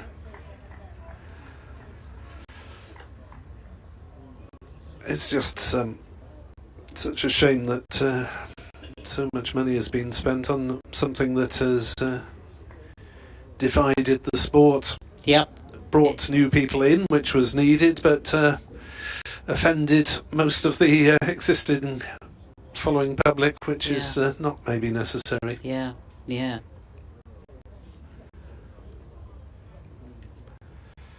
Thompson running away from us at the Kirkstall Lane end on this cloudy afternoon. Bowls to Van der Hochten, who will get 4 runs down to third man. Just turning the face of the bat and running it past third slip. I mean, I take the point of view on this that perhaps there ought to have been some sort of compromise between the Blast, because the Blast itself is a fantastic tournament, isn't it? The T20 Blast. And whether there could have been some sort of compromise between that and the 100. I know the 100 wanted to bring in this new, younger audience. I get that. But if you come to a match here at Headingley, and I've been lucky enough to come here to see a T20 Blast, and I'm sure the same is the case in Glamorgan, the crowds certainly love that, don't they? They come to that. Well, you can't deny that the 100 has had more bottoms-on seats than the T20 in Glamorgan, but you wonder whether that could have just been achieved by applying the same marketing millions and jazzing up the existing product. So we shall... There's no doubt a subject on which cricket followers will continue to voice their opinions in years to come, with speculation swirling around about the future of the 100 as Milan shows the ball to umpire Blackwell, who says, yep, that's a cricket ball, all right, looks round enough to me, or words to that effect. And while Glamorgan and Yorkshire have obviously hosted 100 franchises, Thompson bowls, Van der Hochten will get more runs here, down to fine leg, 4 more. Just straying a little bit in this over Thompson, and Van der Hochten has picked up 8 runs without really playing a shot in anger. 191 for 7. Down at the non-100 bases, your Chelmsfords and your Tauntons or whatever, you think, well, is the 100 relevant to them? Because then there have been a lot of people coming, or I was told that 44% of the audience from Welsh Fire was from outside Wales, so there obviously is some degree of attraction to people in the other counties, the other 10 if you like. And no doubt there's some from Chelmsford and Essex who go into London, but it's a shame that the pizzazz couldn't have been applied to the existing T20, and some speculation that there will be developments. There's more discussions about the ball, which is still handed back to Mickey Edwards without any change. I'm not sure why Yorkshire are so worried about it, because they're taking wickets with this particular offering. 191 for 7. Still 7 overs to tea as Edwards bowls and Root drives through backward point for 4 runs. Root willing to lean into a wide one and sends it away to the boundary. 191 for 7. As Nasser will be replaced by Jonathan. Here on BBC Sport Online. Hopefully the afternoon session will have been a little bit more serene for the listener than the morning one was for us, as our blood pressures collectively rose in the commentary box as Edwards is in to bowl and Root leaves that one at the very last minute through to the gloves of Bairstow. 195 for 7. Afternoon, Jonathan. Good afternoon, Nick, and everybody. Yeah. Yorkshire's afternoon, 5 wickets already for 91 runs. Yeah, never nice is it when you see somebody leave one. Well, unless you're the bowler, I suppose, on the fielding side. But I think Edwards and Yorkshire followers will enjoy watching that one on the video clip highlights. Edwards steams in, bowls, Root drives, this time straight to point, and there is no run. He's a big man, Edwards, who gets Johnny Bairstow running up to him at the non-striker's end to offer a little opinion. yeah, Well, I hope that's worth the run. having a good old walk with him. Presumably a suggestion here. What you want to bowl is, and as a result of that, Yorkshire are employing a second gully. So yes. Are you calling him a second gully? Yeah. Edwards bowls Root down the pitch, charging, and then gets one pitched up at his feet, which he blocks out. That's a very unusual position, isn't it? It's a sort of... Is it a position where you've seen Billy caught? Well, I suppose he's hit a few through that position, hasn't he?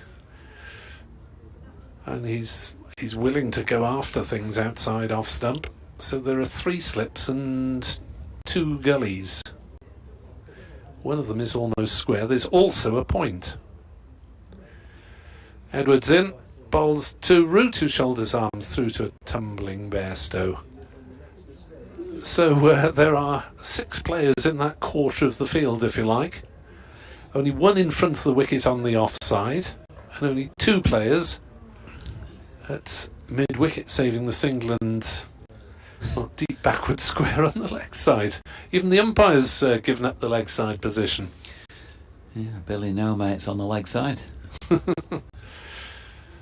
So they've obviously got a theory as to how to get Root out.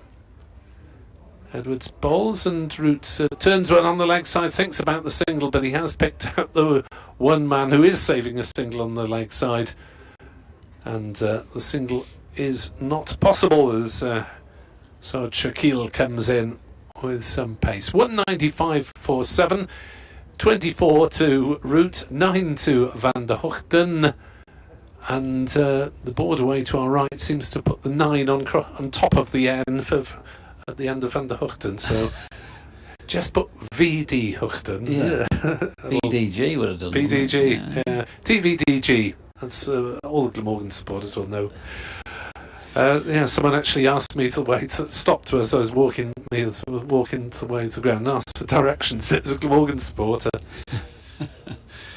Jordan Thompson at the Kirkstall lane end bowling here to Van der Hoogten, who's pushing forward. The delivery that holds its line on its way in towards him. 6 overs still to go to the tea break. He did offer me a lift, by the way, but I said I needed the exercise. 6 overs to go before... 5 overs and 5 balls before tea, so we're looking at a finish of at least 6:30, you would have thought. Today, again at Headingley, we've had plenty of late finishes already in the few days we've seen here so far this season. Here comes Thompson again. It's wide of Van der Hoogten's off stump and happy to leave. Is the over 8 on the board? I presume if they were in danger or in the red, they'd stick it up. Yeah, they usually do, don't they? But not seen anything. Sometimes they'll put it up for a session and then they'll change it to the bonus points or whatever on the display. Yorkshire with 2 of those so far. Talking of 2s, Nottinghamshire 18 for 2 in response to Lancashire's 214 at Trent Bridge. Ben Duckett and Ben Slater both gone for single figure scores. In Division 1, Hampshire 200 for 8 at the bowl against Warwickshire, having chosen to bat first. Jordan Thompson, meanwhile, bowling here to Van der Houten again, who pushes into the offside. And there is no run. Match is led by rain between Northamptonshire and Somerset at Taunton. Northampton 137 for 4, and Essex doing pretty well, 204 for 3 against the champs at Chelmsford.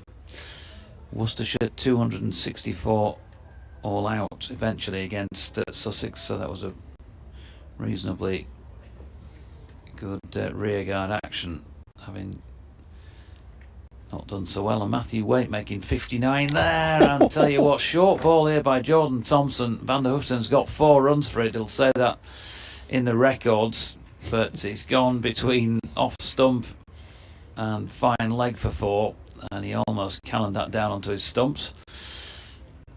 As I say, Matthew Waite 59 and Joe Leach 53 in the latter stages for Worcestershire. Adam Hose also made 59 earlier, so 264 all out.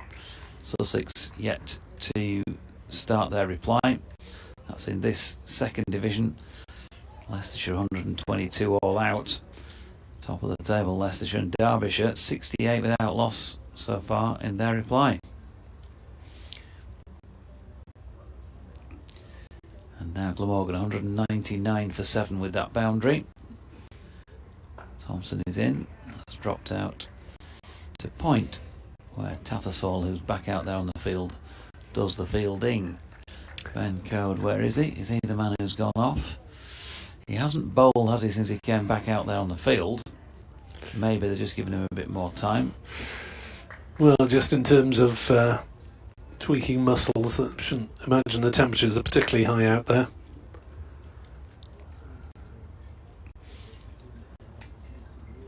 Thompson turns. Last ball of this, the 59th over, and solidly blocked by Van der Houten to finish that over at a 199 for 7. Revis making his way back out with the green tabard on to bring drink, maybe a word of instruction from the coaching staff. 7 for 59, impressive from Ollie Robinson against the pairs. So obviously in that England fast bowling stakes, he's put his nose out in front in the early furlongs. I like the racing reference there, Nick. Very good indeed. As Edwards is in to bowl and Root leaves outside off stump. Talking of racecourse and Wales, big news recently with Wrexham. Oh yes, that was it was party time on Tuesday night. The old open top bus tour of the city with live coverage from BBC Radio Wales and the television crews as well. Did go up a couple, might have been the summer before last, to Spennymoor to cover them in a match for BBC Wales. As in comes Edwards, round the wicket, bowls, Root leaves with exaggerated care. Yeah, it's been a success story, but I think you have to give credit for the supporters who made sure that the club was still alive for the success story to take place, because previous business owners, things didn't go hugely well, and they were bought out by the Fans Trust or took over. Edwards in, bowls, Root drives and is caught at backward point, and Yorkshire thought they would get him in one of those offside positions, and Root does go for 24, and Mickey Edwards has his third wicket. It's 199 for 8. Yeah, well, more than half the team between Johnny Bairstow and the point at which that was taken. It was a very, very sort of routine catch for a fielder of Johnny Tattersall's abilities.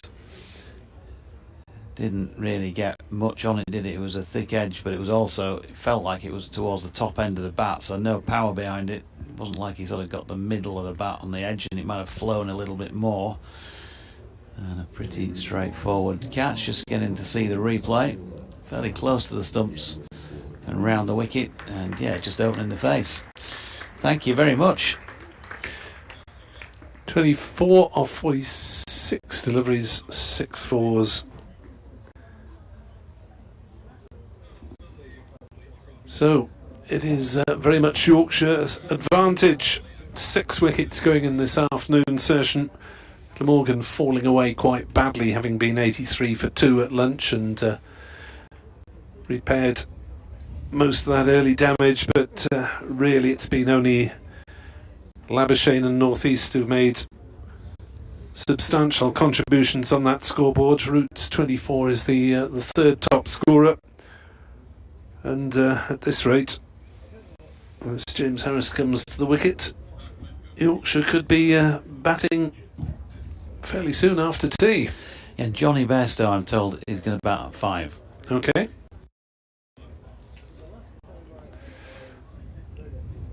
So with what, Shaquille at 3, Milan 4? You would think so, yeah. Milan tends to prefer 4, so I can't see any reason why they'd change that and put Shaquille up to 3. They did say when they signed him he could bat anywhere in the top 6. Well, these new lads in the team have to go where they're put, don't they? Lucky he's not 8. Edwards is in, bowling over the wicket to Harris, who drives to cover no run.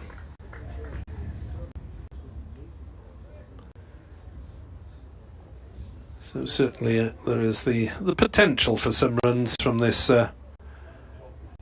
9th wicket pair, but as to say, Harris hasn't been prolific with the bat since returning to the club. And Glamorgan are very much under the cosh at the moment, and it looks as though their first innings offering will be inadequate. As Edwards in bowls and Harris defends on the leg side. No run. I have a chat with Big Mick tonight for the first time. Alright. Not met him yet. No. He's done stuff on the website. I think he does his own blog actually on the Yorkshire County Cricket Club website, but we've not had cause to speak to him yet on Radio Leeds. Only his debut in the most recent match. In comes Big Mick to bowl to medium-sized Jim, and James Harris leaves that one to go through. To Johnny Bairstow, 199 for 8. He's a folk hero. Mickey Edwards is a tall chap. You're not going to miss him on the field, are you, at 6'7", especially when the long blonde hair comes into play as well. And he has helped drive home Yorkshire's advantage in this afternoon session. So Jordan Thompson going to continue at the Kirkstall Lane end. Mighty Marin is asking why their Rachel Hayhoe Flint Trophy is now 14 matches. Thompson bangs one in short here. Van der Hoofden has got it away backward of square leg, and will pick up a single. Bairstow around to do the tidying up. I think that's really just expanding the competition and giving people more opportunities to play in the women's. Well, presumably because they're paying more people to play cricket. Yep. If you've got the basis of a professional side in every team, you might as well make them earn their money.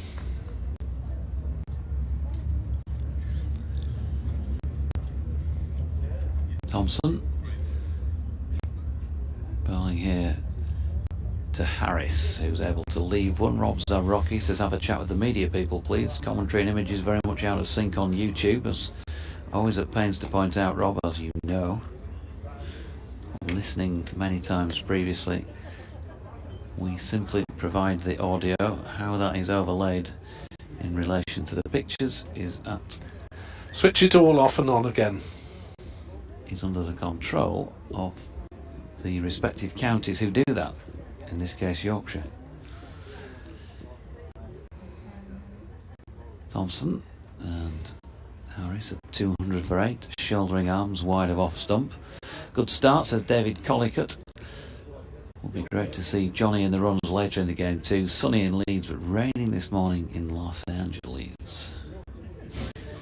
Way to go, David. My heart goes out to everyone who is being rained upon in Los Angeles. Right, I'd better nip off for a radio update. I'll be back very shortly. Unless NASA's lurking.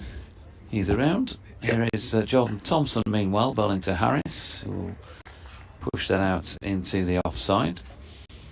Saw Shaquille doing the fielding. And there is no run. Getting ourselves closer and closer to the tea break. We have 3 over. We get there, 32 over point remaining in the day. It's not been a bad day at all, actually.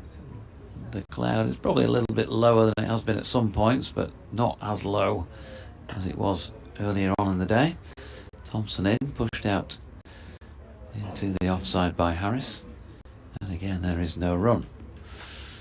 Yeah, afternoon, Dodgy. Great afternoon from a Yorkshire perspective. All those wickets tumbling.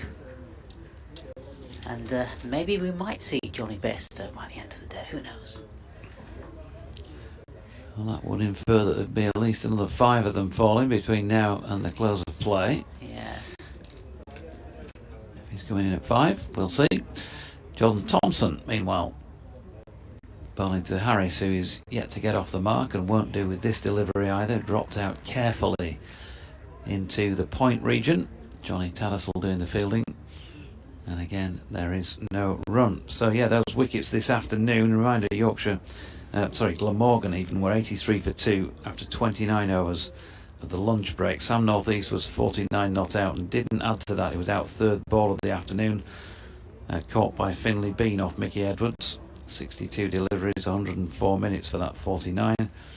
Manus Labuschagne dropped on 23 by Finlay Bean at third slip, we think, although I've just popped in the press room and those esteemed journalist colleagues of ours, Graham Hardcastle and Tanya Aldred, they didn't realise or think that had happened, so you start to then doubt yourself, and did it really not carry or whatever, but we all thought in here that it was a chance that went down.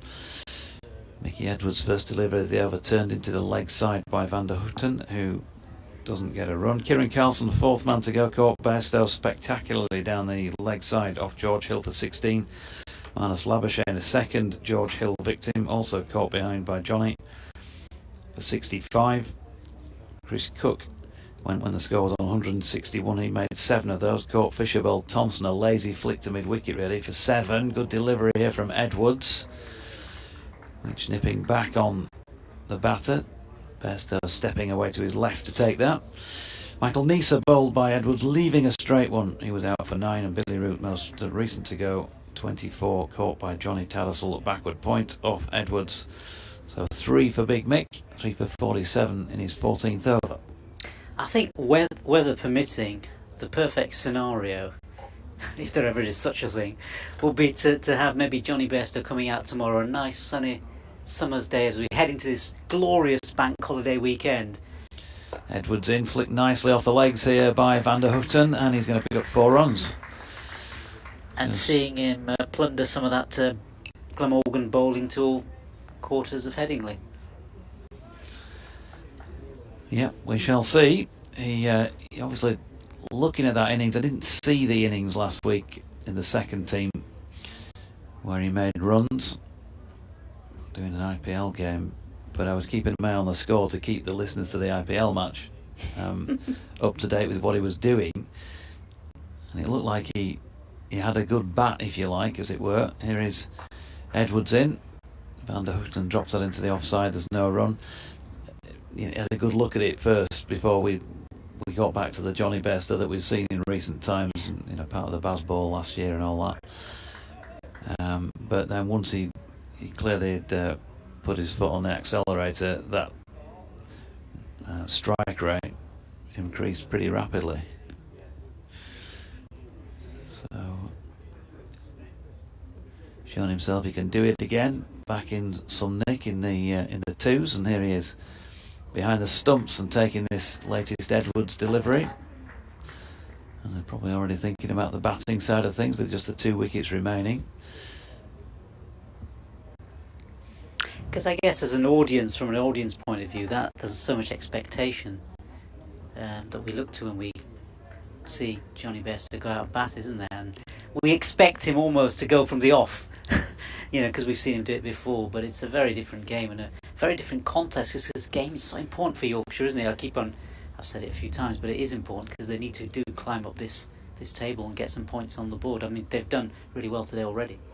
Edwards, Van Houten nicely punching through the covers here. Tattersall giving chase, and will reel that in. A couple of strips of the practice wickets from the boundary, and they're back for 2. So 206 for 8 at the end of the 62nd. Just 2 overs to go before the tea break. Van Houten on 20. Harris yet to score. Yeah, it could be in for an entertaining day if we get a reasonable amount of play tomorrow, Nass, and at the moment, looking at the forecast, that seems like a big if. It doesn't say it's set in rain, but no, it says heavy showers. Now, if they are heavy, that could take a bit of tidying up out there at pitch level for the ground staff. Yeah. I mean, that's the only disclaimer, I suppose, or that's the only caveat to what we've been saying, in a sense, because looking to our left here as we look on the ground at Headingley, that's where most of the crowd is today, and I'm sure that'll build up quite nicely. I think it's it's not the Kirkstall, it's Headingley Lane end, isn't it, if my memory. Thompson in, push through the offside by Harris, and he's going to pick up 4. Nicely played, just gave it the full face of the bat, and through the covers for 4. Just a little bit too much width from Jordan Thompson. Are you saying the street out there? Side of the Cardigan Road, side of the ground. Yeah, he's away to our left behind the east stand. Yep, I should know this, really. Aye, local lad. A local lad, Aye. born in Harehills. Thought that I'd known that. Yes, I know. I was down there actually last week, Harehills, just the other day. Short ball here from Jordan Thompson. Well, what's going on there? Harris ducks underneath it. I think it was signalled as byes by Blackwell. So he gets underneath the ball. Bairstow stepped to his left as if he was taking it down a line that was probably over leg stump or something, maybe just outside. And then it appeared to swing, unless it made contact with the helmet. No, it didn't. So it's swung between the position Bairstow was getting himself into and first slip in the gap between the pair, and has whistled away for 4 down at the Howard Stand end of the ground. Very peculiar. Yeah. Still counts 214 for 8. And to say they've been under a fair degree of pressure during the day, it's not a desperate total, but you'd always want to see at least a couple of batting points on the board.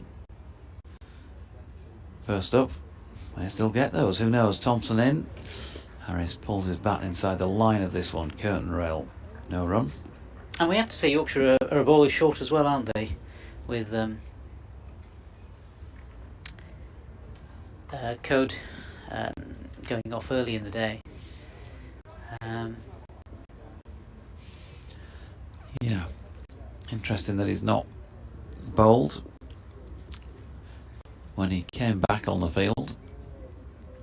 Looking round, still doesn't appear to be out there at the moment, because this man fielding at point to the latest delivery is Jonathan Tattersall. Sprightly as ever out there in the field when he doesn't have the gloves on, and a good piece of fielding. He's out subbing for somebody. I don't know about you, but I certainly can't see a number 10 Ben Code out there. No. I guess from a resource point of view as well, if there is an injury that could be perhaps sorted out, they'll need him for the second innings, won't they, as well? If they can, if the weather permits us to play that second innings, and Harris on strike. Thompson this time straightens it. It's flicked to leg where Bess will do the fielding. Haven't seen any tweaking so far in the match. Still very early days, but not been one of those days where the seamers have struggled and they've had to turn to Don Bess early, as they have done in numerous matches since he joined the club.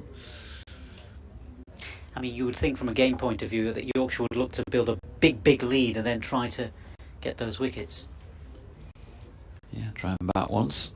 Thompson in again, and Harris pushing that out to point to complete over number 63 of the day, with Glamorgan on 214 for 8, and just a matter really for these two now to see off the next 6. Took the bat under the arm and go have a 20-minute break. Yeah, I think so. And yeah, from a game point of view, I think, if they can think of it almost like as a 3-day match, because of these, this possibility of rain, think of it that way, and really need to get on top of the game and really get things going. Even when they come out to bat, they're going to have to really push the game along quite quickly after they've settled in. I mean, they've obviously got the firepower with Bairstow coming back in, and with David Milan perhaps chipping in, and maybe Saud Shakil as well, helping that cause. Yeah. Edwards, 3 slips in a gully. Bowling here to Van der Hoogten, who's solidly behind him, pushing back to the big Aussie. And there is no run. I'm always reluctant, particularly at this level and in games that are set to last 4 days, to worry too much about weather forecasts. And I said the same thing the other week at Hove.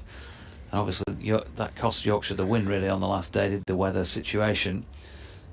But unless it is the last day, it's hard to start playing to weather forecasts, I think. Edwards in, that's pushed to mid-on, there's no run. Forecasts can change overnight, particularly, so there were a few moans and groans that Yorkshire were not putting the pedal to the metal in their second innings against Sussex to try and knock the runs off that they needed, and they ended up needing 60 odd with 7 wickets in hand on the final day. But given that there was juice around, had they gone for it, lost a couple of quick wickets.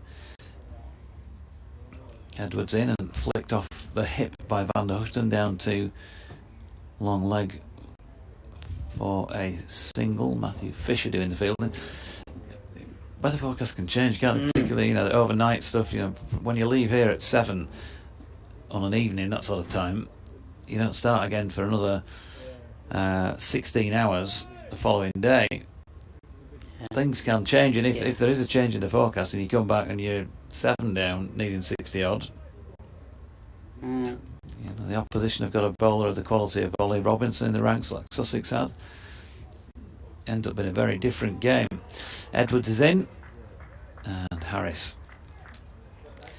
is watching one go by to Bairstow. And also, I think, given the number of points at stake, unlike football, 3 points for a win or something, here we're talking 16 points. It's quite a big, quite a big number of points that you can sort of shift quite easily up the table, depending, of course, on other results too. But still, and throw in your batting points and your bowling points, and you could make, you could jump up a couple of places.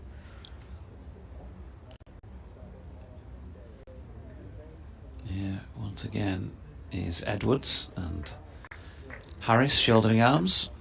Prinon Da, Nick and Jonathan, says Duncan. Definitely Yorkshire's day. The stream is nice and clear here in a cloudy Sevenoaks. Sevenoaks. I'm trying to picture where Sevenoaks. Kent. That reminds me of it's travel news. There are certain places come into your consciousness purely because of travel news on the wireless. Yeah. Edwards is in, that's pushed into the offside by Harris, and there is no run. I've never been to Sevenoaks, although I have been to Kent. But yeah, it's sort of down at the A whatever in Sevenoaks in Kent. Yeah, Sevenoaks, yeah. Anyway, that was the final ball of the afternoon session. 32 overs remain in the day's play. Glamorgan 215 for 8 under the cosh here, very much Yorkshire's session. Glamorgan going from 83 for 2 to that 215 for 8. Van der Hoogten is not out on 21. Harris not out on 4. Partnership so far worth 16 for the 9th wicket. Yorkshire with 2 bonus points. Glamorgan yet to get one of those, but it's got a bit of work to do yet, but it's not beyond the realms. 35 runs and 2 wickets to get to 250. We'll see how they go in the evening session on day 1, but from Nasser and myself, we'll take a break just for now. You might hear me doing an update on BBC Radio Leeds before we come back on in around about 20 minutes time.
is skipper Adam Wright, that's Yorkshire. Retake the field, Tim van der Houten and James Harris. Continuing the batting for Glamorgan. Welcome back then from Headingley as the players make their way back out onto the field and stand by for a BBC Radio Leeds update. From the Kirkstall Lane end, Matthew Fisher. Yeah, and it's been a good day for Yorkshire over here, having won the toss and put the opposition Glamorgan into bat. They had them 83 for 2 at the lunch break, both those early wickets going the way of Ben Code, and then taking a further 6 wickets in the afternoon session, 3 of them going to Big Mick, Mickey Edwards, Yorkshire's Aussie import, who took Billy Root for 24 as the last of those half dozen wickets in the session. 2 of them also going the way of George Hill, the big wicket of Marnus Labuschagne being one of those. He made 65, the man who will probably see back here in action for Australia in the forthcoming Ashes series. And so, yeah, they've held some of their chances, not all of them. A couple of them put down, so it's not been a perfect day, nor has it been perfect in the sense that Ben Code also left the field of play due to what looked like a groin injury that it was indicating in the early part of the afternoon session. He did make it back out onto the field of play to field, but didn't bowl in the remainder of the session, and Yorkshire supporters will know how important he is to their cause. But they've just come back on and had the first ball of the evening session on day one. Glamorgan 215 for 8. Tim van der Houten is not out 21. And he's out there at the moment with James Harris, who is not out on 4. Yorkshire needing 2 wickets to wrap up this innings, and then we might see Johnny Bairstow in today. Who knows if Glamorgan can remove 1 or 2 of the Yorkshire top order, we shall see. 215 for 8 Glamorgan. There we go with Radio Leeds done and dusted. In fact, 219 for 8 because Van der Houten has just opened the face and run one down through third man for 4 runs. Oh, that third man gap. That's right. I can't do it. I'm not even going to think about attempting Ed Bevan's tones, but I can just imagine them right this moment, Ed.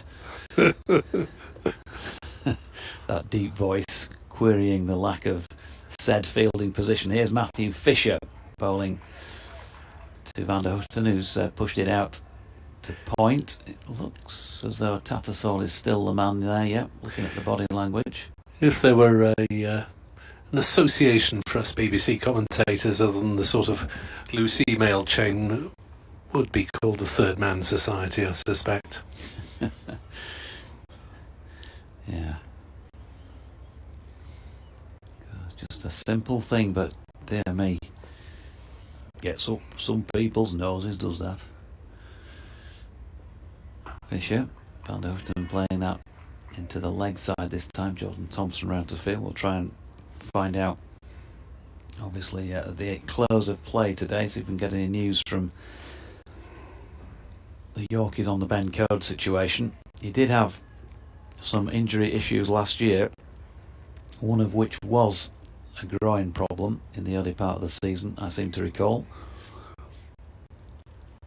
And of course Yorkshire were very much the worse for not being able to get him on the field during the season. So important with the new ball in particular. Short ball here from Fisher. That's a good piece of fielding because that's a pretty good pull shot as well from Van der Houten. But Jordan Thompson diving to his left at mid-wicket has just saved 4. Yes, that was a pretty decent piece of fielding, wasn't it? Middled by Van der Houten. Good cricket from both. Back with Fisher, making his way in once again over the wicket. Ball that Van der Houten is able to get over the top of and leave. Just a little bit of suggestion. It might have nipped as well off the seam. There's definitely something in it for the bowlers out there. So Yorkshire have certainly not had Glamorgan on toast here. 219 for 8. They've bowled pretty well. They could have been better, but they've not been bad by any stretch. And I should think the likes of Michael Neser will be just having a look out there, or when he was out there, thinking, James Harris rubbing the hands together, Tim van der Houten having a good look at it. Yeah, Harris might look to get a bit of movement off this some sort of surface in these conditions as we start a new over with Harris on strike and just defending gently on the leg side.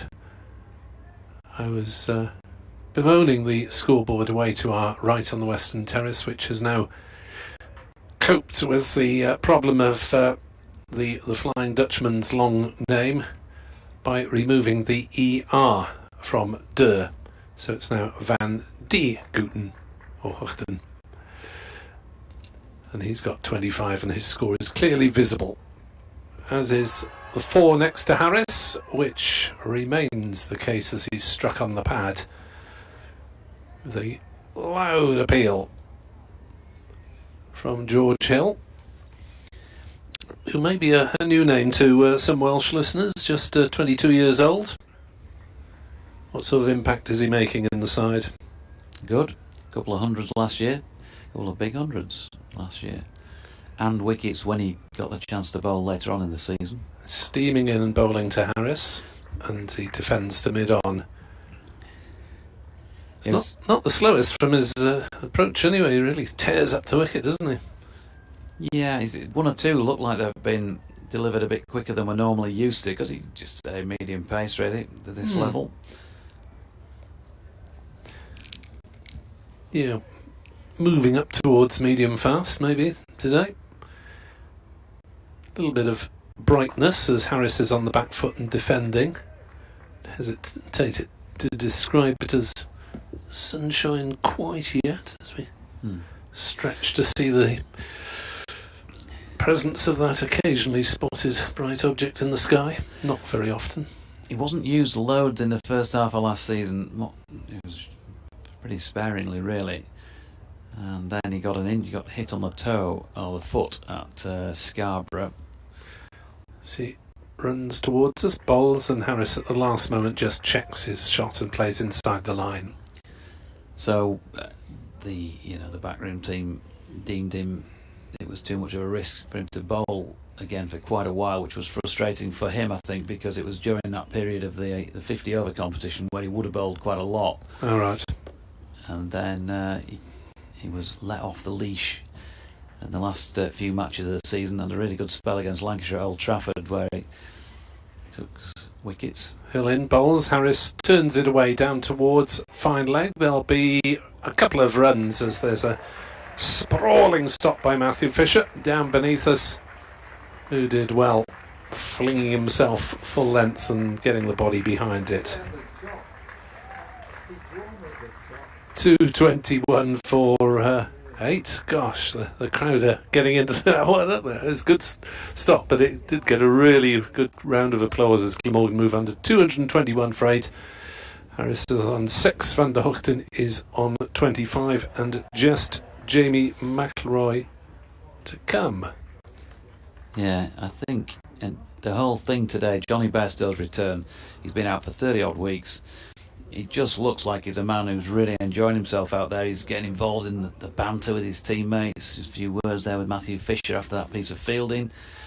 He's obviously taken a fantastic catch down the leg side and a couple of others to go with it. He's clearly delighted to be back. And that augurs well, I guess, for when he gets a bat in his hand. 221 for 8. Fisher from the Kirkstall lane end past umpire Ian Blackwell. Solid forward defence from Van der Houten. 25 to his name. How reliable has he been with the bat over the years, Nick? Van der Houten, he's chipped in. So 1 half century already this season and a career best score here 2 years ago. So risen above James Harris in the order. Fisher, that nice measured run up in again, and VDG solidly behind it. It's not really a sport, is it, for using initials like that? I know, I cover some rugby league from time to time. I remember Quintin Lolo Togger guy. I think his name was, playing for Sheffield Eagles. But nobody could be bothered with that, so they just called him QLT, and he just stuck. But cricket, really, you've got to get through the full name, haven't you? Team with a double M. Here's Matthew Fisher, and he's getting an outside edge.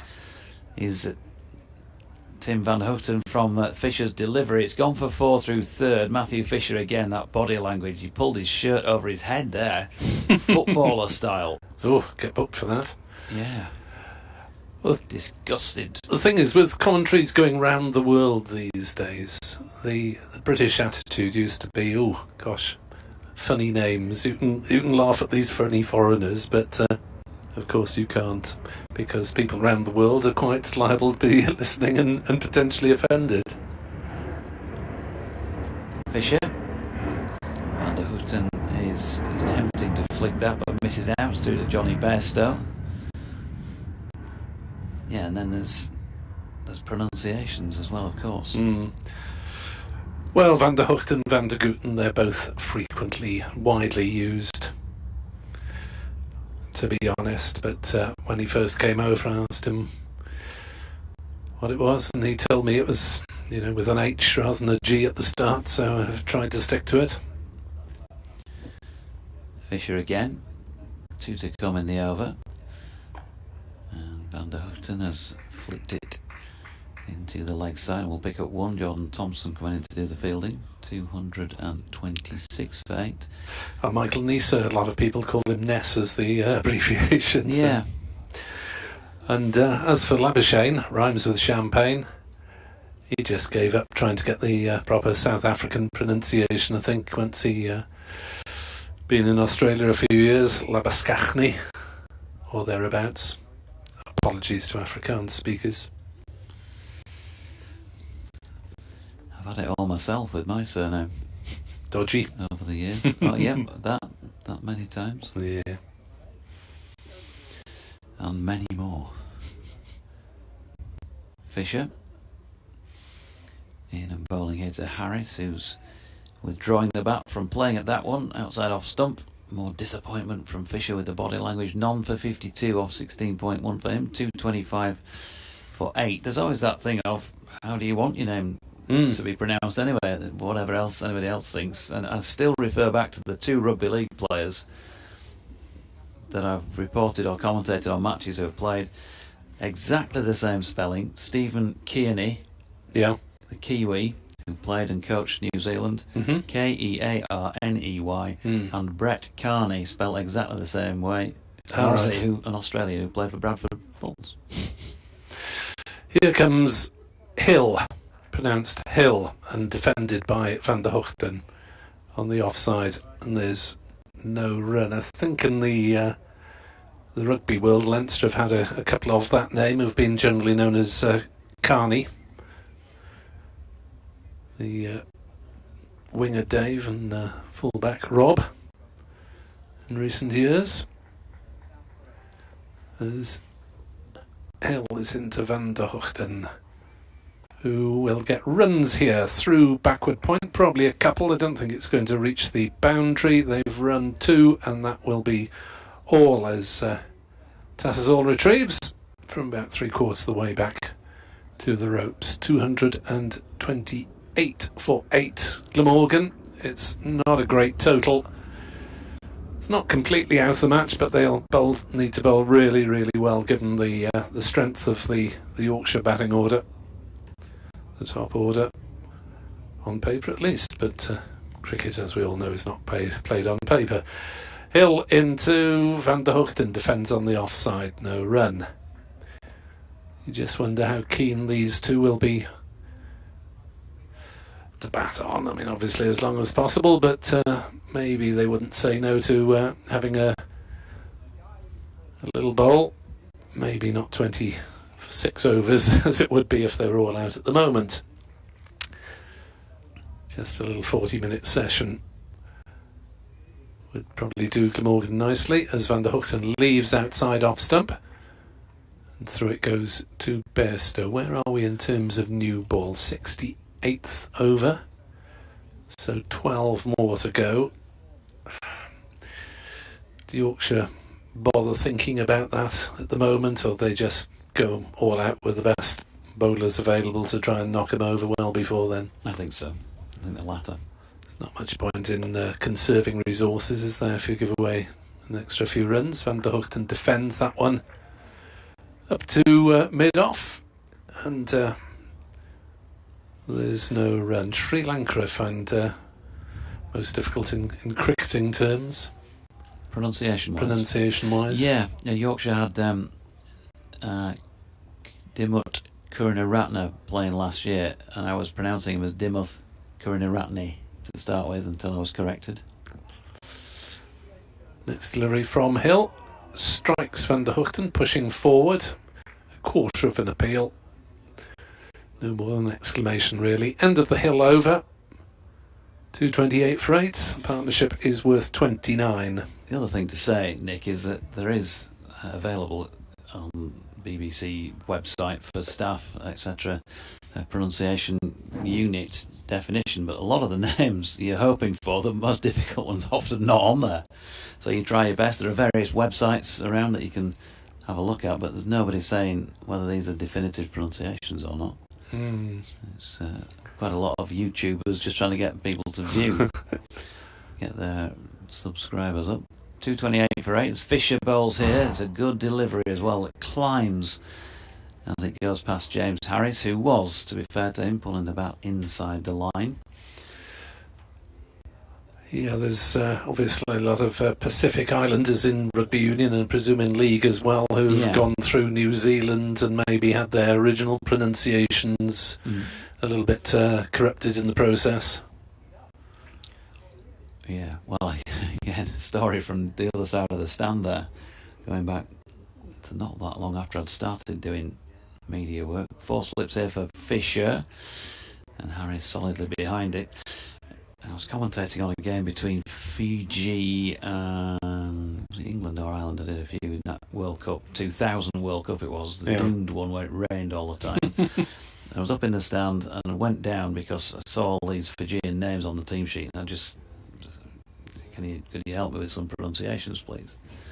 Because if you took them at face value and said them as we would in English, absolutely nowhere near what I was told the pronunciations were. As Fisher's in, and Lythe has caught one at second slip, and Harris has gone a 9th Glamorgan wicket, 228 for 9, and James Harris caught Lythe bowled Fisher, a first wicket of the match for Matthew Fisher. He'll be feeling a little bit better about life for that. Harris gone for 6 from 27 deliveries in 35 minutes out there in the middle, including 1 boundary.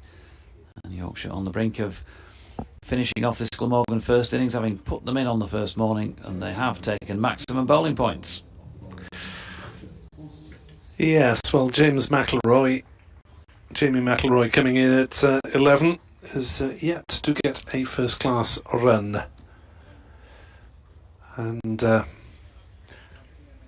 think when he came in the last match, Chris Cook started swiping at everything, so maybe his teammates don't have a vast amount of confidence in his batting skills.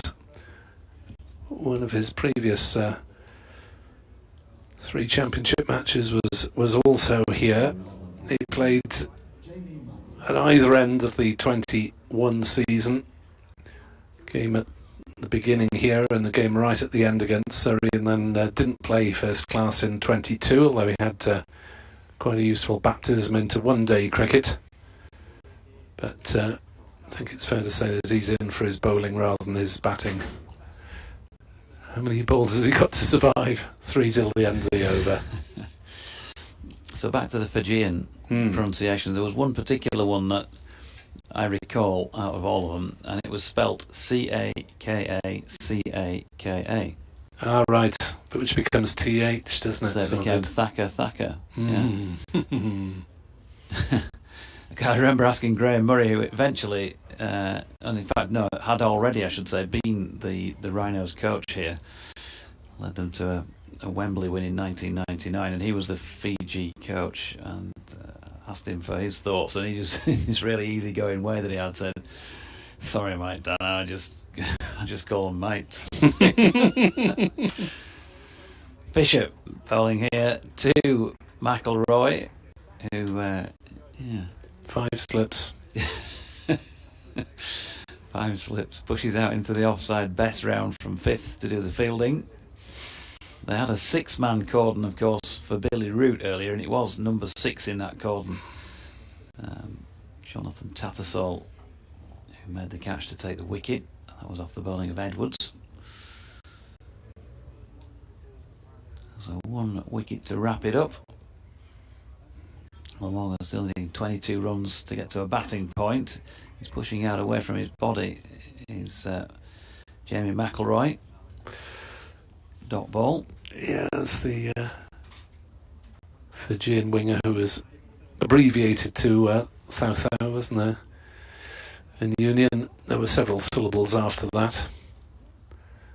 And the England and Bath winger, Thokina Singer, which is a bit awkward at pace.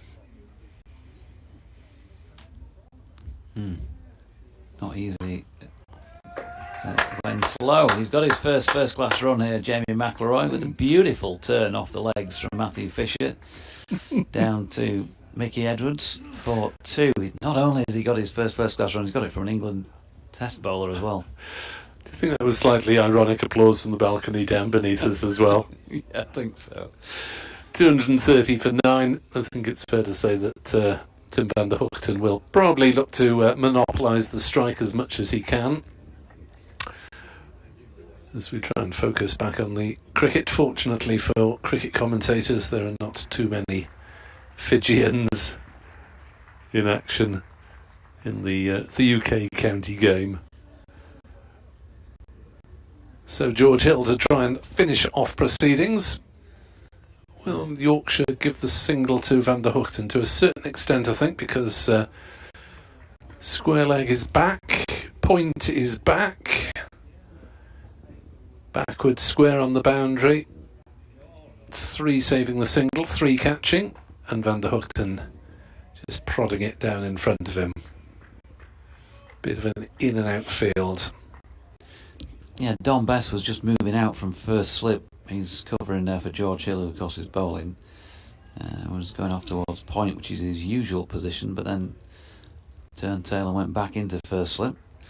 And they've moved Tattersall to deep backward point. 5 or so in from the boundary. In comes the next delivery, which Van der Hoogten prods away on the offside as far as Shakil, who runs over the ball, dances round it, and eventually picks it up and gives it to Big Mick, because it's a long way to bend down from 6'7". And if some shorter chap can pick it up for you, then all the better, even if he is the overseas pro. 230 for 9.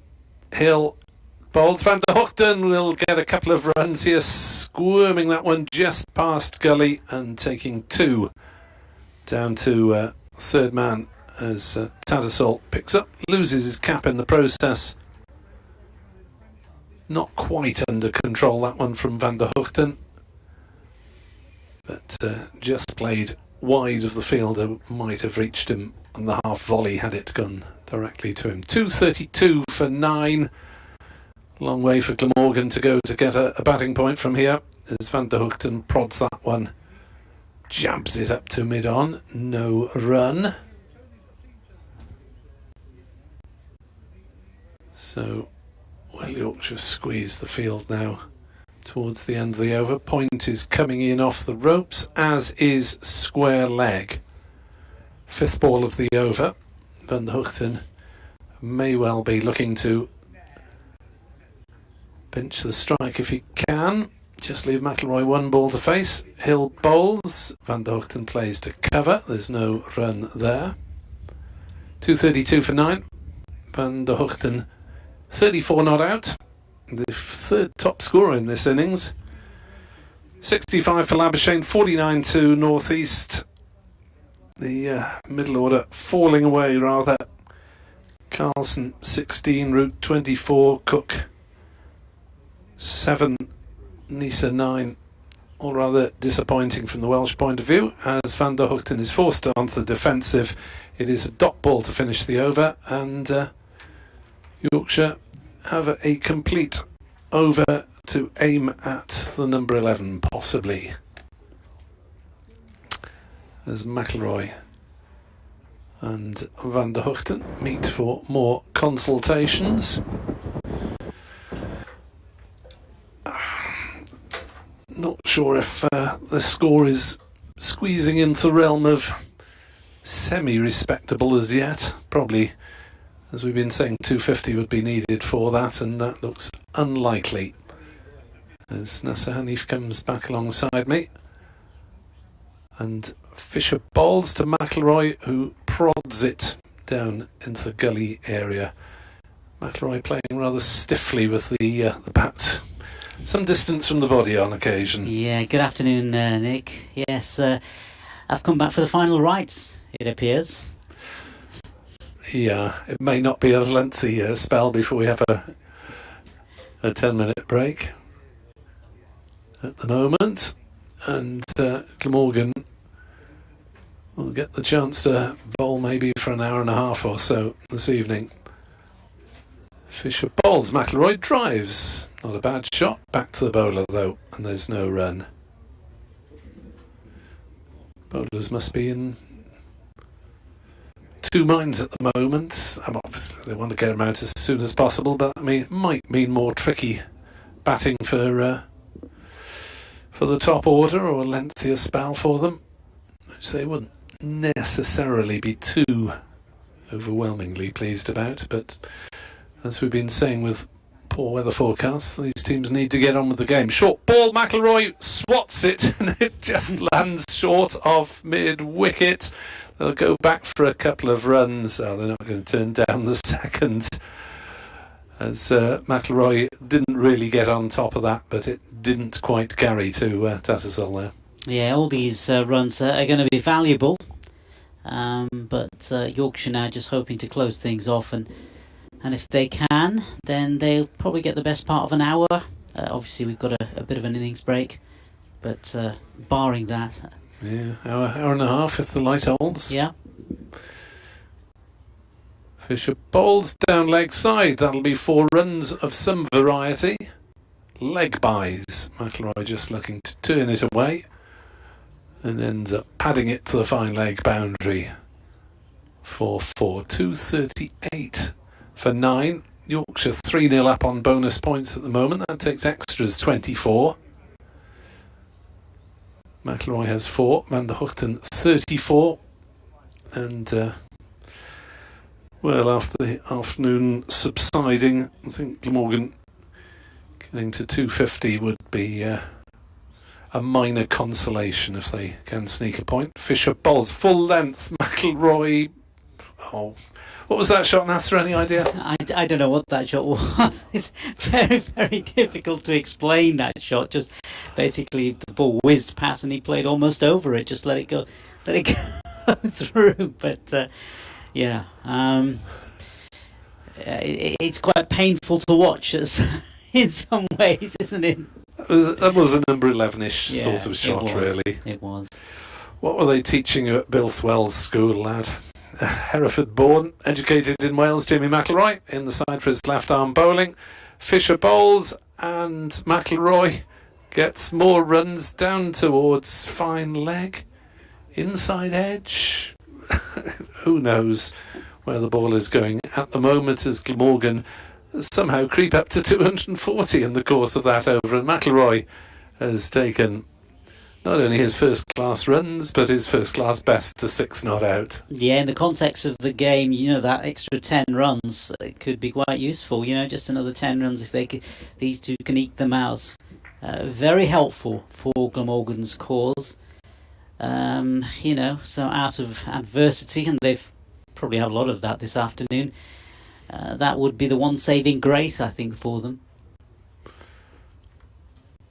George Hill continues from the football stand end, down leg side through to Bairstow.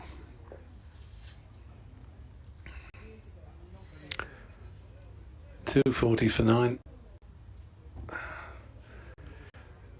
I guess is at this stage, isn't it, that what we'll probably see is some of these openers thinking about, you know, the two that are going to come in from Yorkshire at the top of the order, Adam Lyth and so on, or how they're going to play the game. Hill into Bull.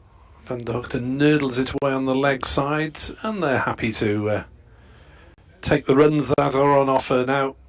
Not bothering too much about protecting the number 11. 241 for 9.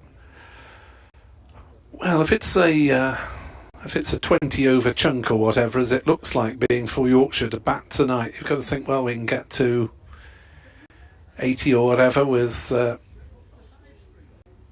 not too many wickets. That's a third of the Glamorgan total or thereabouts knocked off, and could be significant in pushing the game on if we have bad weather tomorrow. As Jonathan was saying earlier, you can't really play the game on the assumption of bad weather, but this game could move on a while tonight as McIlroy drives, and I'm reminded of the Morecambe wise saying, right notes, wrong order. Because the bigger picture here really is that Yorkshire do want to sort of push themselves up this table and to get into Division 1. So that will be at the forefront of their minds, I'm sure. You know, get as many points as you can, as quickly as you can. Hill in, Bowles and McIlroy will get more runs here, and that's probably his best shot so far. He's forced that one away in perfectly respectable manner through the offside field, and he gallops into the dizzy heights of double figures. Glamorgan 245 for 9. The bonus point is tantalisingly round the corner. Just 5 more runs needed. And dare I say, the longer this goes on, the more it'll frustrate Yorkshire, because, you know, as a fielding side, they think, you know, they've just about done most of the hard work, and it's just these two now frustrating them. Hill into bowl to McIlroy, who's caught at slip. A diving third slip effort by Finlay Bean, and Glamorgan cannot get to that batting point. They are all out for 245. Van der Hoogten is left 35 not out, and McIlroy goes. Caught Bean, bowled Hill for 10, and it's 245 all out, and I think Yorkshire pretty much on top as things stand. So the wicket takers in the end, there were 3 for Big Mickey Edwards, 3 for George Hill as well, 2 for Ben Code, 1 apiece to Matthew Fisher and Jordan Thompson. So Yorkshire seamers have all played their part. Dom Bess was not called upon, and the Glamorgan contributions: Labuschagne 65, North East 49, Van der Hoogten 35 not out, and Root 24. So disappointing for Glamorgan, and a chance for Yorkshire to make inroads this evening. Yeah, certainly, Nick. It's pretty much gone Yorkshire's way, pretty much from the first couple of deliveries when we saw those wickets, and Glamorgan was struggling at that point, weren't they? 2 for 2, and then they had the rally. But since then, you know, Glamorgan have come back into the game at certain points. Yorkshire now hoping to build on to this advantage that they've got over Glamorgan on this first day, and that last hour or so is going to be key as to how the game progresses. So we'll take a brief break here on BBC Sport Online. We'll be back in around 8 minutes or so as Glamorgan look to make early inroads, and Yorkshire aim to knock off as much of this first innings total as possible. Glamorgan 245 all out. We'll be back shortly.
hands, Ian Blackwell and Hassan Adnan.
David Lloyd leading out Glamorgan. Adwai and Finley opening the batting for Yorkshire.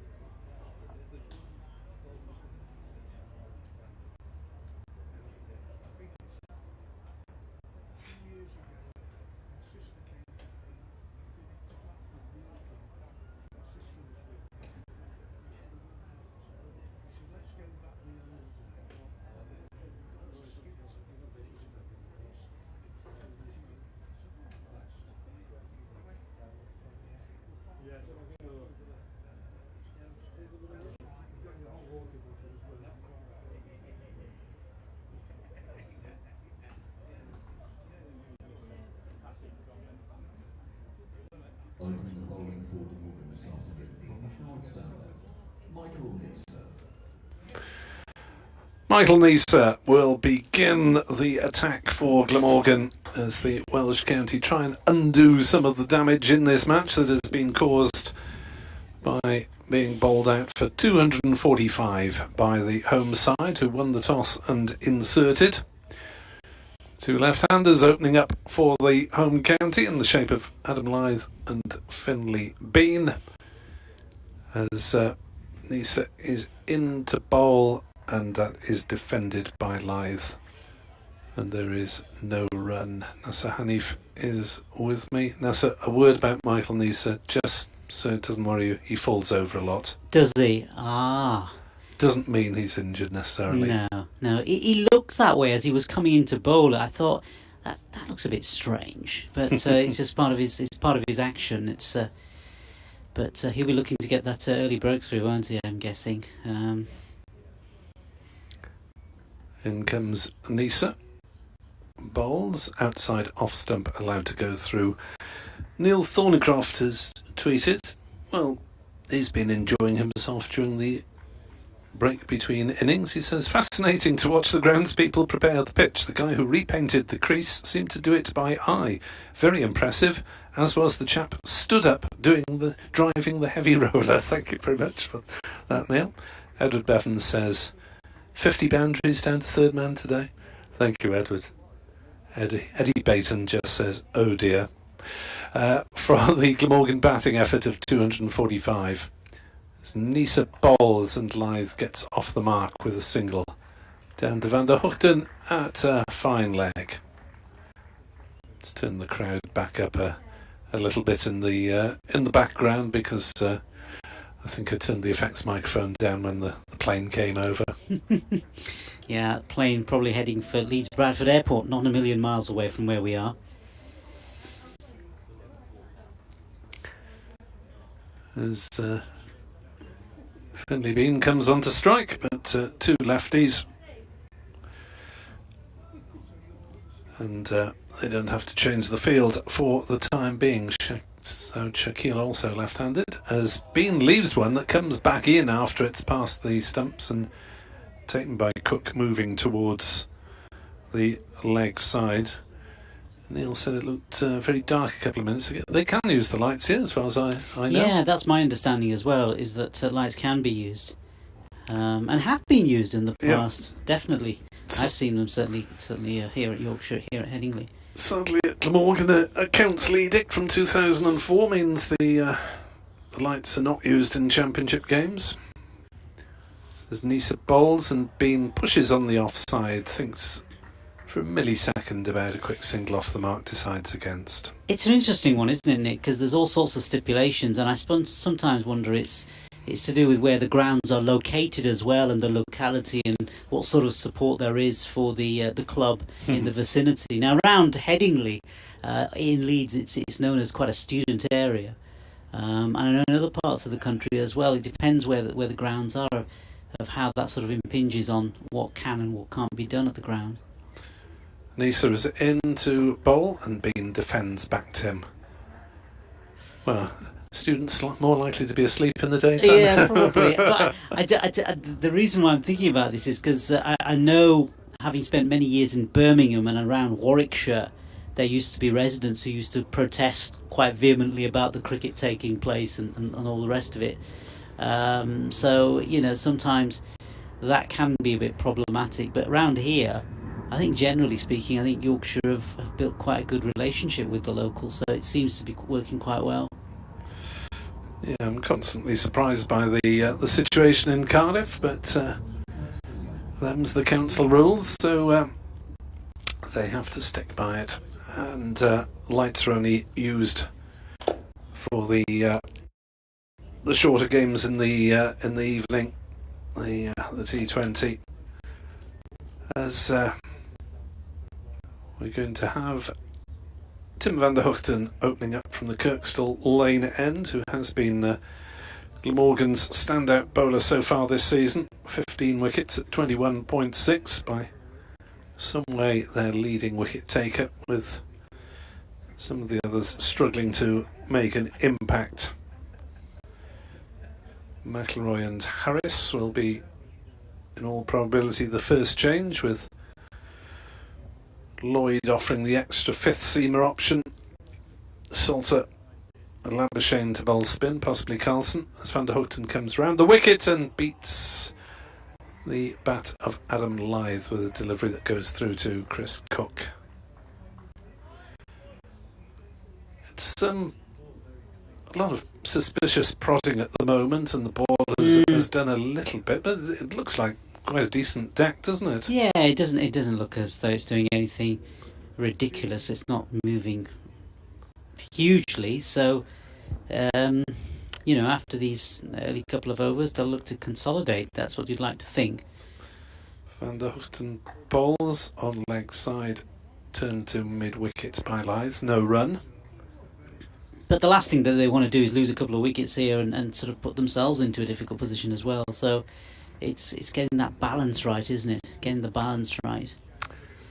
So we're in the second over, and there's another 20 to be bowled. So it's 22 overs for Yorkshire to face, weather and light permitting. Van der Hoogten, right arm round, bowls to Lyth, who will get a single down to third man. Just steering it down in that direction, and it's McIlroy who does the fielding. 2 without loss. I don't think it was the sort of pitch on which a team would expect to be bowled out for 245. It looked at least 50 to 80 below par. Yeah, I would suggest. I think that sounds about right. That sounds definitely about right. Certainly some of the batsmen got in. I mean, Labuschagne got in. So, for the quality batsmen, and Yorkshire have some quality batsmen in this team, they will look to get some runs on the board. Van der Hoogten bowls, and there's an appeal for a catch behind. No response from umpire Blackwell. think they were hoping that that would come off the inside edge there as that one was angled in past the bat. It's always really strange, I sometimes think, when you see the umpire and he moves his hands, almost threatening to put a finger up, but not quite. He just moves it from the sides of his hands and just folds them or something. Umpire Blackwell, all-rounder, represented England in the one-day stuff. That's on leg stump, and free runs really for Bean, a couple of them as the throw comes in. It's not hugely accurate towards Chris Cook. Let's turn down that plane noise for a moment. 2 more to the Yorkshire total. They are up to 4. Both batters have 2.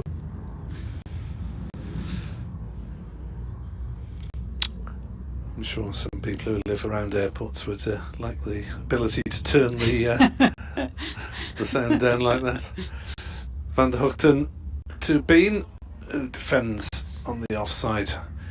To Sam Northeast, who is still fielding at cover. He's normally a slipper, but fractured his little finger in the first game of the season, so has been keeping himself out of the slip cordon since then, allowing Marnus Labuschagne to slot in alongside David Lloyd, and Kieran Carlson is the third slipper.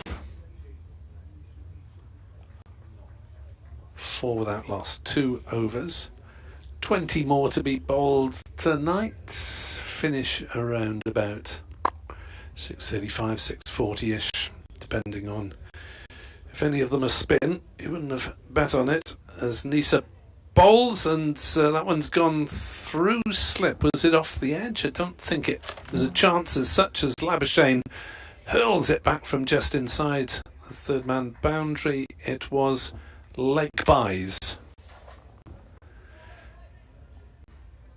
A couple of them. Yeah. There's a flurry of movement in the slips. Ball eluding David Lloyd at first, and Labuschagne likes a chance for a run around. 6 without loss. Nisa bowls, Lyth leaves. Through to Cook, fairly low down. So Michael Nisa so far this season, just the 5 wickets at 42, but has laboured long and hard really, and Matthew Maynard saying that probably deserves a bit more luck, that his figures don't reflect his capabilities, given that he is the man handed that new ball. And Glamorgan are hoping that he'll be doing it well enough for them, but not well enough to be picked up by the Aussies for the second half of the Ashes series when they reselect their squad. Nisa is in to bowl, driven through the offside, something of a half volley, seized on by Lyth and cracked away for the first boundary of the innings, 10 for naught. I have to say, Nick, though, it looks as though he's coming through at a lively pace, though. His pace does appear with the naked eye from where we're sitting here in the commentary boxes. It's quite a good pace that he's coming through at, but obviously that last ball dispatched straight to the boundary. Slightly overpitched. Glamorgan with a fairly conventional start of the innings field. Nisa in, bowls, Lyth drives, but this time to wide mid-off. Root fields no run, so Lloyd, Labuschagne and Carlson are the slips. Salter is in his usual arc at point. Apart from that, there's the aforementioned mid-off, Billy Root. There's a man down at third man, one down at fine leg to our left and right respectively.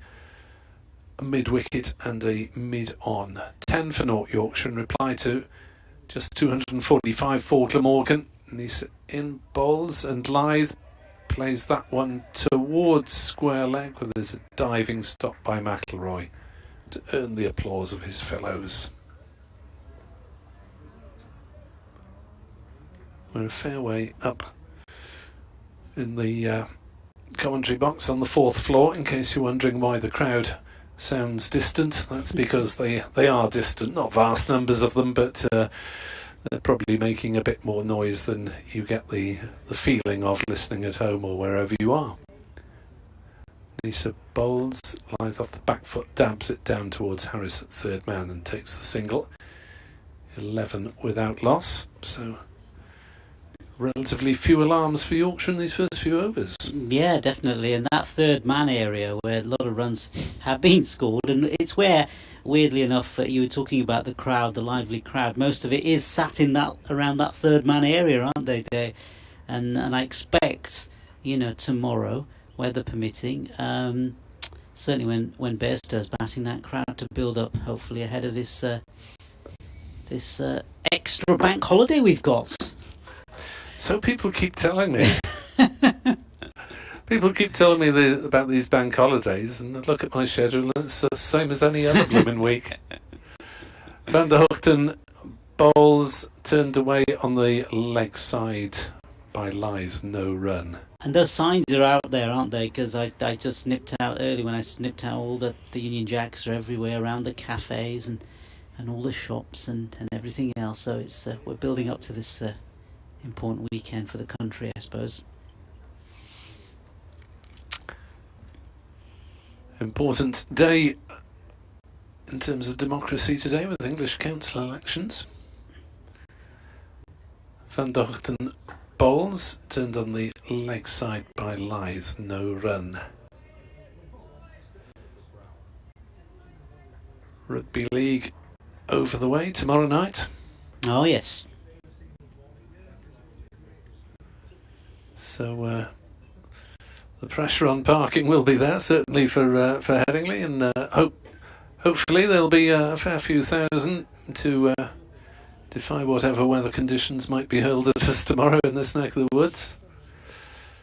11 for North Yorkshire, and replies to 2-4-5. Van der Hoogten bowls, and that's left by Leicestershire. Comes back a bit. Lloyd with his arm in the air at first slip to suggest that it must have breezed past the off bail by a Nats, not far away. I think the one thing you notice though, Nick, coming to Headingley, even though there's, you'd probably say, a sparse crowd today, the cones are up there nice and early in the morning when you come to Headingley. All around the ground, all four corners of the ground pretty much. Van der Hoogten into ball. And that's down leg side. Has it hit the bat on the way through? Yes, it has. A diving effort by Chris Cook, but he couldn't get a glove on it. And Adam Leicestershire profits the tune of 4 runs. But that can't have been too far wide of the keeper, judging by Cook's interest in that one. Doesn't go down as a chance, but certainly Glamorgan thought that Cook might be in business, but athletic as he is, Chris Cook couldn't get a glove on it. 15 without loss.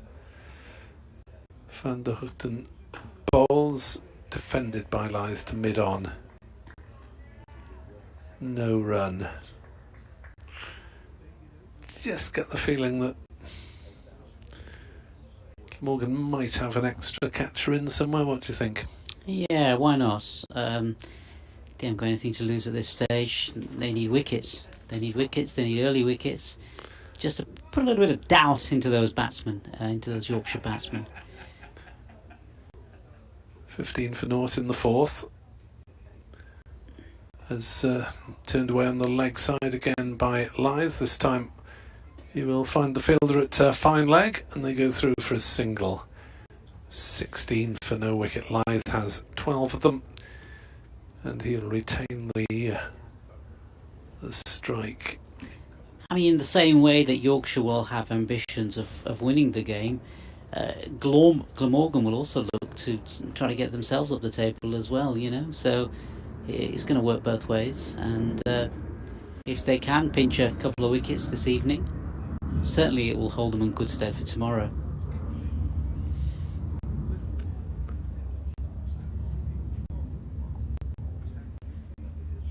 Yes, Glamorgan might end up secretly hoping that time is taken out of the match by the weather. As Nisa in, bowls outside off stump, allowed to go through by Leicestershire.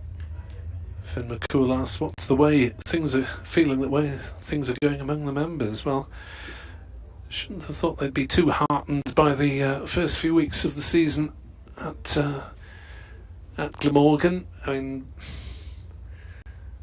roughly level games, I suppose, against Gloucestershire and Leicestershire, and saved by the weather against Durham. As Nisa in, balls smacked through into the offside, but a good diving stop by Root prevents Leith from benefiting from a nicely timed shot. Root fielding it wide mid-off. And to be honest, the absence of Michael Hogan, you had some expectation that Glamorgan's bowling might not be quite the same following the veteran's departure and subsequent joining of Kent.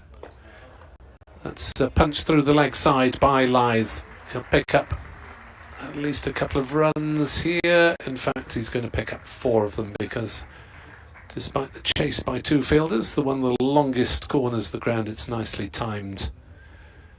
And it's raced away for 4. Good start by the Yorkshire skipper, Adam Leith, on the back of unbeaten 69 last time out. Yeah, not losing to Durham, who are the leaders at the moment. That must be a good omen for them. Even though it was a draw. Saved by the rain, though. Saved I by don't the think they rain. could take much out of the performance, to be honest. Nisa in, outside off stump, Leith shoulders arms. And they seem to be affected by that against Leicestershire, because although Glamorgan got into a first innings lead, they scored at 3 runs and over compared to Leicestershire's 4, so there wasn't really enough time to take advantage on the final day on a very placid pitch. And obviously people complain about or state that British wickets in April are difficult to play on. Nisa in, bowls, and that one's gone a mile after it's passed the bat, and Chris Cook saves Marnus Labuschagne's kneecaps there, I think, diving across in front of second slip. Labuschagne pretends to go and hide behind Cook. That one went a long way. 20 for North. I thought the lights might be on by now. There is some dark cloud in front of us, which seems to be coming in from. It looks as though it's towards from the city centre, from Leeds City. These bowls, plenty of effort into that, but it's nudged down to third fine leg by Leith for a single, 21 without loss. You can see the neon lights quite brightly in the Howard stand opposite us.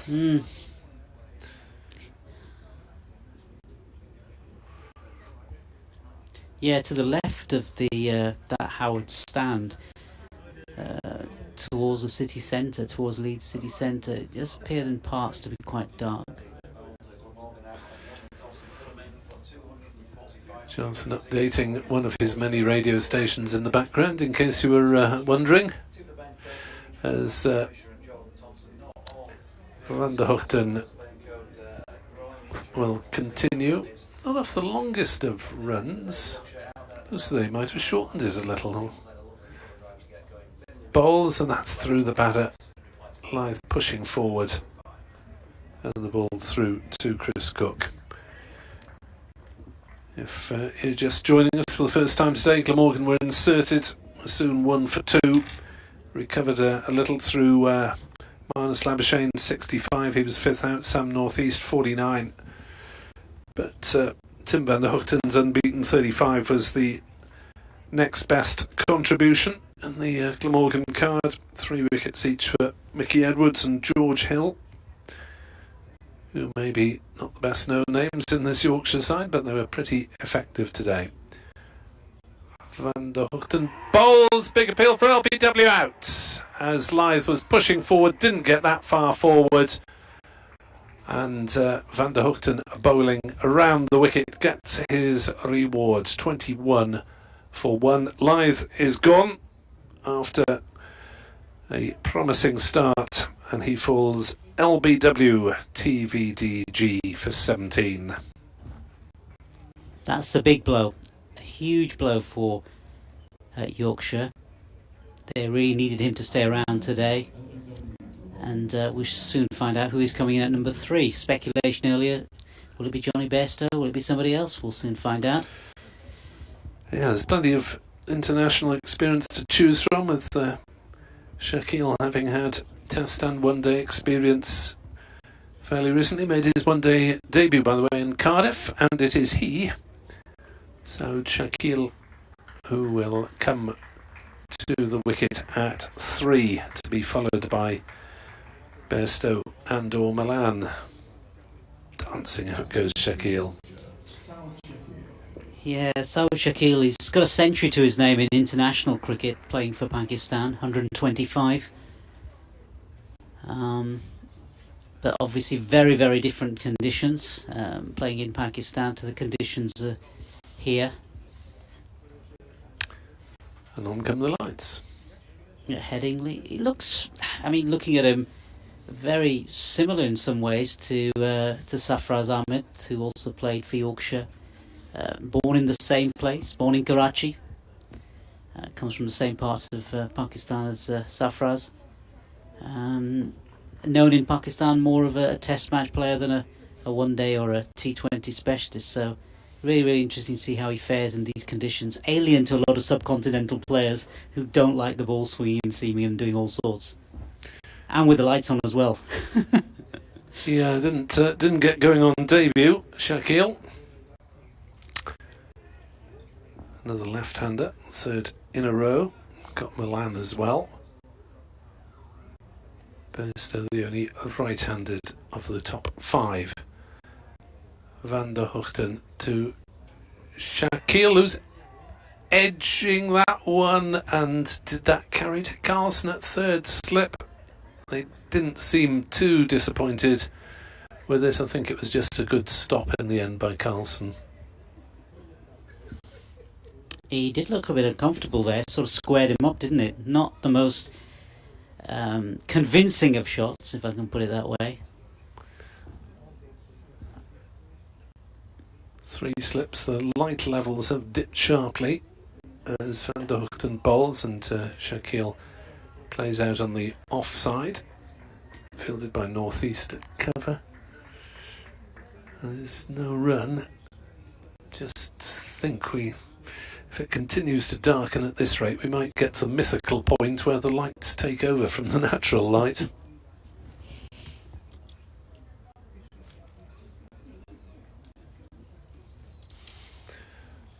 As Van der Hoogten comes round the wickets and bowls, going away after it's gone past the bat. There seems to be a little bit of movement around for these Glamorgan opening bowlers as the cloud cover comes down.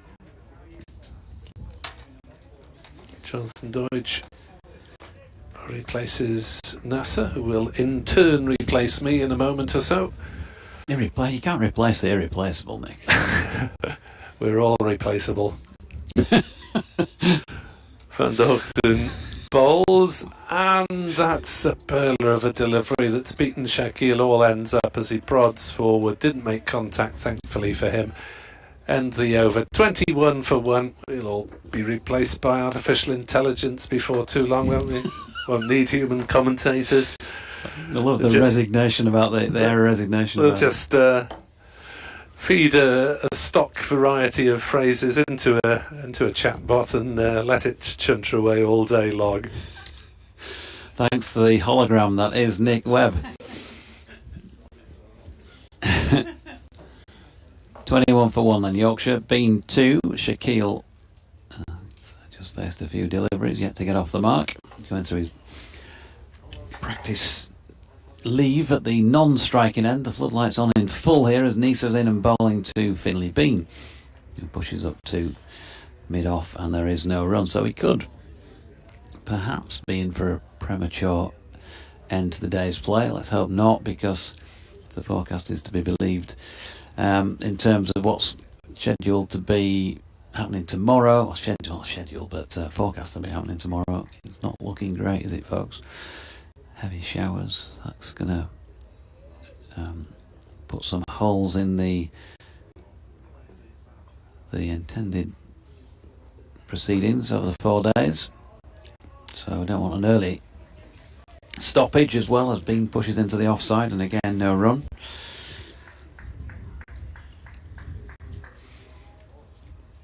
So a quick look at what's going on elsewhere. Hampshire all out 229, Warwickshire 52 without loss at Southampton. Lancashire all out for 214, Nottinghamshire 82 for 4 in reply.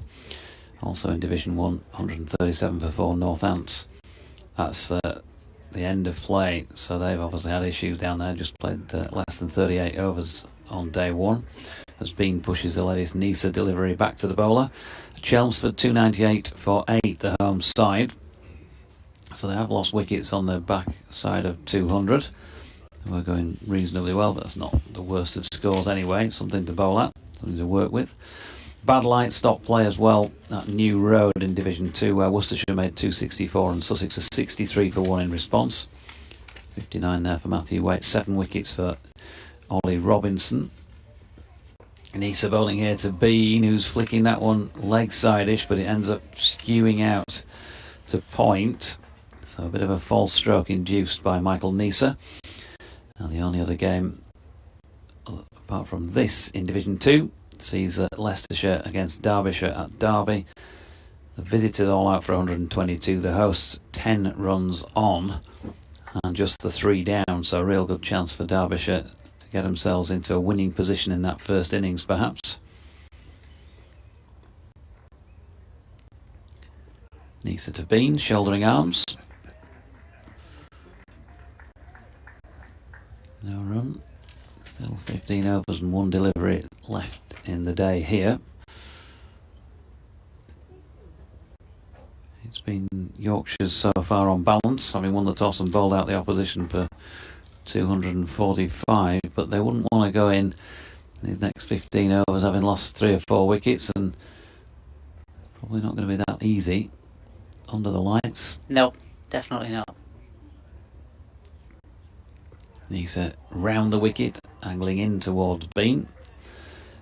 Passes off stump, end of the over, 7 gone then, 21 for 1. Yeah, definitely not, Dodgy. They don't want to lose any more wickets. And looking at Saad Shakil, I was thinking about where he's played in terms of his career, and he normally comes in at about 5 or 6. So it's interesting that Yorkshire are playing him at number 3, which is quite a bit of a promotion. And bearing in mind he plays on wickets which are easier to bat on in the subcontinent rather than these wickets here.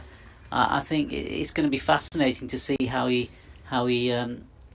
sort of tackles this bowling, this Glamorgan bowling. I mean, he's already been squared up as of the other batsman on the other side too. Yeah. Here's Van der Hoogten bowling to him. 3 slips in place. He pushes that one out into the offside. No run. I think he's got all the time in the world, hasn't he, to just have a good look at this. As you say, he got 125 in that his most recent Test innings, actually, against his most recent Test match, not innings. Yep. 32 in the second innings, but back in January against the Kiwis in Karachi, the Black Caps. 3 and 6 though was a meagre return down at Hove recently, when he never got in either innings. And was gone before he had. Has he gone here? There's a big appeal for LBW, and he's limping away towards square leg Saad Shakil. Good delivery by Van der Hoogten, but probably, let's have a look at the replays, bowling from well wide on the crease, and it strikes him probably when he's rubbing just above the pad flap on the inside of the thigh pad on his back leg, his left leg. It was worth a shout, let's just say that. Next delivery wide of off stump and he shoulders arms. Yeah, it's going to test your skills, isn't it? If the ball, if there's any swing around pitch, as I mentioned earlier, yeah, it always looks better under sunlight, but certainly looks to have a green tinge about it. A little bit more grass on top than the match against Leicestershire, which Yorkshire lost, of course, a few weeks ago here, which was way over the other side of the square. Van der Houten again. Shaquille solidly behind it. His record, Nas, played 5 test matches so far, got that 1 ton and 550s to his name. Yeah. As you say, He's not. I would not place him in the Shan Masood category. You know, Shan Masood clearly more experienced, got more sort of cricket under his belt. So you know, as an overseas player for Yorkshire, he's got his work cut out, I think.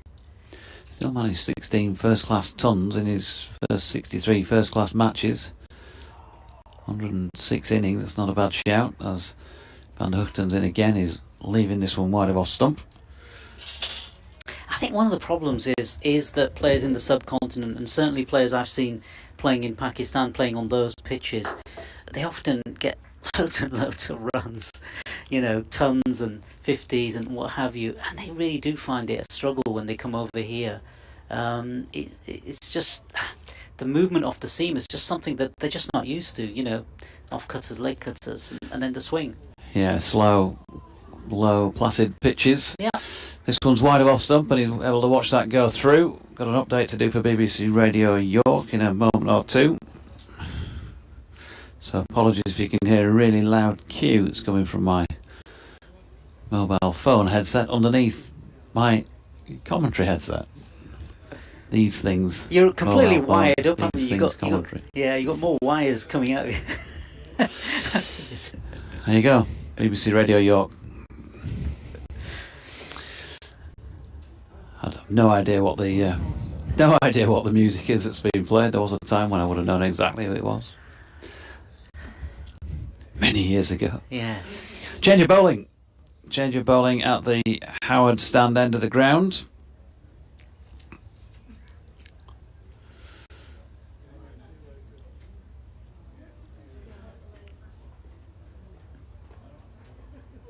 James Harris. Here's the update. He is indeed, and Yorkshire 21 for 1 at this stage in their first innings, having bowled Glamorgan out for 245. A reminder, they won the toss this morning, one change to the side that drew at Sussex a couple of weeks ago, with Johnny Bairstow, of course, back in the side to replace the man who left after his 3-match stint, Shy Hope. And Bairstow was certainly involved himself from very early on. 4th ball of the day, he took a catch behind off the bowling of Ben Coe to see the back of David Lloyd. Glamorgan none for 1 and 1 for 2 when Andrew Salter was LBW to Code without scoring as well, but then recovered to 83 for 2 by lunch.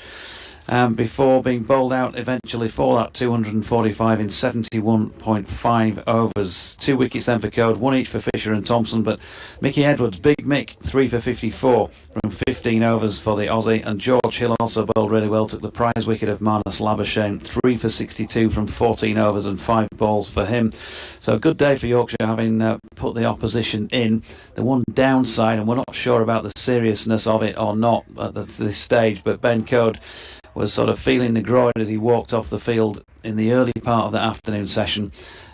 Came back on for a spell, but didn't bowl again before the end of the Glamorgan innings. So hopefully he's not too bad. But as I say, we'll hopefully get an update on that at the end of the day's play. Meanwhile, the one Yorkshire wicket to have fallen, that of Adam Lyth, who was going quite nicely, hit 3 boundaries, made 17 before he was LBW to Tim van der Houten.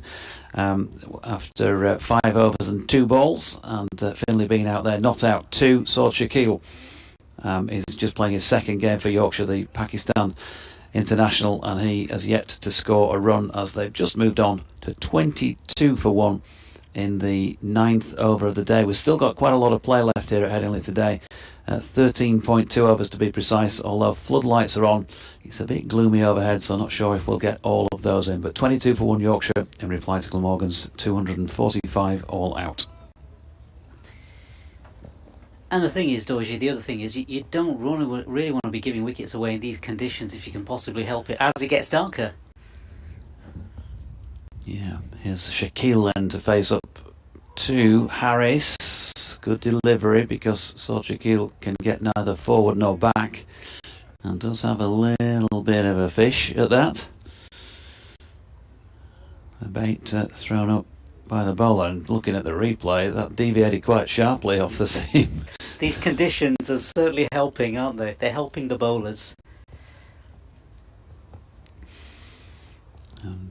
With precipitation forecast over the next few days, that's not going to get much easier for the batters, but Shaquille has his first Headingley run for Yorkshire with a little flick down to long leg.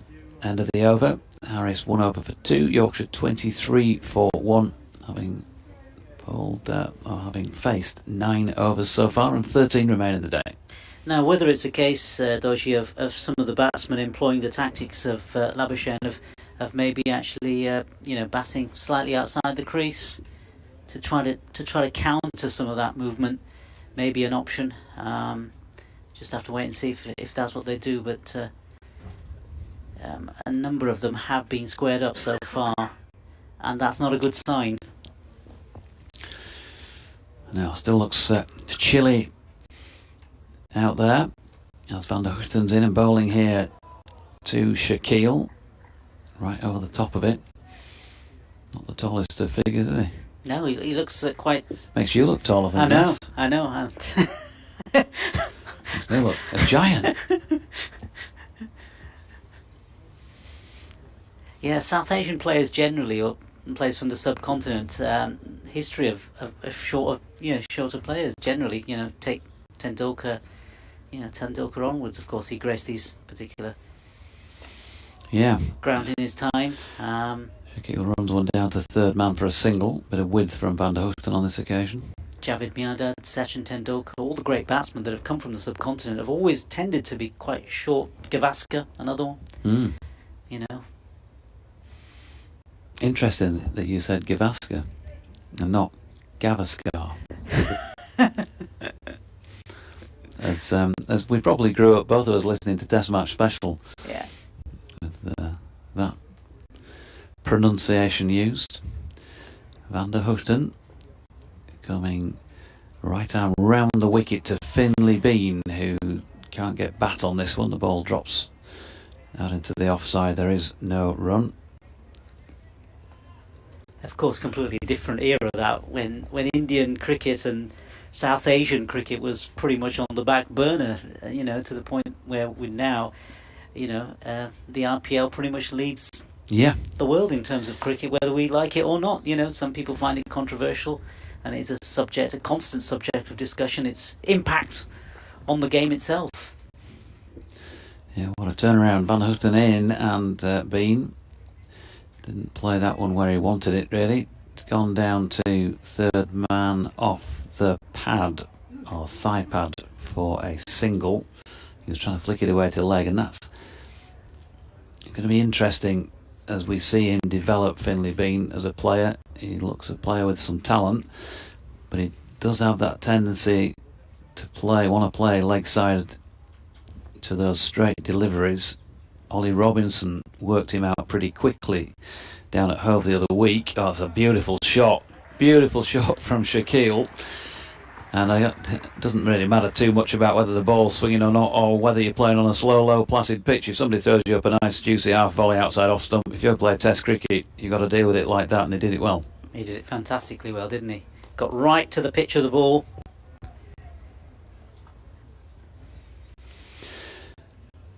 Yeah, so back with Finley. Ollie Robinson placed a leg slip there, and Ali Orr was the man who was placed there. He was dropped almost immediately. Finley being round the corner, and then was dropped a second time, more difficult chance second time. So that ball that Robinson got right didn't get the reward, really, as the final ball of the over is a dot.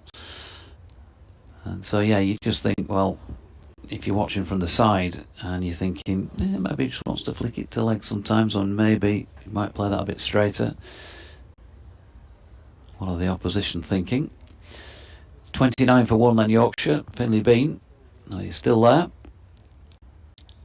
and he'll play as long as you like. I think it's pretty self-evident from that 441 in the second team that concentration isn't an issue in that respect. He's just driven at one. It's into the ground at third slip. And half stopped there by Kieran Carlson.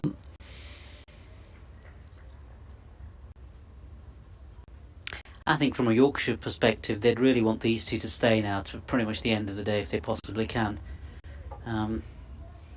They don't want the likes of David Milan. I think David Milan and Johnny Bairstow coming out this evening. Here's Harris again. Bean takes one top of the bounce, just drags it back slightly from the push to the offside that he was shaping to play. And if that means that, you know, they're going to have to think about the run rate, they can always, with run rates, you can always up and down them as the game sort of goes on, can't you? You can always increase or decrease. And at this stage, maybe they just sort of chunter along at this steady run rate and then come in tomorrow, hopefully, weather permitting, conditions improve, then they can get on with it. Yeah, Harris again. Bean, back foot this time with a punch through the covers. Might not quite have the legs to make it all the way. No. He's pulled in a couple of metres from the rope and they're back for 2. So that takes him on to 5. Yorkshire to 31 for the loss of 1 wicket. You can get in touch at Jonathan Doidge, at Nick Webb. What is it, Nick? 2017. BBC West Yorkshire Sport at gmail.com.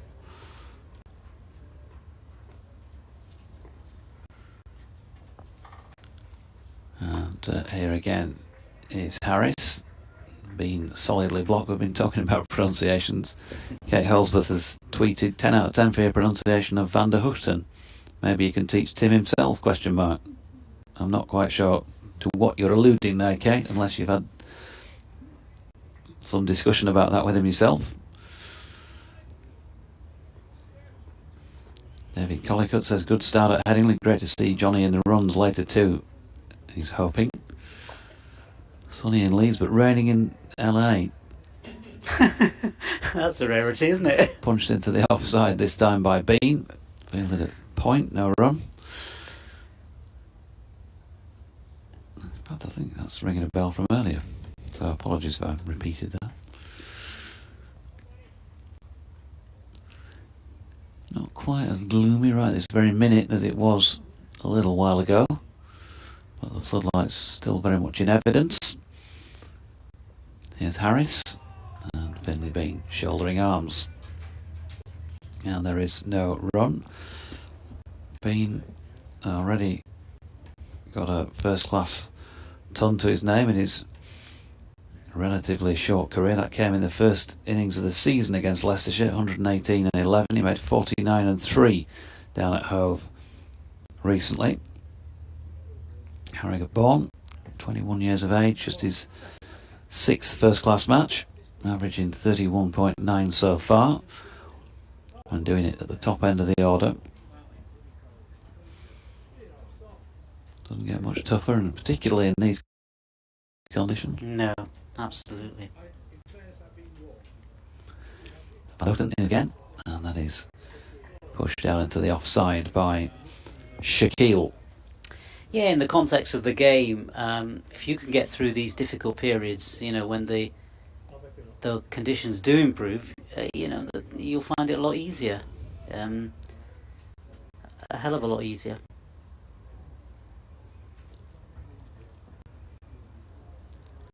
Van der Hoogten with his clothing flapping in a stiff Headingley breeze is wide on the crease. That's a good delivery to Shaquille. Has a little bit of nip about it, to be fair to the left-hander. He also played inside it pretty well. A few hardy souls out there on the east side of the ground. Brave in the elements, woolly hats, very much in focus.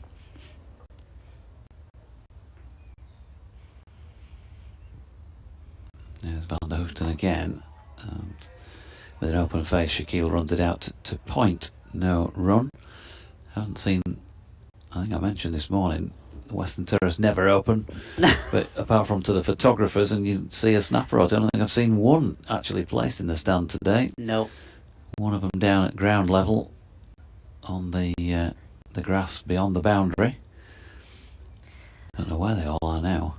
Well, funnily enough, I met a snapper as I was going on my little wander earlier on, and good shot by Shaquille here. We'll come back to that because he's right over the top of another half volley served up wide out of off stump by Van der Houten. Hasn't quite got all of it like he did last time, but it's bobbled over the boundary rope through extra cover, and that is 4 more. So Shaquille starting to get going. He's on 10, 35 for 1. so this photographer says to me that he's done his bit here today, and he's off to the darts. Oh, right. So yeah, so he was off there. So that's where he was heading. But yeah, Yogi out the yogi. yeah, exactly. He's off to take some action shots of the inside of the darts. Van der Houten in and bowling here to Shaquille, who turns that one to the leg. No run. Pakistan beat New Zealand, by the way, in that one-dayer. Oh, interesting. Imam ul Haq got 90, player of the match. 287 for 6 they made. New Zealand 261 all out. A win for Pakistan by 26 runs. So I think that takes them to 4-0 in the series. I think is it 3 or 4-0 in that particular series. Yeah, there we have one of our snappers. All that expensive equipment. Ooh. Little flick at this latest Van der Houten delivery by Shaquille. Definitely had a play at that one. Got away with it. So, yeah, the series... I think it's 4-0 from memory. Because I think I watched 3-0. 3-0, is it? Yeah, 5-match series have won it 3-0 right. already. So that was the game yesterday, the 3-0 game. So that was from... Oh, my apologies. Yes, it's Yeah, still yes. showing as the results of it was today. Yeah, no, so that was yes, Yeah. because I watched that game. So yeah, that was the 3-0 game. So yeah. Imam 90, Babar Azam 54, great player. Yeah. Meanwhile, at Headingley, Harris in and bowling to Bean, who's opened the face and driven at that. He's got a contact on it down to third man where Nisa did the fielding. Wickets then in that one yesterday for Shaheen Shah Afridi, Naseem Shah and Mohammed Wasim 2 apiece. Aga Salman took 1. And 3 run-outs in that New Zealand innings. Yeah, I watched some of that game. Harris to Shaquille, not tempted here, with one that followed him almost. And it was a depleted, bearing in mind it is a bit of a depleted New Zealand side, because I guess this is the difficulty, isn't it? With the IPL going on, a lot of the big teams do not have a full strength side going into these important games, you know, the one-day games and so on and so forth. So that's the problem, I think, one of the problems that New Zealand faced in that series. They've got a couple more matches to go, I think, in that 2 more one-dayers to come. Harris again, lovely shot once more by Shaquille, and he's showing that if you give him a little bit of room to work with outside off stump and it's up there to drive, he'll take it on. Yawning gap to the covers, and he found it. I think for him as well, in the context of this game, it's a bit like the Labuschagne sort of equation in a way. You know, he wants to, well, he's a solid part of the Australian team, whereas there is this vacancy in the middle order of the Pakistan Test side, and he has not, you know, it's not his place. His place isn't assured in that setup as it stands. So he'll want to really do well here for Yorkshire to make sure that place is secure and it's in his control.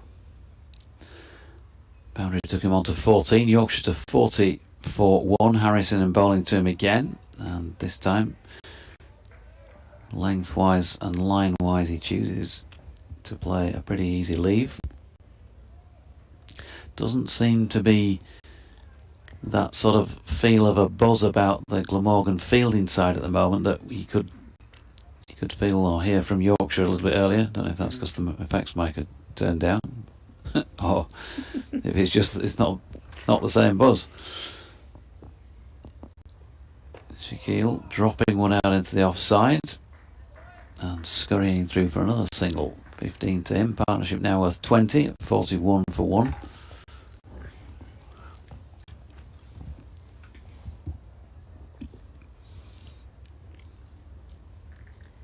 Yeah, very subdued atmosphere in general out there at the moment. Yorkshire, of course, will be happy with that.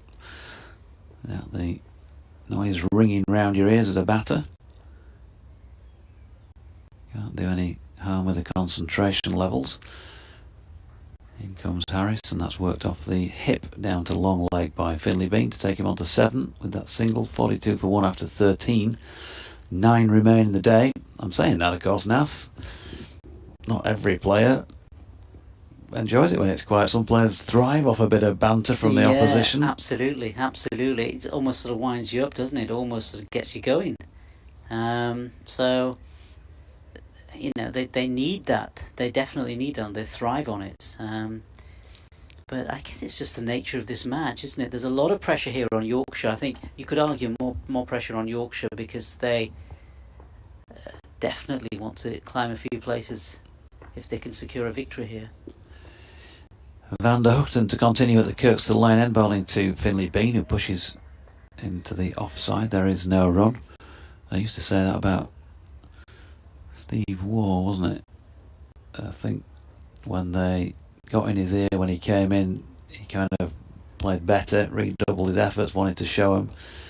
And I think I'm right in saying that England started to give him the silent treatment. Yeah. He couldn't kind of get his head around that. Yeah.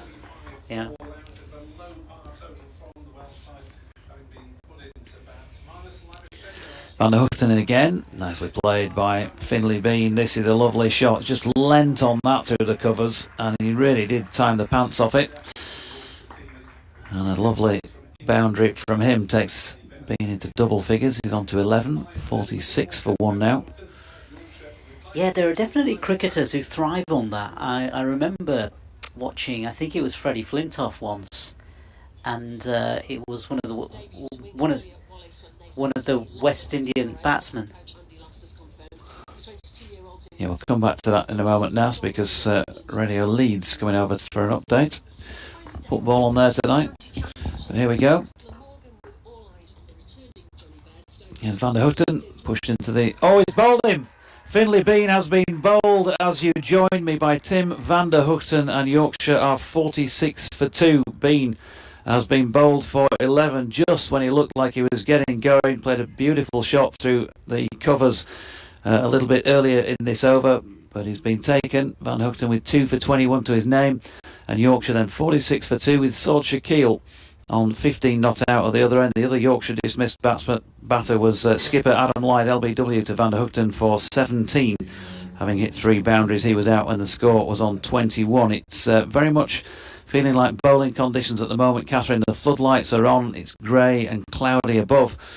And Yorkshire, of course, well, they won the toss this morning, put Glamorgan into bat and bowled them all out for 245. 3 wickets apiece for Mickey Edwards and George Hill, 2 for Ben Code, and 1 apiece for Matthew Fisher and also for Jordan Thompson. But work for them to do with the bat at the moment. There are still the better part of 9 overs remaining on this opening day, and Yorkshire 46 for 2 first time around.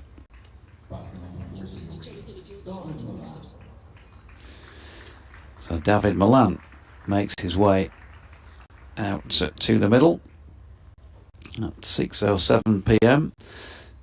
And David, well, he's quite happy to bat.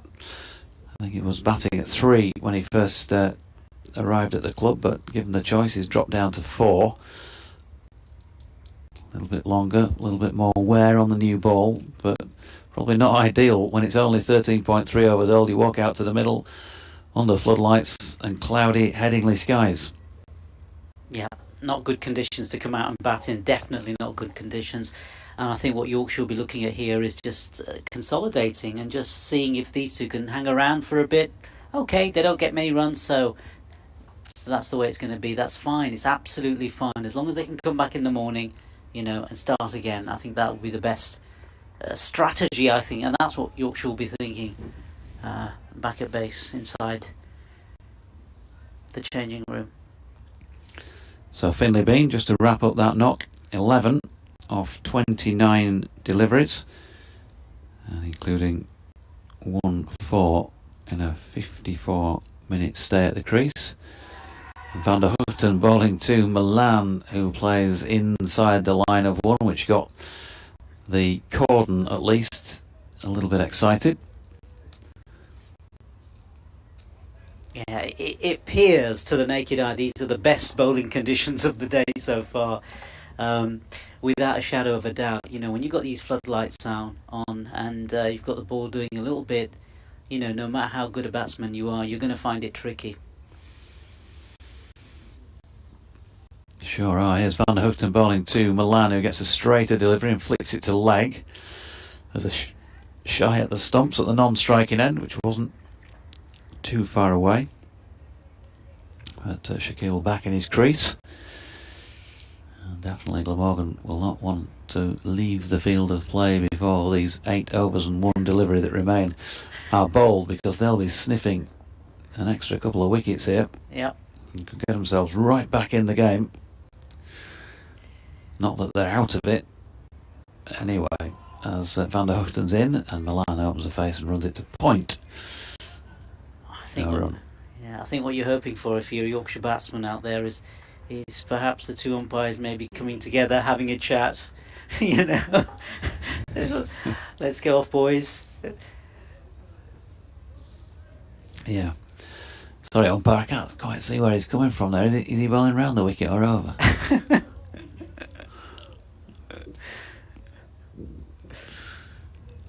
We've tried it all.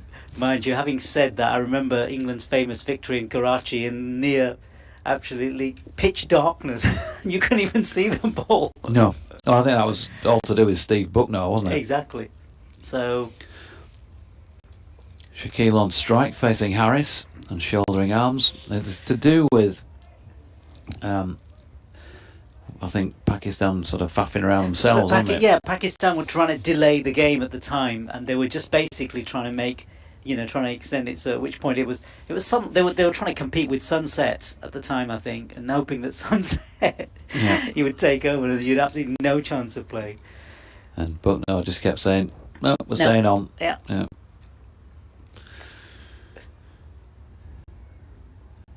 Shaquille solidly behind this latest Harris delivery, and there is no run.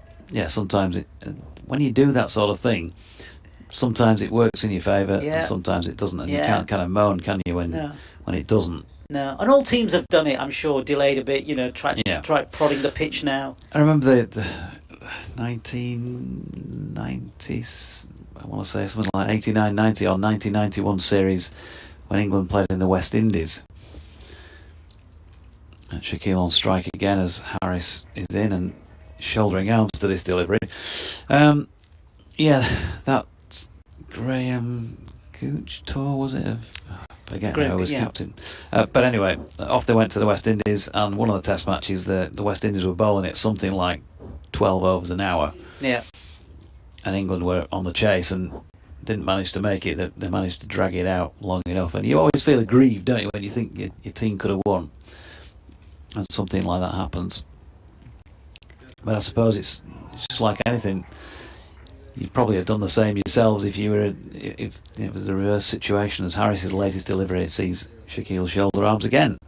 Yeah. Captains do tend to sort of, how can we put it so we're kind to the, sort of play a little bit hard and fast with some of the rules, maybe, in order to achieve whatever they're intending to achieve, whether that's a draw and they're about to lose the game, or whether it's a win,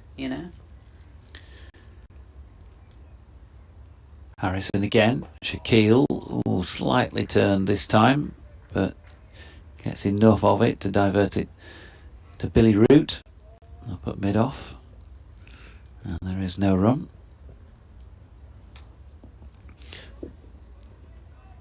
Give it another over after this. Bring Nick back in for the last half dozen.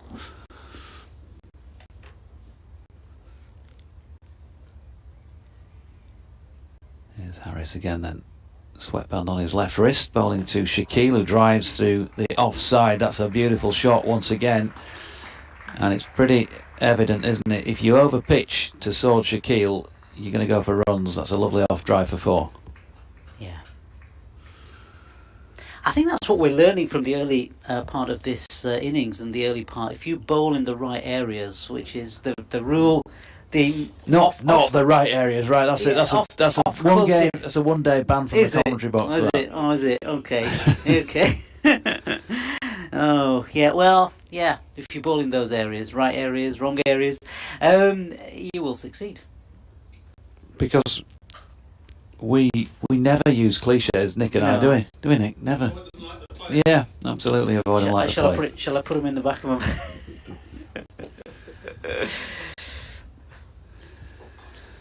Van der Hoogten to continue at the Kirkstall Lane end to Milan, who steps into this but then shoulders arms.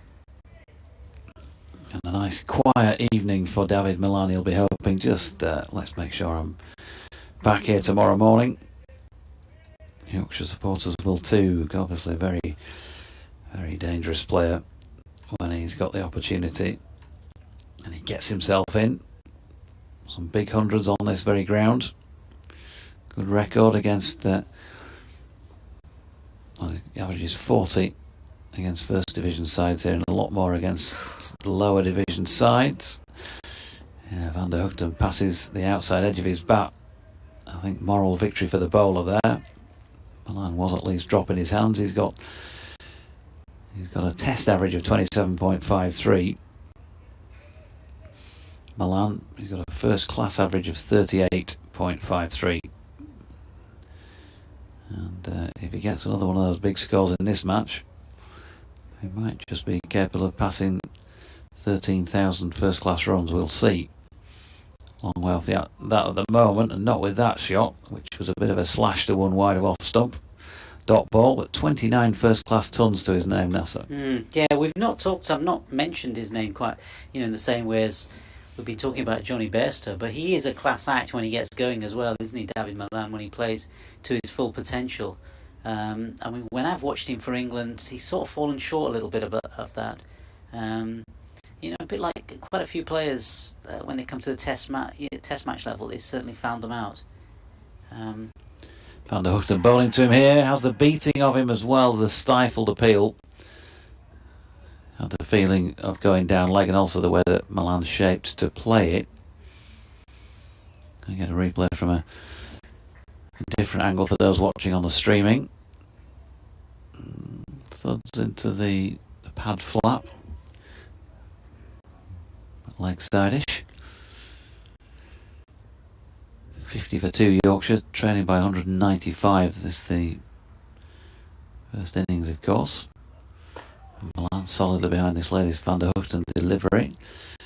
He's got one more in this, his 8th over, and you do wonder, he's been on for a while now, if there'll be a change for the last 2 or 3 from this end. It definitely appears to be getting darker. Yeah. So how long we'll carry on is going to be interesting. Don't feel that bad, I've got to say, compared to some of the conditions that I've seen him playing here. Van der Hoogten in again, and Milan with the drive, which he cloths really along the deck. Back to the bowler. End of the over then, so 6 overs remaining. We'll have a change in the com box. We'll thank you for your efforts today, Nasser, because probably the last we'll hear from you. And we'll bring in Nick once again, but we'll have you back, of course, for tomorrow. Yes, thank you, and I shall catch you tomorrow. Thanks, Nas.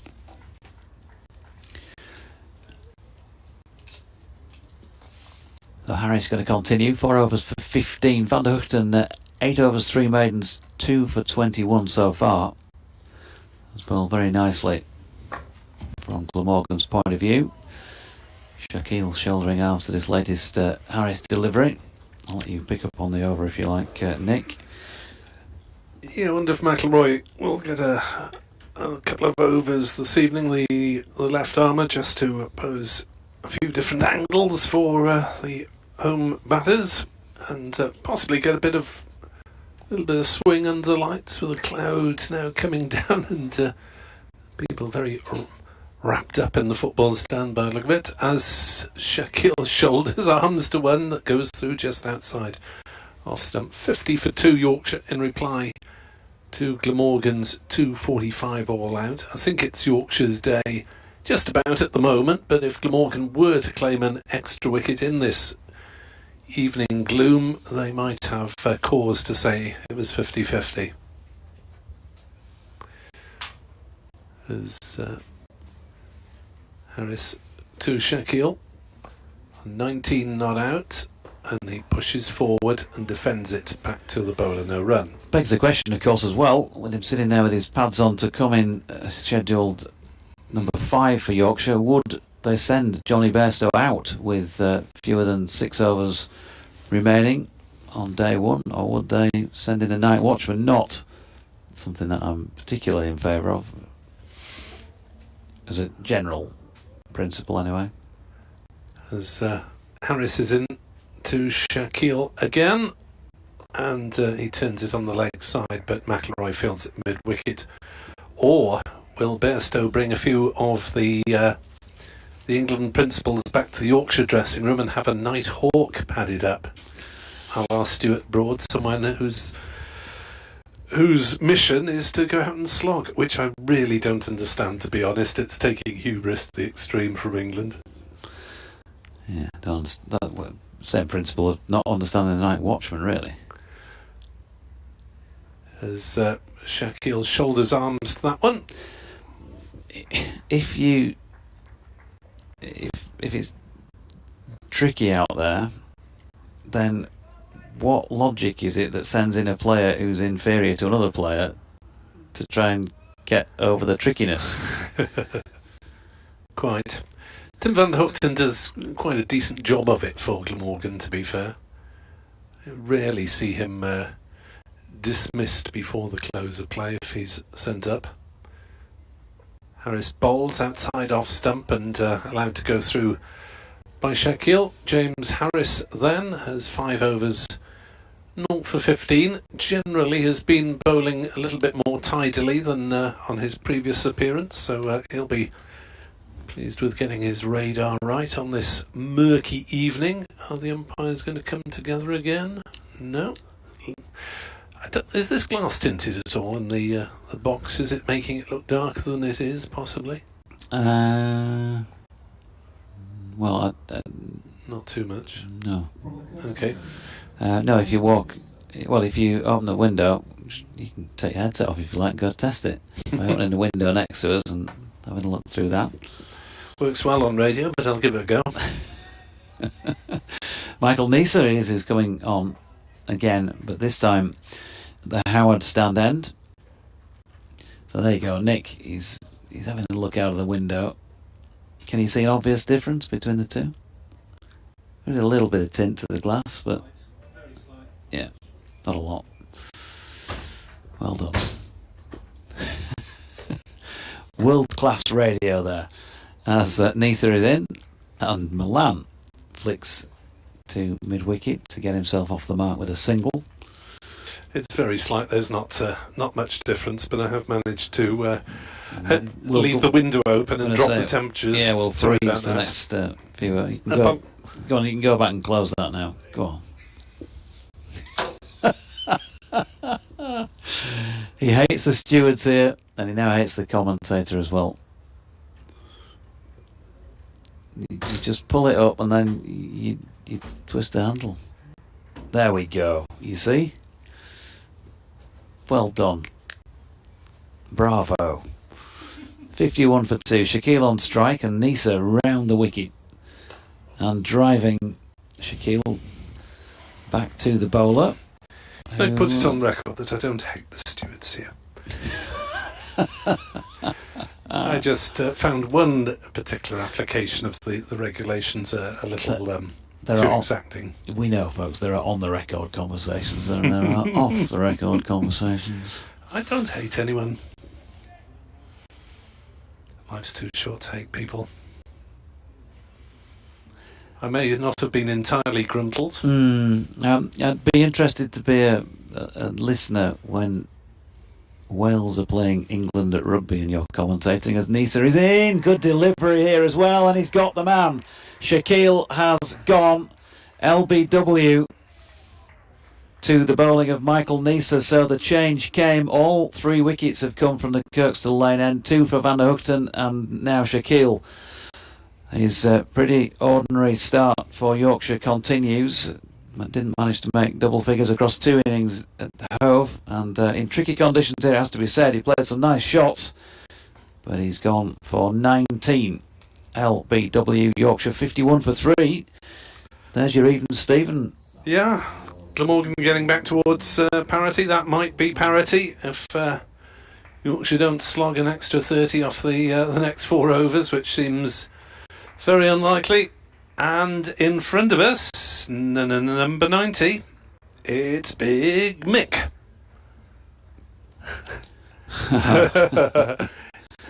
He is the night watchman. Ladies and gentlemen, Mr. Mickey Edwards. Yeah, well, from what I saw of him down at Hove, he's certainly competent with the bat. To say, I think he was listed at 11 on that occasion. I don't see him playing a Nighthawk role here. But he did, let me remind myself what he got. 19 not out. Yeah, I think he picked up a lovely 6 over mid-wicket actually at one stage. So he's got a shot in him at least. Just looking at the replay, he's not got too far forward, has he? The ball's angled in towards him, but it hits him in front of about middle and off Shaquille.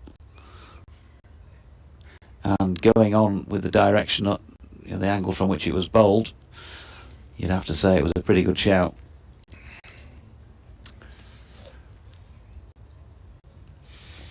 Yeah, so Glamorgan with their first point of the match. Here's Neser to Edwards, forward and shouldering arms to this one. I'm going to have to try and rewrite my headline now, saying Yorkshire on top. I'm rubbish at writing headlines anyway. You've gone too soon. It'll probably be rewritten in the office with a bit of luck. I don't like doing headlines. You're not? I like headlines. Oh, well, is it the SEO-driven headlines? Or well, there are 3 different bits on the BBC standard template without wanting to get too technical. Here's Neser over the wicket. Ooh, now Edwards stretching forward. A huge, yawning canyon of a gap between bat and pad. And he's got an inside edge on it. And on another day, might have clipped the off stump. Didn't know an awful lot about where that one was going, did he? Yes, the old search engine optimization. Get as many keywords in the headline as you can. It's not my speciality. Oh, I've got it for you then, no problem. In comes Neser, it's wide of off stump, and Edwards shoulders arms, 51 for 3 at the end of the 18th, 4 overs remaining in the day. Yorkshire start well, Glamorgan come back, Yorkshire go well again, and then Glamorgan come back again. It'd be something like that under SEO, wouldn't it? Oh, absolutely. Got a couple of Yorkshire and Glamorgans in, go well. As Bono, you also need to add Asbesto takes spectacular leg side catch. Labuschagne scores some because they'll both be big hits, won't they? Besto and Labuschagne. And Shaquille doesn't get many. Yes, I've worked Besto and Labuschagne into one version of the headline, I think. But there'll probably be changes. Say as it's Jamie McIlroy to take over for potentially no more than a couple of overs in the evening gloom.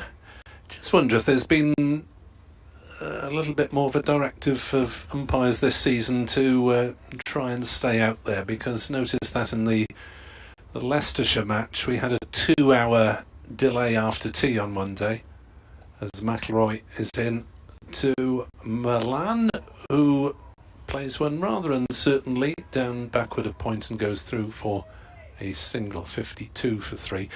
We had a 2-hour delay, and then the players came out for 25 minutes up till 6 o'clock before the rain came back in again, and it just got the feeling that some seasons the umpires might have said, right, it's pretty soggy, it's pretty gloomy, that'll do for today, boys. But to be fair, they got in some extra time there, to the appreciation of at least a dozen spectators by that stage of proceedings. McIlroy to the night watchman Milan. Edwards, who is defending to mid-on as Milan watches from the non-striker's end. So it is Edwards rather than Bairstow who is the first right-hander in the Yorkshire top order. And Milan, with nearly a century of international appearances across the formats, as Edwards dabs one down to fine leg and thinks about it, and eventually they wander through for a single. 53 for 3. Yorkshire lad's asking where I got my blue jumper from. PS, too hot, gone home as too cold.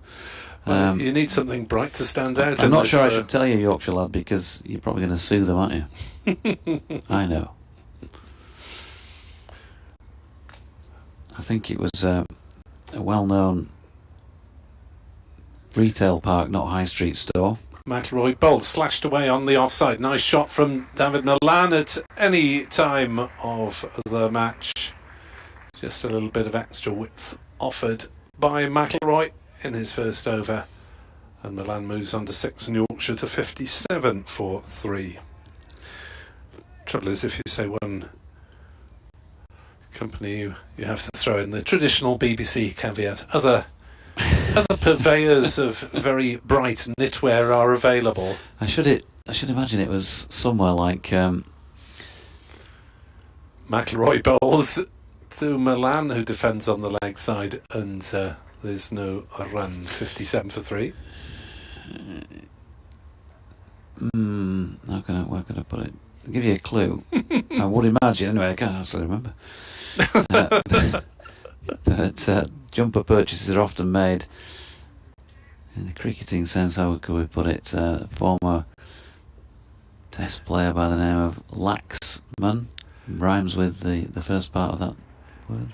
As Milan defends on the offside. What are you talking about, Jeff? Just whittering.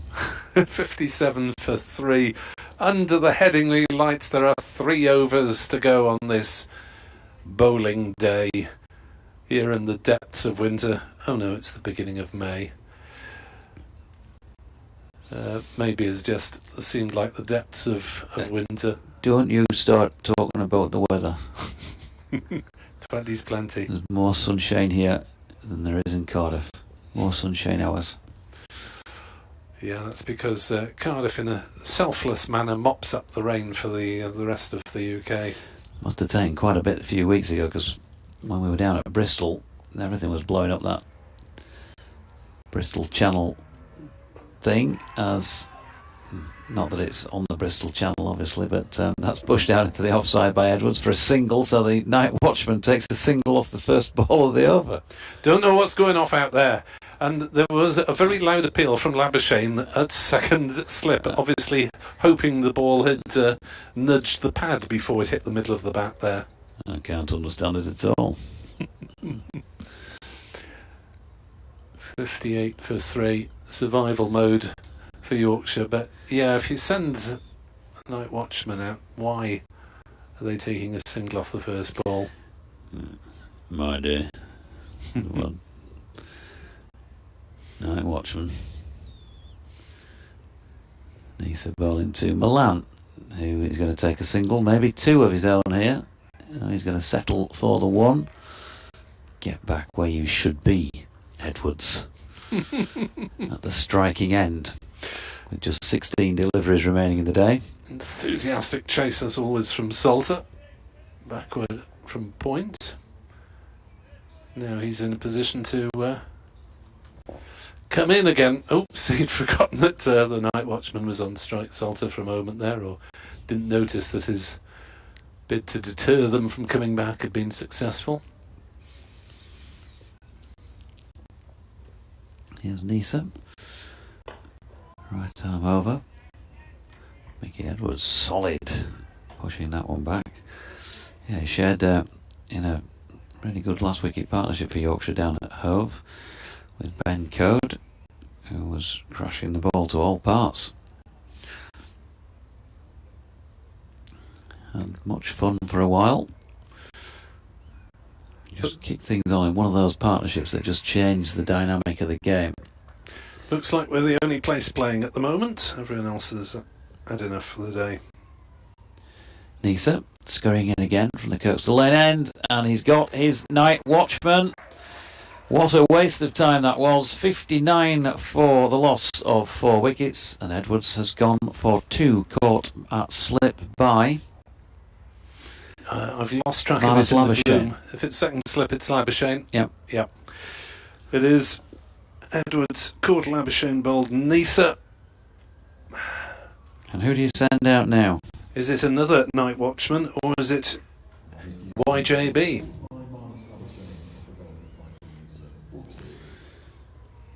So, Mickey Edwards, lasting 2 overs and 1 ball since the previous wicket had been taken. Pushing at that Nisa delivery. 2 for 14 for Nisa now from 5.2. Just don't understand how it's any easier for a night watchman. Ladies and gentlemen, the next Yorkshire batter is Matthew Fisher. Night watch person number 2. I'll say it again. If you've got the skills of Johnny Bairstow, how is it any easier? You're not confident that you're going to be able to handle what's coming down out there. How is it any easier for your number 11 or Matthew Fisher, who's your number 9 in this order usually? Something like that.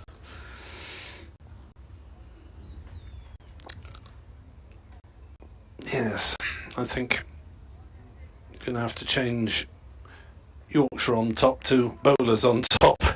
If I can work that into the headline. Bairstow backers, but bowlers on top. Yorkshire, Glamorgan, Labuschagne, Bairstow, Shaquille, please click here. My comments, by the way, absolutely no disrespect whatsoever to Mickey Edwards, who was a tail end batter. And so if he's pushed at 1, being caught slip, then in difficult conditions, you can forgive that. As Fisher's first delivery was dealt with heart in mouth by some Yorkshire supporters, I'm sure. I think he was trying to leave that. Yeah. Accidentally got his bat in the way. Ended up being chopped down into the slips. So 2 apiece for Nisa and Van der Hochten in the evening gloom, and Glamorgan getting the most out of their frontline seamers.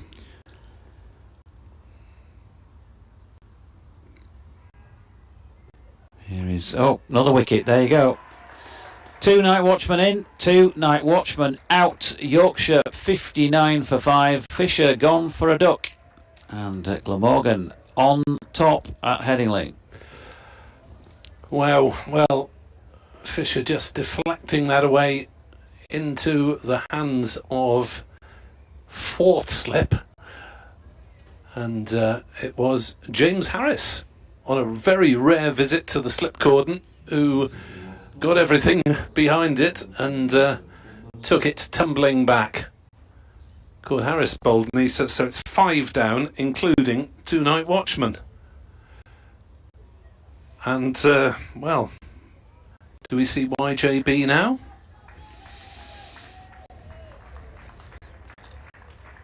We do. Yes, we do.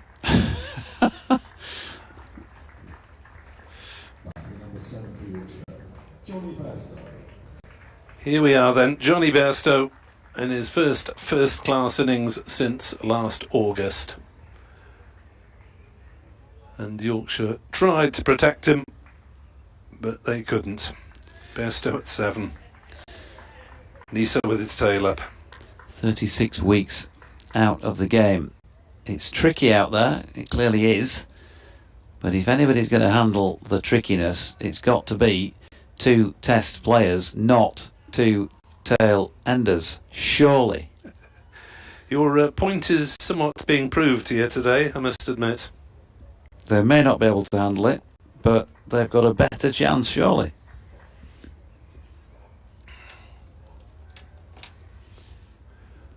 He won't be on strike though for the time being, as McIlroy will bowl, and Milan fences one down to third man for a single, so Johnny Bairstow will be on strike very quickly at 60 for 5.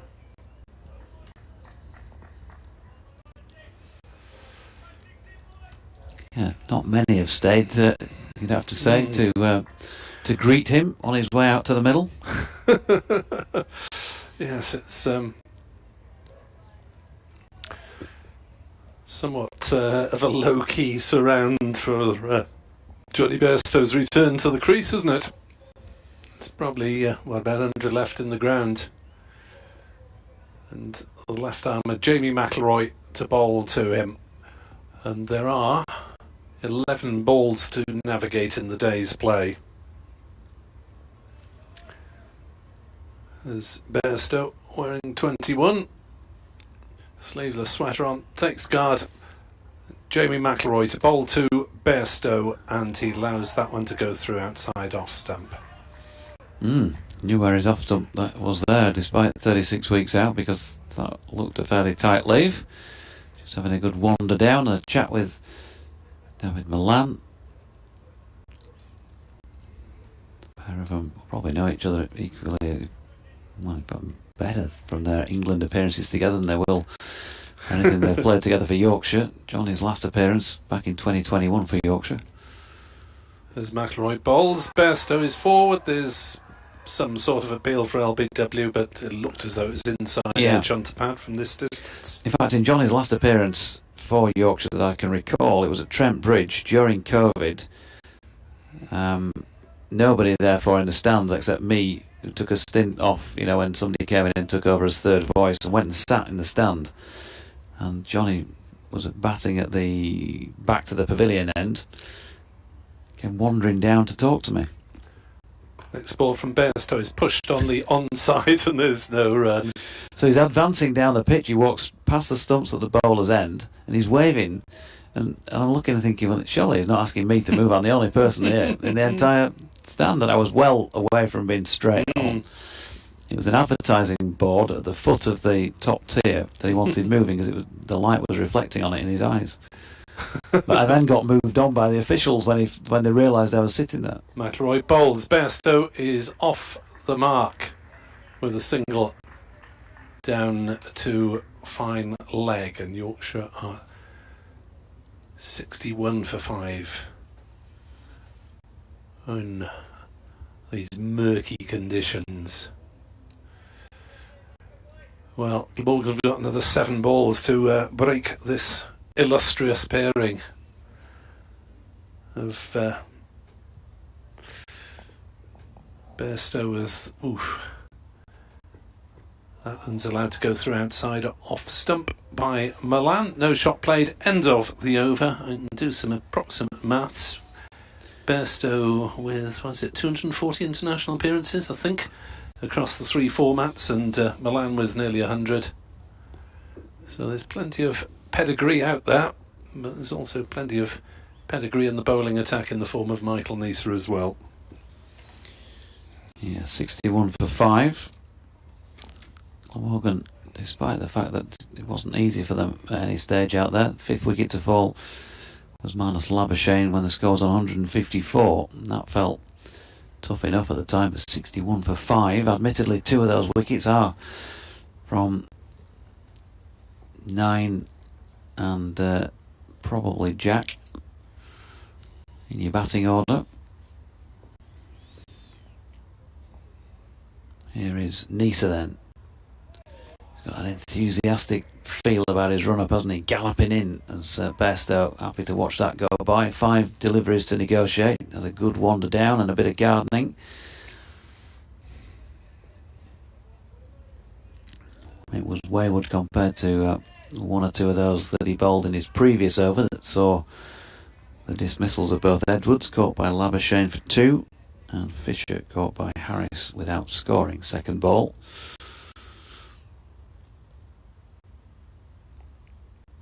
Neser almost a silence then here at Headingley as Bairstow just pushing rather than driving through that. To the offside. Van der Hoogten is round to field.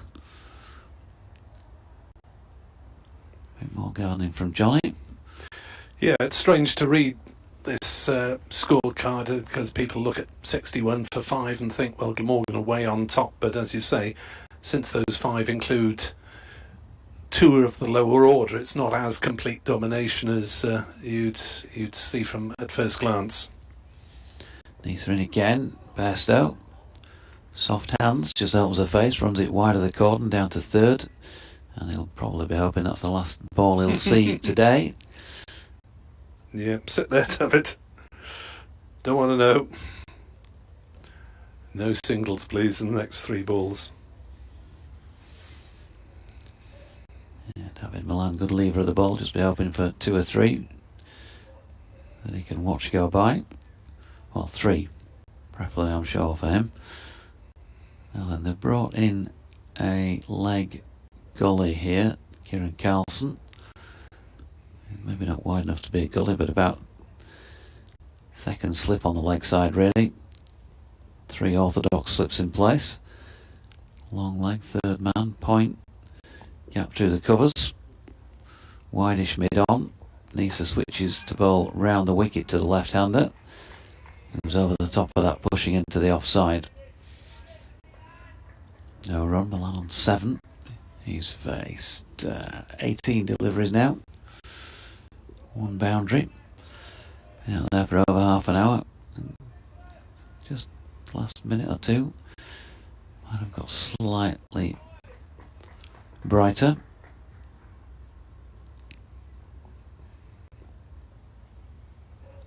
Milan, that high back lift.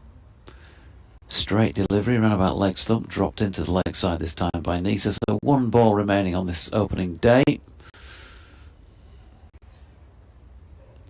It's been a good day for bowlers. 15 wickets taken, 3 of them for Mickey Edwards, 3 also for George Hill, 2 for Ben Code, 1 apiece for Fisher and Thompson for Yorkshire. Van der Hoogten striking with the first 2 Yorkshire wickets for Glamorgan, and then Nisa with 3 of his own, since being switched to this Kirkstall lane end. Final ball of the day. Can he take one with him? No is the answer to that, as Milan drops it out into the offside.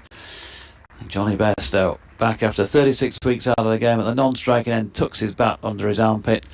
22 overs into their first innings, then Yorkshire in some trouble, there is no doubt, but have 2 quality players out there, although with a forecast tomorrow that is not the best as far as batting conditions are